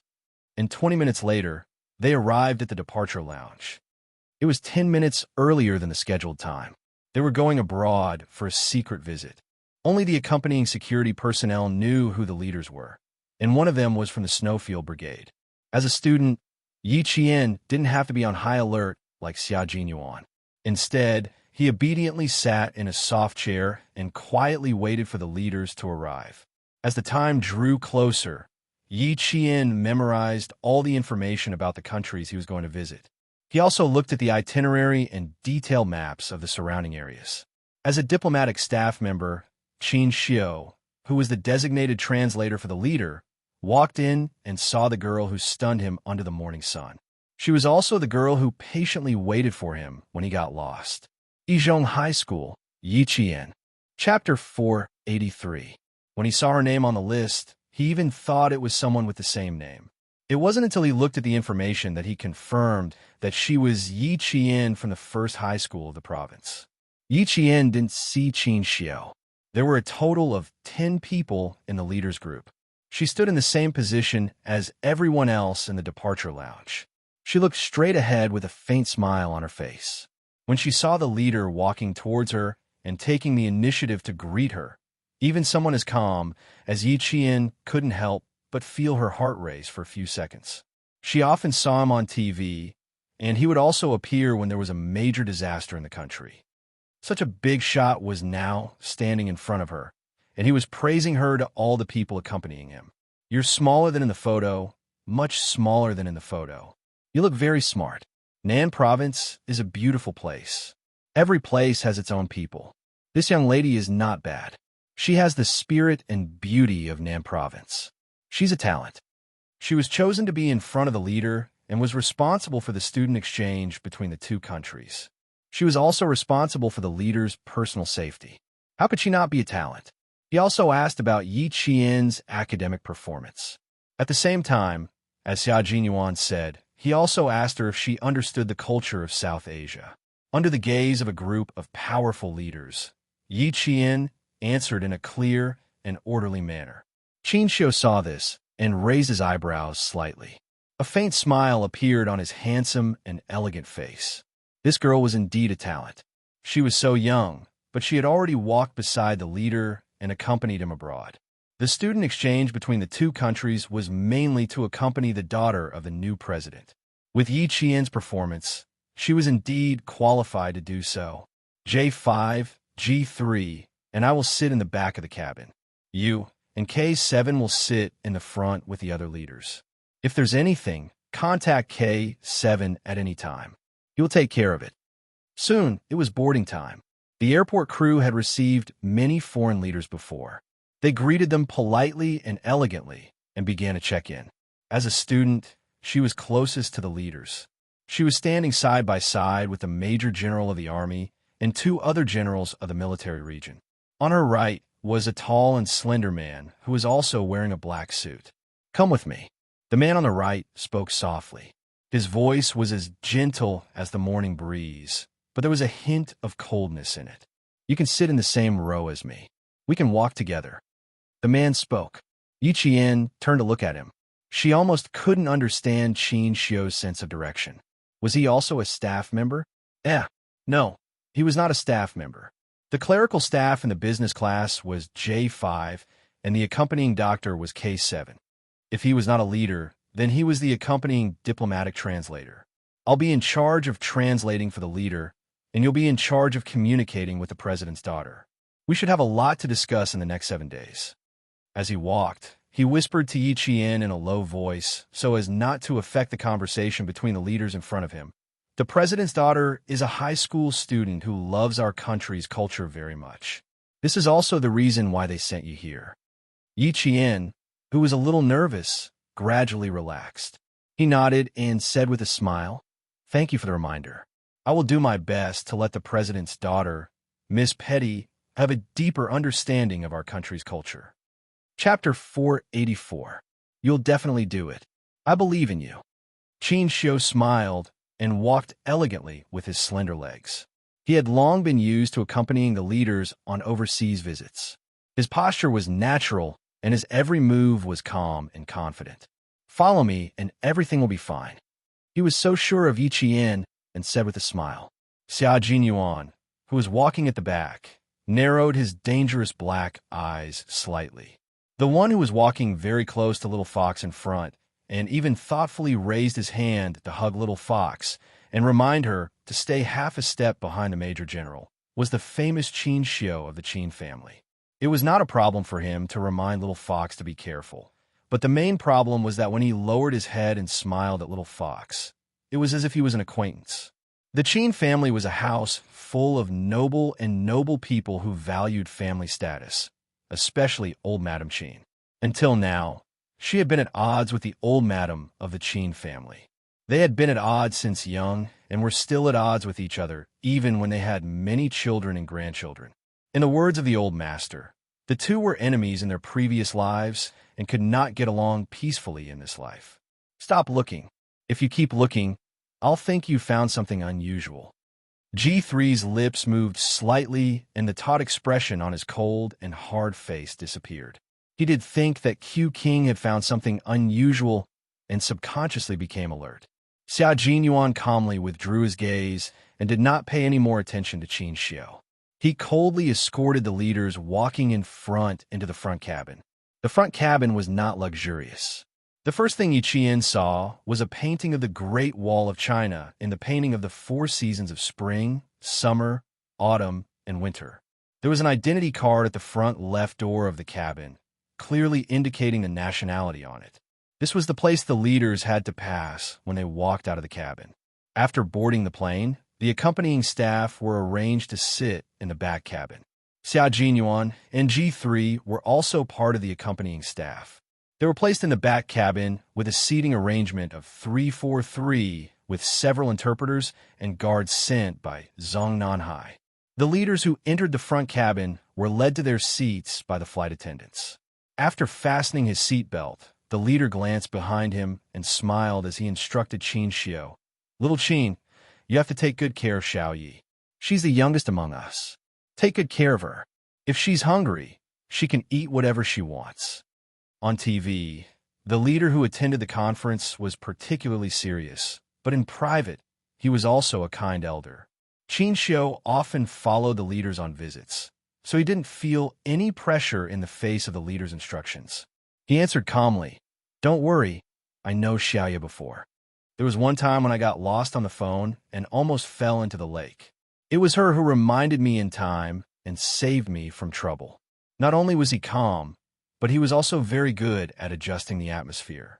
The leader was already laughing heartily. He said to Yi Qian, "Student Xiao Yi, your little Qin savior. If you have anything you want him to do, just tell him to do it. I don't think he'd dare to refuse." Amidst the laughter, the plane took off at 4:30 in the morning. The ground staff and security personnel began to retreat in an orderly manner. The airport returned to normal again. There was no longer a tense atmosphere, and some of the originally closed passages were opened as usual. The cars parked outside quietly left. Several people quietly withdrew their guns and quickly got into the cars to return to the team. Whether it was inside or outside the private jet building, there were 3 layers of security inside and outside. They didn't retreat until the plane left. It took 6 hours to go from Beijing to South Asia. During these 6 hours, the leader didn't communicate with the accompanying staff the entire time. There were some things at hand that needed to be dealt with on the plane and approved. Chapter 485.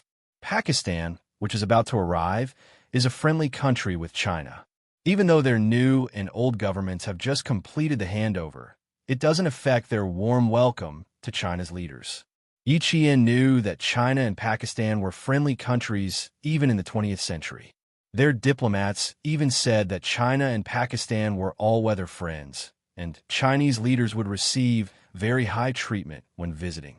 Our two countries have a road of friendship. Xiaoyi, do you know which road it is?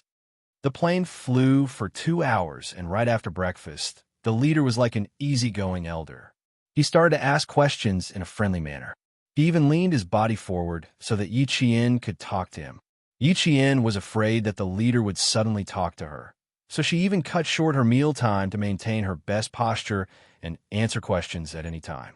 Qin Xiu, who was sitting in the same row as her, wiped his hands with a wet tissue and looked at Yi Qian with a warm gaze. This kind of thing, under normal circumstances, it would be difficult for a high school student to answer.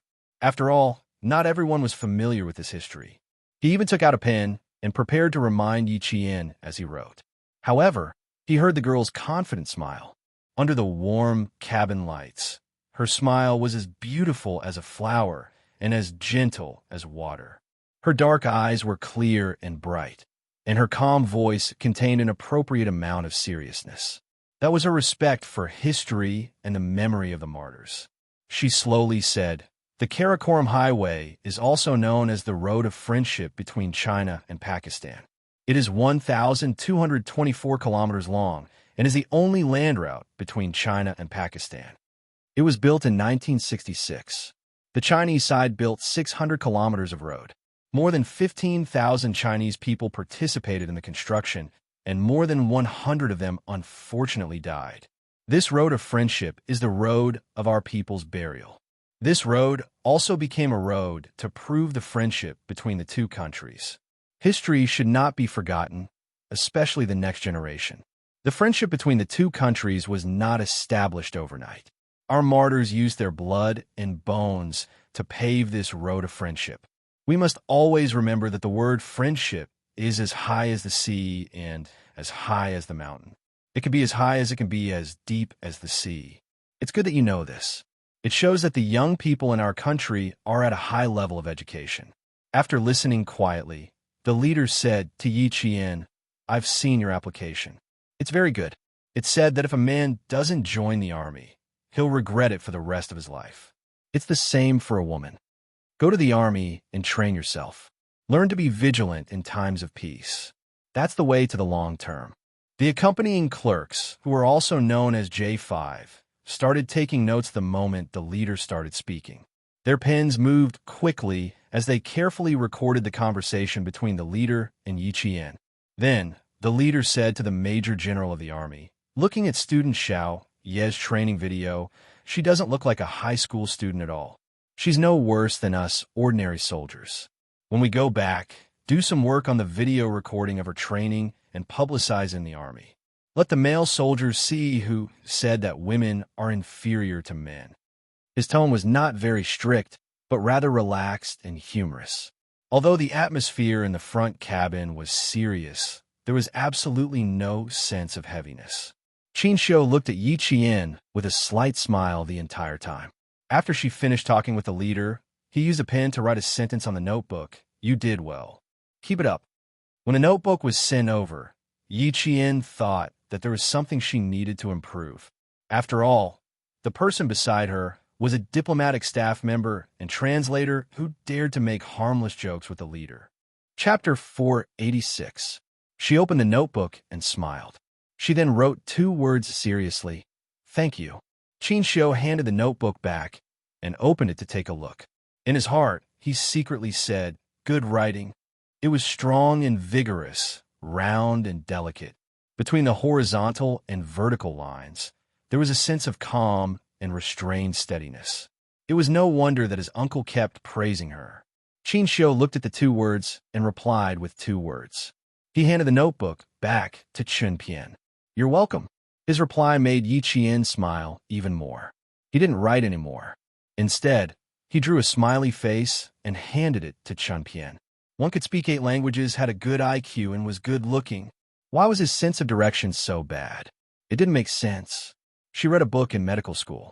It mentioned that children with a poor sense of direction might have problems such as disorganization, poor planning, and misjudgment of position and order. But from Qin Xiu's appearance, he really couldn't tell. What he saw was an experienced diplomatic staff member who handled matters with ease. He didn't look like someone with a poor sense of direction. The notebook exchange ended with Yi Qian's smile. 6 hours later, the special plane arrived at the airport at 11 o'clock Chinese time. This wasn't a public visit. Even the Pakistani side arranged it in secret. Although there were no flowers or fireworks, when a leader walked out of the special plane, he was welcomed by the CEO, the Minister of Foreign Affairs, the leader of the escort group, and the Minister of Finance. The 5-day visit officially began. China celebrated National Day. While other countries thought that no leaders would visit China during the National Day holiday, China's leader had already begun a secret meeting with the Pakistani side. As a religious country, Pakistan's cultural life was monotonous. During the meeting between the leader and the Pakistani president, Yi Qian understood why this girl, who was the same age as him, loved Chinese culture so much from chatting with the president's daughter. In less than 2 days, Yi Jianjian and Miss Petty had become good friends with each other, from scenic spots and historical sites to local customs, festivals, customs, and some interesting things that happened in school. I like to travel, but it's not a good time to travel in my country. Unfortunately, I can't take you to see the most beautiful scenery here. Sitting cross-legged in front of Yi Qian, Miss Petty had a pair of big and beautiful eyes that were filled with sadness. She looked like an injured swallow that was waiting for the day to return to the sky. Faced with her sadness, Yi Qian smiled and said, "It's all right. That day will come. War destroys and rebuilds. Miss Petty, that day is not too far away." Compared to Pakistan, China was indeed a paradise. There was no war, no Al-Qaeda, and no extremists. For this well-educated and knowledgeable Miss Petty, her passion for Chinese culture wasn't without reason. She wanted to fly higher and further, but reality told her that she couldn't. The accompanying translator quickly reported to Qin Xiu that Yi Qian didn't need a translator. Her communication with Miss Petty was smooth, and her language skills were no worse than a translator's. Qin Xiu didn't send another translator. He didn't expect this girl to be so talented in languages. The clock started to ring. It was already 2:30 in the afternoon. It was time for Miss Petty's English class. Chapter 487. This was the time when Miss Petty had to study. Even if she was interacting with Yi Qian, she still needed to learn English. If one didn't learn English well, they would be considered uneducated and looked down upon. It's time to study again. I don't want to see my English teacher anymore. Petty stood up and winked playfully at Yi Qian. She said she didn't want to, but she didn't slow down at all. The 2 bodyguards who were always by Petty's side immediately followed her. As they turned around, their white robes fluttered slightly. Yi Qian saw the silhouette of a gun on them. It had become a habit to carry a gun here. Yi Qian personally escorted Petty to a small room in the presidential palace used for home lessons. Since home teachers weren't government employees, they couldn't enter the presidential palace as they pleased. Therefore, they arranged for a small room that was far away from the presidential palace, but still within the boundaries of the presidential palace. It was only lightly patrolled. It was similar to the room outside the Forbidden City, which was the room where the national flag officers were resting. After watching the 2 bodyguards accompanying Petty enter the classroom, Yi Qian turned around and left with a staff member arranged by the Pakistani government. After a few steps, Petty, who was wearing emerald green gauze, ran out briskly. "Jane, my English teacher, asked if she could invite you to her class." She was like a butterfly, cheerfully stopping beside Yi Qian. "Can you accompany me?" She was a sad girl who yearned for nature. Yi Qian couldn't refuse her gaze. However, she didn't agree immediately. Instead, she asked the staff member accompanying her. 5 minutes later, she received a reply from the president saying that there was no problem at all. The small room wasn't actually small. One was a classroom, and the other was a lounge. Yi Qian followed Petty into the room. The first thing she saw was the picture of the current president hanging in the middle of the room and the country's flag. As soon as she entered, Yi Qian's footsteps quickened. A trace of uneasiness floated in her heart. Petty, who was one step ahead of her, ran happily towards the half-closed classroom. "Miss Pavel, let's start the class." In Pakistan, women generally didn't need to work. Because Ms. Pavel had studied abroad and her family had died in the war, she became a strong woman who had to rely on her own hands to support herself. From Petty's conversation, this was the only thing Yi Qian knew about his teacher. "Then let's begin, Miss Petty." A calm, feminine voice came from the room. Yi Jianjian saw a woman in a long black dress with a black headscarf around her head, flitting across the classroom. Yi Qian's heart suddenly tightened. It was also at this moment that Yi Qian's instinctive reaction made him retreat quickly. The half-closed door was instantly closed, and the two bodyguards in white robes remained on both sides of the door to close it. Alarmed, Yi Qian abruptly raised his head and looked coldly at the two white-robed bodyguards. However, what he saw was completely different faces. "Shit, invite our guest in." Pavel's voice came from inside the room. At the same time, someone opened the half-closed door. Yi Qian saw. Petty's hands were tied behind her back, and her mouth was tightly covered. She saw her sad and beautiful eyes filled with tears of despair. These were Al-Qaeda rebels. They hid in Pavel's car and entered the presidential palace. They entered this area that wasn't heavily patrolled. Chapter 488. Yi Qian had a fully loaded QSC-92 9mm semi-automatic pistol on her, but she couldn't take it out. Petty was in danger. There were 5 of them, including Pavel. 5 people had entered the presidential palace without being discovered. Yi Qian couldn't understand how the soldiers outside were on duty. The leader of the Chinese government was still there, and the 5 of them hadn't been discovered. Could there be other Al-Qaeda members lurking around the presidential palace? The Pavel staff outside must not have noticed anything. The room was unaffected, and he couldn't enter Petty's study room as he pleased. The only thing he could do was to save himself and find a way to inform Xia Jinyuan and the others. "Hello, student from China. I'm Petty's English teacher. Nice to meet you." Pavel, who was wearing a black veil, was indeed a well-educated middle-aged woman. When she smiled and greeted Yi Qian, her eyes were gentle.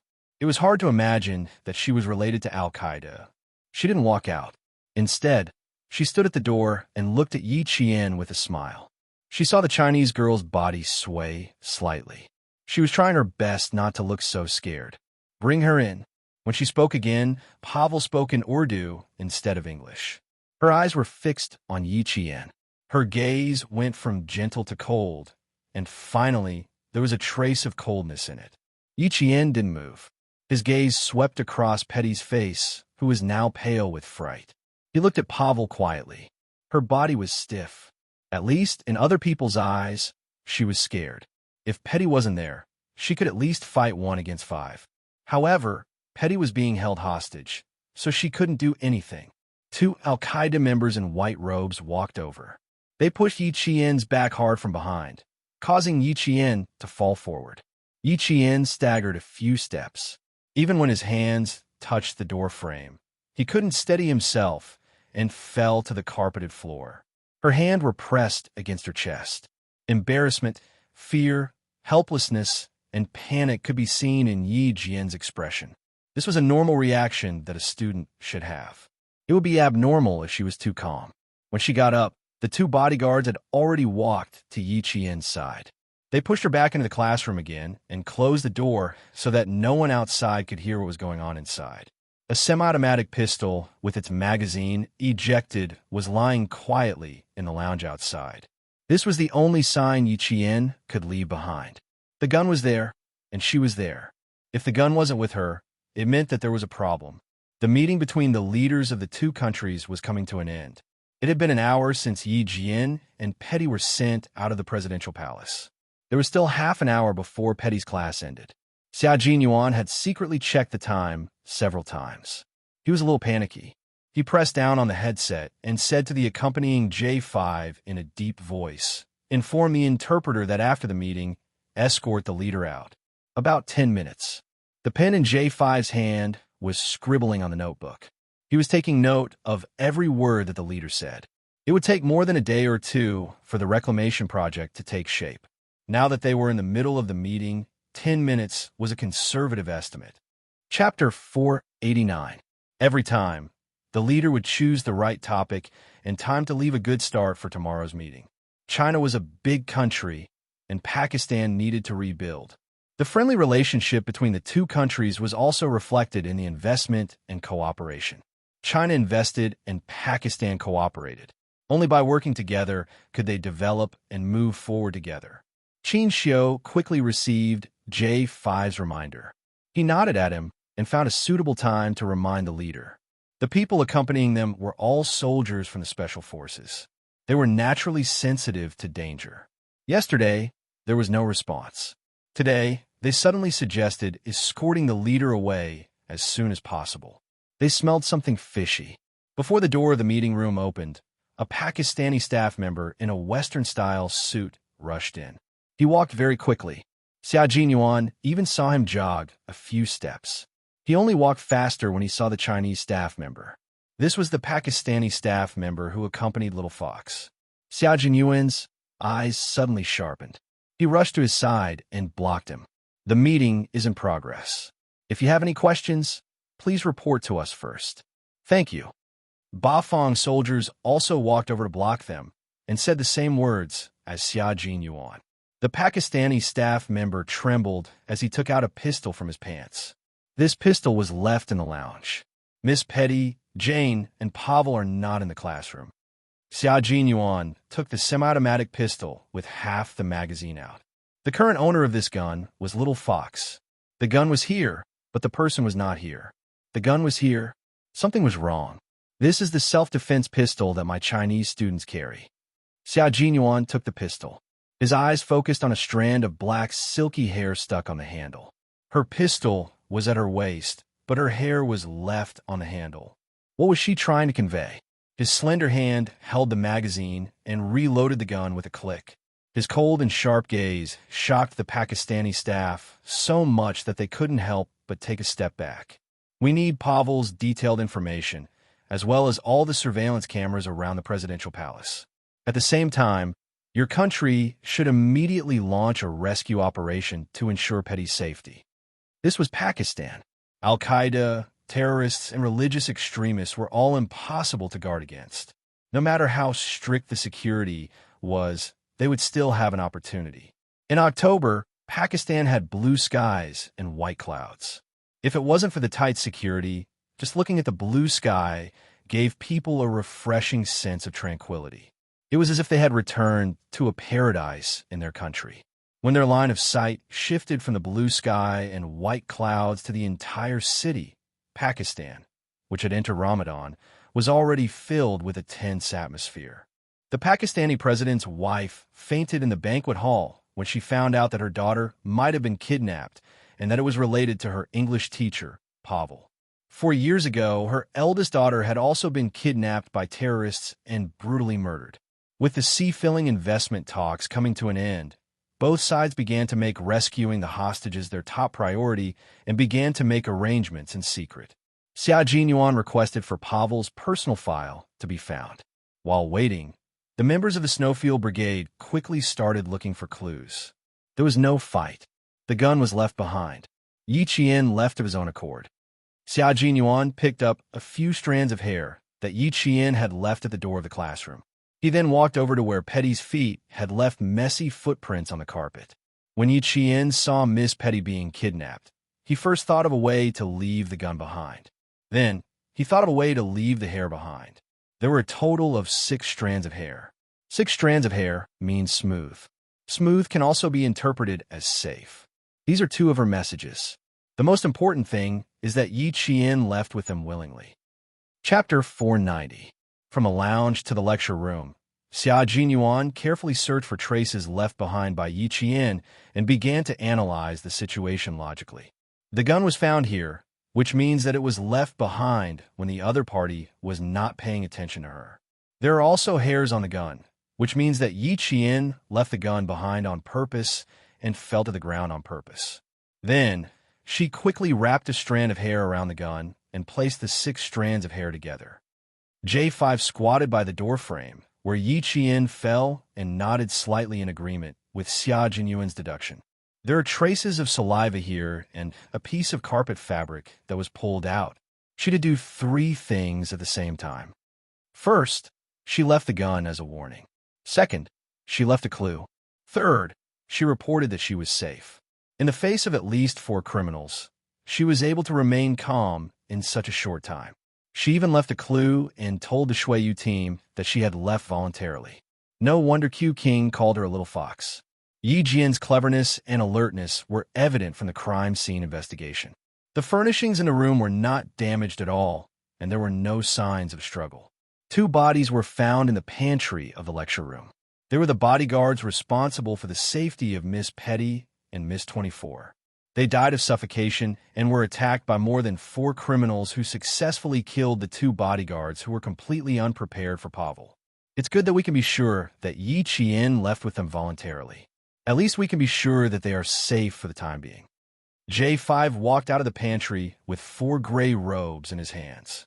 4 adult men wearing gray robes snuck in. The 2 bodyguards were not wearing white robes. 2 of them must have disguised themselves as bodyguards and successfully fooled Yi Qian. Xia Jinyuan shook his head and said calmly, "No, Yi Qian would not be fooled so easily. She is very sensitive to smells. Pakistani people have a strong body odor. We may not be able to tell the difference, but she definitely can."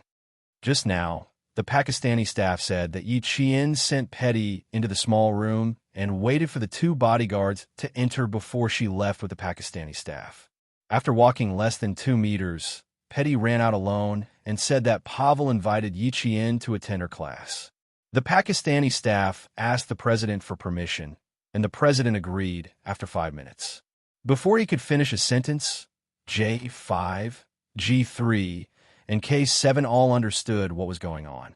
Petty came out alone, and in the 5 minutes she waited for the president's permission. The 2 bodyguards were strangled by Pavel's men, who took off their white robes and disguised them. When Yi Jian entered the room, 2 criminals in disguise were standing in a place she could not see. At this time, Yi Jian had already entered the small room. It was impossible for her to retreat when she noticed something strange, because she saw Petty was in Pavel's hands. Inform the Snowfield Brigade in charge of security to send 2 men to protect the leader. J5, you stay here. Q King, K7, you 2 will be in charge of external support after you confirm the identities of the criminals. Xia Jinyuan began to make arrangements. His outstanding leadership skills had already won the trust of the Snowfield Brigade, and they would all obey his orders. Okay, no problem. Several voices came from his earpiece. They were the voices of his comrades from the Snowfield Brigade who had arrived at the presidential palace early and were secretly protecting the leader. Chapter 491. When the person in charge of security sent by Ba Fong came over with Pavel's personal information, Xia Jinyuan and the other 3 had already analyzed the entire situation. Without them seeing it, the match rate was as high as 95%. This was the tacit understanding between Yi Qian and Xia Jinyuan, as well as the entire Snowfield Brigade. The head of security took out Pavel's information and said worriedly with a frown, Pavel was the former Mrs. President's English teacher during the old regime. She was highly rated. We reviewed her personal information and confirmed that there was no problem with her identity before we continued to hire her. None of us, including Mrs. President, expected her to be such a terrifying person. You can't tell if a person is terrifying from their appearance. You can only know if they are terrifying if you investigate them thoroughly. Xia Jinyuan took out Pavel's personal information. When his gaze landed on the first row of her husband's personal information, his dark eyes narrowed. He said to J5, Pavel wrote down the time of her father-in-law's death in the war. Xia Jinyuan pursed his lips and said coldly, this date coincides with the conflict between the government and the Al-Qaeda organization. Look at her husband's photo and her husband's younger brother's photo. The 2 brothers are twins. The older brother is Pavel's husband, a government soldier. Her husband's younger brother is a taxi driver. The faces in the two photos looked like they were taken from the same person. Their facial features and expressions were almost identical. The only difference was that one of them had a beard while the other didn't. The one with a beard was Pavel's husband, who was wearing a Pakistani military uniform, while her husband's younger brother was wearing a white robe. K7 narrowed his eyes. Government soldiers are not allowed to have beards. He then asked the person in charge of the presidential palace's security in English, "Why do you have a beard as a government soldier? Didn't you investigate this? What if Pavel's husband was a taxi driver and her brother was a government soldier?" As soon as K7 finished his question, beads of sweat rolled down the security officer's forehead. He looked at the security officer and then slowly lowered his head to look at the two photos. His lips trembled slightly. Pavel's husband's younger brother is a member of Al-Qaeda. No, Pavel's husband is an Al-Qaeda member, and his brother is a real government soldier. Xiao Jinyuan looked at the man with a heavy gaze. His sharp gaze was like a cold arrow shooting into the man's eyes. The date of her husband's death was the same as the date of the largest battle between the Pakistani government and the Al-Qaeda. How could they not have discovered such a major problem? They even let Miss Petty learn English from the wife of an Al-Qaeda member. What kind of security did they do? How did they pass the review and approval process? Soon, the surveillance cameras around the small room were shown. Pavel drove out of the presidential palace from the rear exit. Then, a garbage truck slowly drove out behind her. There was no need to analyze any further. Yi Qian and Petty must be in these two vehicles. What made Xia Jinyuan even more helpless was that there were very few surveillance cameras in the entire Pakistani capital. Some had not been rebuilt due to the destruction caused by the war, and some only had surveillance cameras but were not connected. This made it very difficult to trace the whereabouts of the vehicles. Chapter 492. The members of the Snowfield Brigade didn't waste too much time on the Sky Eye. The leaders of the Snowfield Brigade were escorted back to the hotel in the castle by the special forces of the Snowfield Brigade who were in charge of security. This was a large hotel that was operated by Chinese people, but it was also funded by the Chinese government. There were a few rooms that were not open to the public. Only the leaders of the Chinese side or the senior engineers who came to support the Pakistani side could stay there. Not only was each room equipped with an individual elevator, but it was also anti-eavesdropper. The doors, walls, and glass were all bulletproof and anti-collapse. The staff of the Chinese side also stayed there. The security guards were all armed and ready. After the leader returned to the hotel room, he immediately said to Major General Liu, "I heard from them that student Xiaoya left with the base's organizers willingly. From this point alone, it can be seen that she is a brave and righteous child. We brought her out, so we must bring her back safely." Her mother, Sun Xueqing, sacrificed herself for the motherland. Today, the motherland that she protected must protect her child. Send a letter to China and immediately send an elite special forces team over to support the Pakistani side. If necessary, we will share the trials and tribulations with the Pakistani government. The hidden meaning of fully supporting the Pakistani side was that they couldn't rely on the Pakistani side. They had to rely on themselves at critical moments. The meaning of share the trials and tribulations was that they shouldn't treat this place as a foreign country when they opened fire. They shouldn't care about how many bullets were fired, how many bases organizers would be killed. As long as the Pakistani government was fighting, the special forces of China could continue to fight. In short, the soldiers sent by the Chinese side will fully support the Pakistani side. If the Pakistani side didn't rescue Ms. Petty and the government didn't retreat, the soldiers sent by the Chinese side will definitely not retreat. They must live and die with the Pakistani government. The Major General quickly conveyed the leader's words to Xia Jinyuan and said earnestly, "The leader is very concerned about Xiaoya's safety.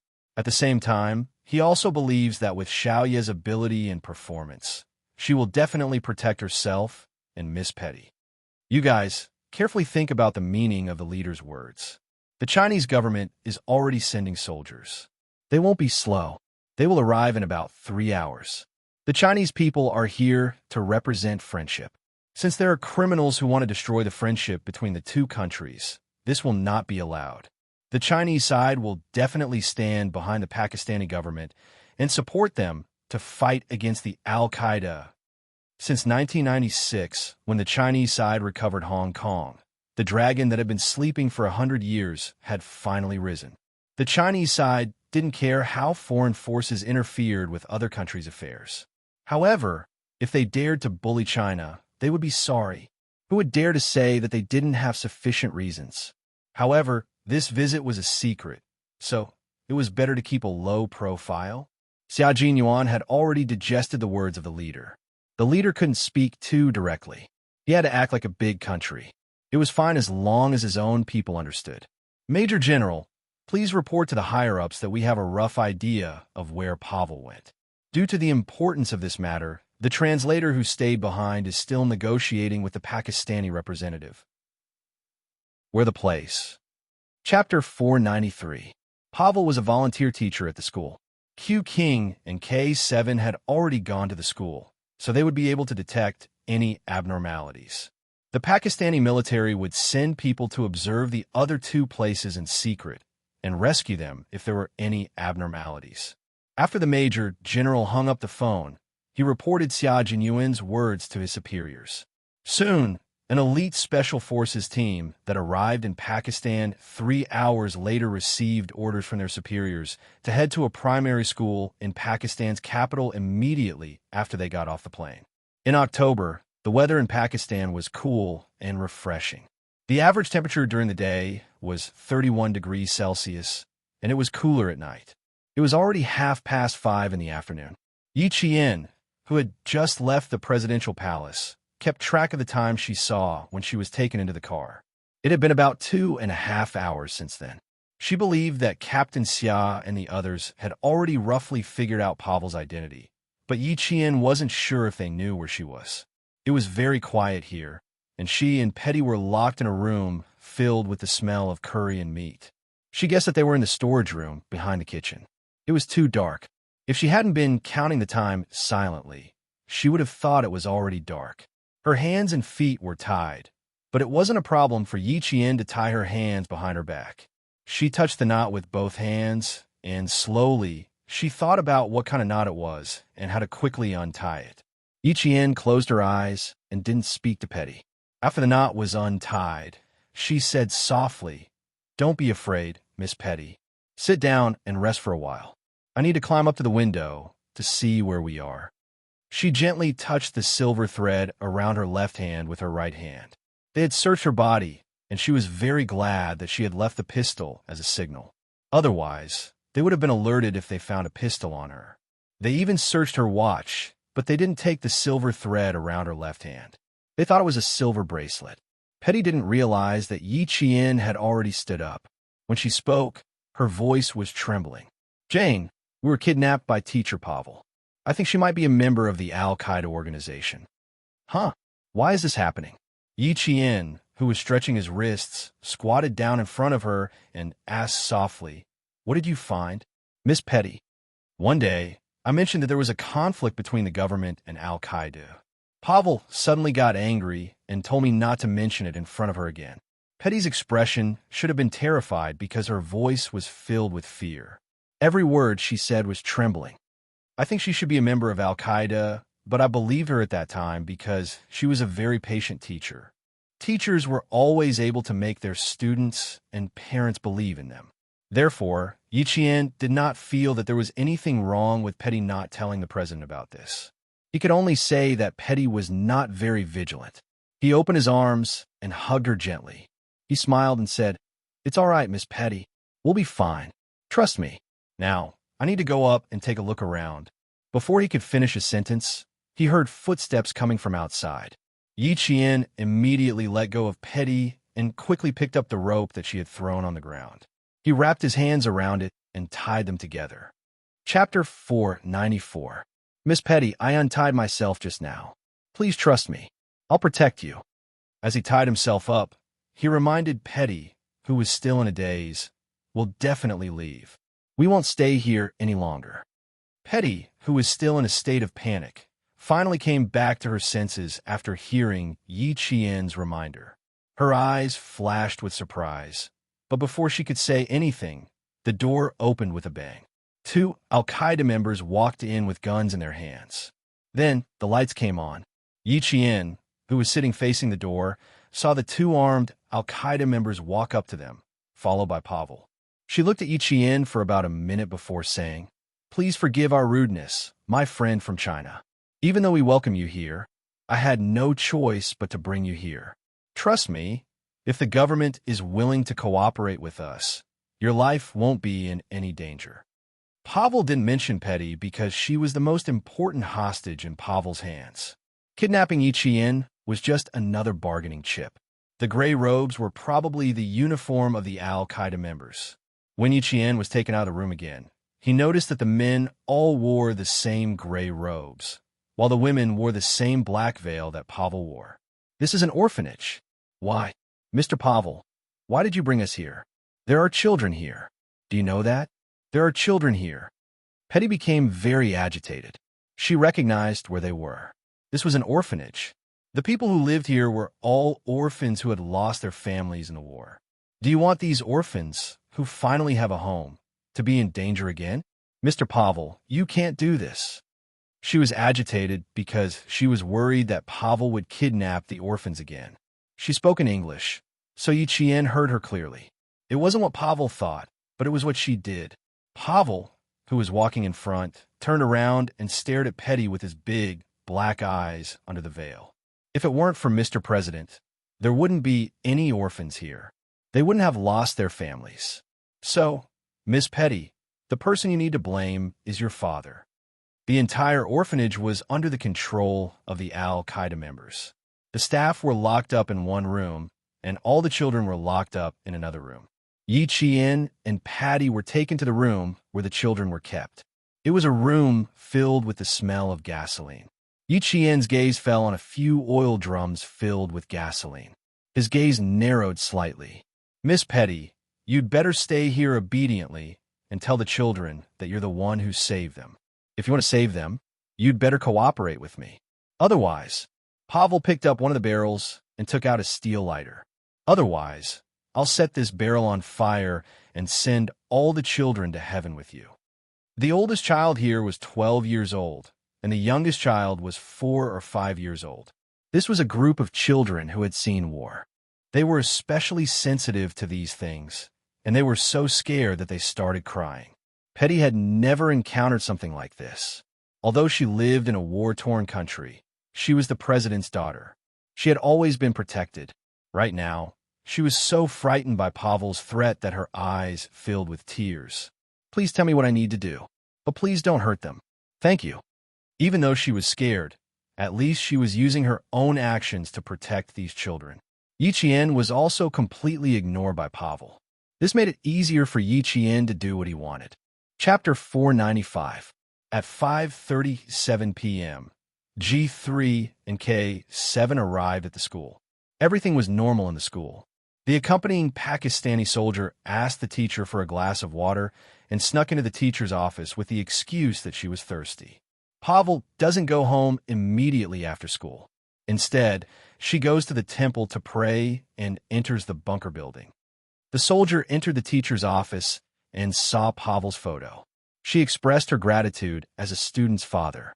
This was the most important clue the soldier managed to find out in a short 5-minute conversation. Pavel was a believer, so it was normal for her to go to the temple. However, she avoided her colleagues' invitations every time. Even the teacher who saw her at the temple found her by accident.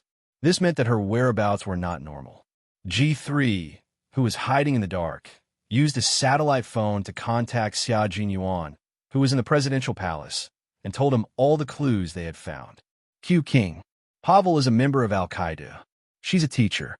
There's an orphanage less than 5 kilometers away from the temple. It's full of children. You mean Pavel will bring Yi Qian to the orphanage? Xia Jinyuan was with the Pakistani president, so the president could understand the conversation in English. When he mentioned the orphanage, the president immediately bent over and looked at the map carefully. There was indeed an orphanage southwest of the temple that took in post-war children. Al-Qaeda was a military organization. No matter how powerful Xia Jinyuan was, he couldn't immediately find out where Pavel was. He needed to investigate carefully and figure out the exact location. Hu King nodded. His imposing figure was like a rock in the Gobi Desert. He had a majestic aura that came from ancient times. K7 is already there. He'll report immediately if anything happens. The Pakistani government had just completed the handover of the old government, and the country was a relatively chaotic one. The fact that al-Qaeda was so rampant could only mean that the other party was indeed powerful. Although the Pakistani government had invested a lot of military power to fight terrorism and extremism every year, there were still some things that they couldn't take into account. Pavel's incident showed the strength and weakness of a country. In China, such a situation didn't exist, let alone dangerous people rushing into the presidential palace. Yi Qian, who had been ignored the moment he entered the orphanage, used the corner of his eye to check the situation inside the room. After he was done, he lowered his head even more obediently. There was a telephone line in the room, but it had been torn. A yellow landline had fallen to the ground, and even the core inside had fallen out. He had to fix it first before he could use the communication device to contact Captain Xia. It would take more time, and this method would not work. It was even more impossible for her to escape alone. If she could escape, she could have done so at the presidential palace. He was in charge of the leader's personal safety, but he chose to leave Petty alone. He didn't need others to look down on him. He could even look down on himself. There was only one way, and it was also the most reliable way. Get Pavel to contact the presidential palace. He believed that with Captain Xia and the others' abilities, they would be able to find out their exact location with just a call. No matter how weak Pakistan was, it was still a country. They definitely had some small tracking technology. Then, he needed to think of a way to get the other party to contact the presidential palace. As Yi Qian listened to the conversation between Patty and Pavel, his only hope was to find out what they were up to. Chapter 496. What a good child. If your father is as open-minded and kind as you, you should continue your lesson today and return to your beautiful room to drink afternoon tea and spend a leisurely afternoon with your Chinese friends. Pavel did have a request. She needed to rescue an al-Qaeda leader who had been captured by the government forces a week ago. If this person did not have an important position in al-Qaeda, Pavel would not have exposed her identity. Yi Qian could tell that Pavel did have a request. Otherwise, she would not have said that Petty could go back after class. From her words, it was obvious that Pavel would continue to hide in the presidential palace as an English teacher if she did not need to kidnap Petty. Petty, ask her what she needs you for. Find a way to get her to contact the presidential palace. Yi Qian lowered his voice and said softly, "We need to let the presidential palace know that we're safe." At times like this, Petty regarded Yi Qian as her spiritual support. Despite her fear, she still asked in a trembling voice, "Teacher Pavel, what do you need me to do? If I can do it, I'll definitely do it for you. After all, you're my teacher. You're my most respected and beloved teacher." The president's daughter could not be that stupid. At the same time, Petty was using her own method to lower the vigilance of the al-Qaeda members. Everyone knew that the president's eldest daughter had died in the hands of terrorists, so he protected his younger daughter very well. Some people even said that Petty thought that her country was a country free from war. Why would there be such rumors? Naturally, the president and his wife had to do something to make more people believe that Miss Petty was a simple, naive, and ignorant lady. Even the dangerous people lurking in the dark believed that Miss Petty was a simple, naive, and ignorant lady. A naive person would always lower the vigilance of others. At 5:52 in the evening, the president's informant received a call. 5 seconds later, he quickly cut into the presidential palace's office. The Pakistani president had just finished a call with the Chinese leader and learned that the Chinese side would fully support the Pakistani military's operation. The friendship between the two countries had always been deep. It was all because when the whole world had given up on Pakistan, China had extended a helping hand to help Pakistan through the difficulties. Until now, as long as a Chinese person visited Pakistan, they would be warmly welcomed. China is Pakistan's staunch ally. This was a phrase written in Pakistan's primary school textbooks to express the friendship between the two countries. The education they received since they were young was about the friendship between the two countries. Even their family education was the same. When Yiqian, a Chinese student who was visiting Pakistan, was kidnapped, the Chinese side was not angry. Instead, they supported him unconditionally. This was undoubtedly what touched Pakistan the most. Therefore, the first thing the president asked when he received the call was, "How is my daughter, Petty?" He did not mention Yiqian because he wanted the other party to think that Yiqian was not important. He only wanted his daughter to be safe. A chess piece that could not play a significant role would always be easily discarded. Pavel made his demands over the phone. First, a large transport plane. Second,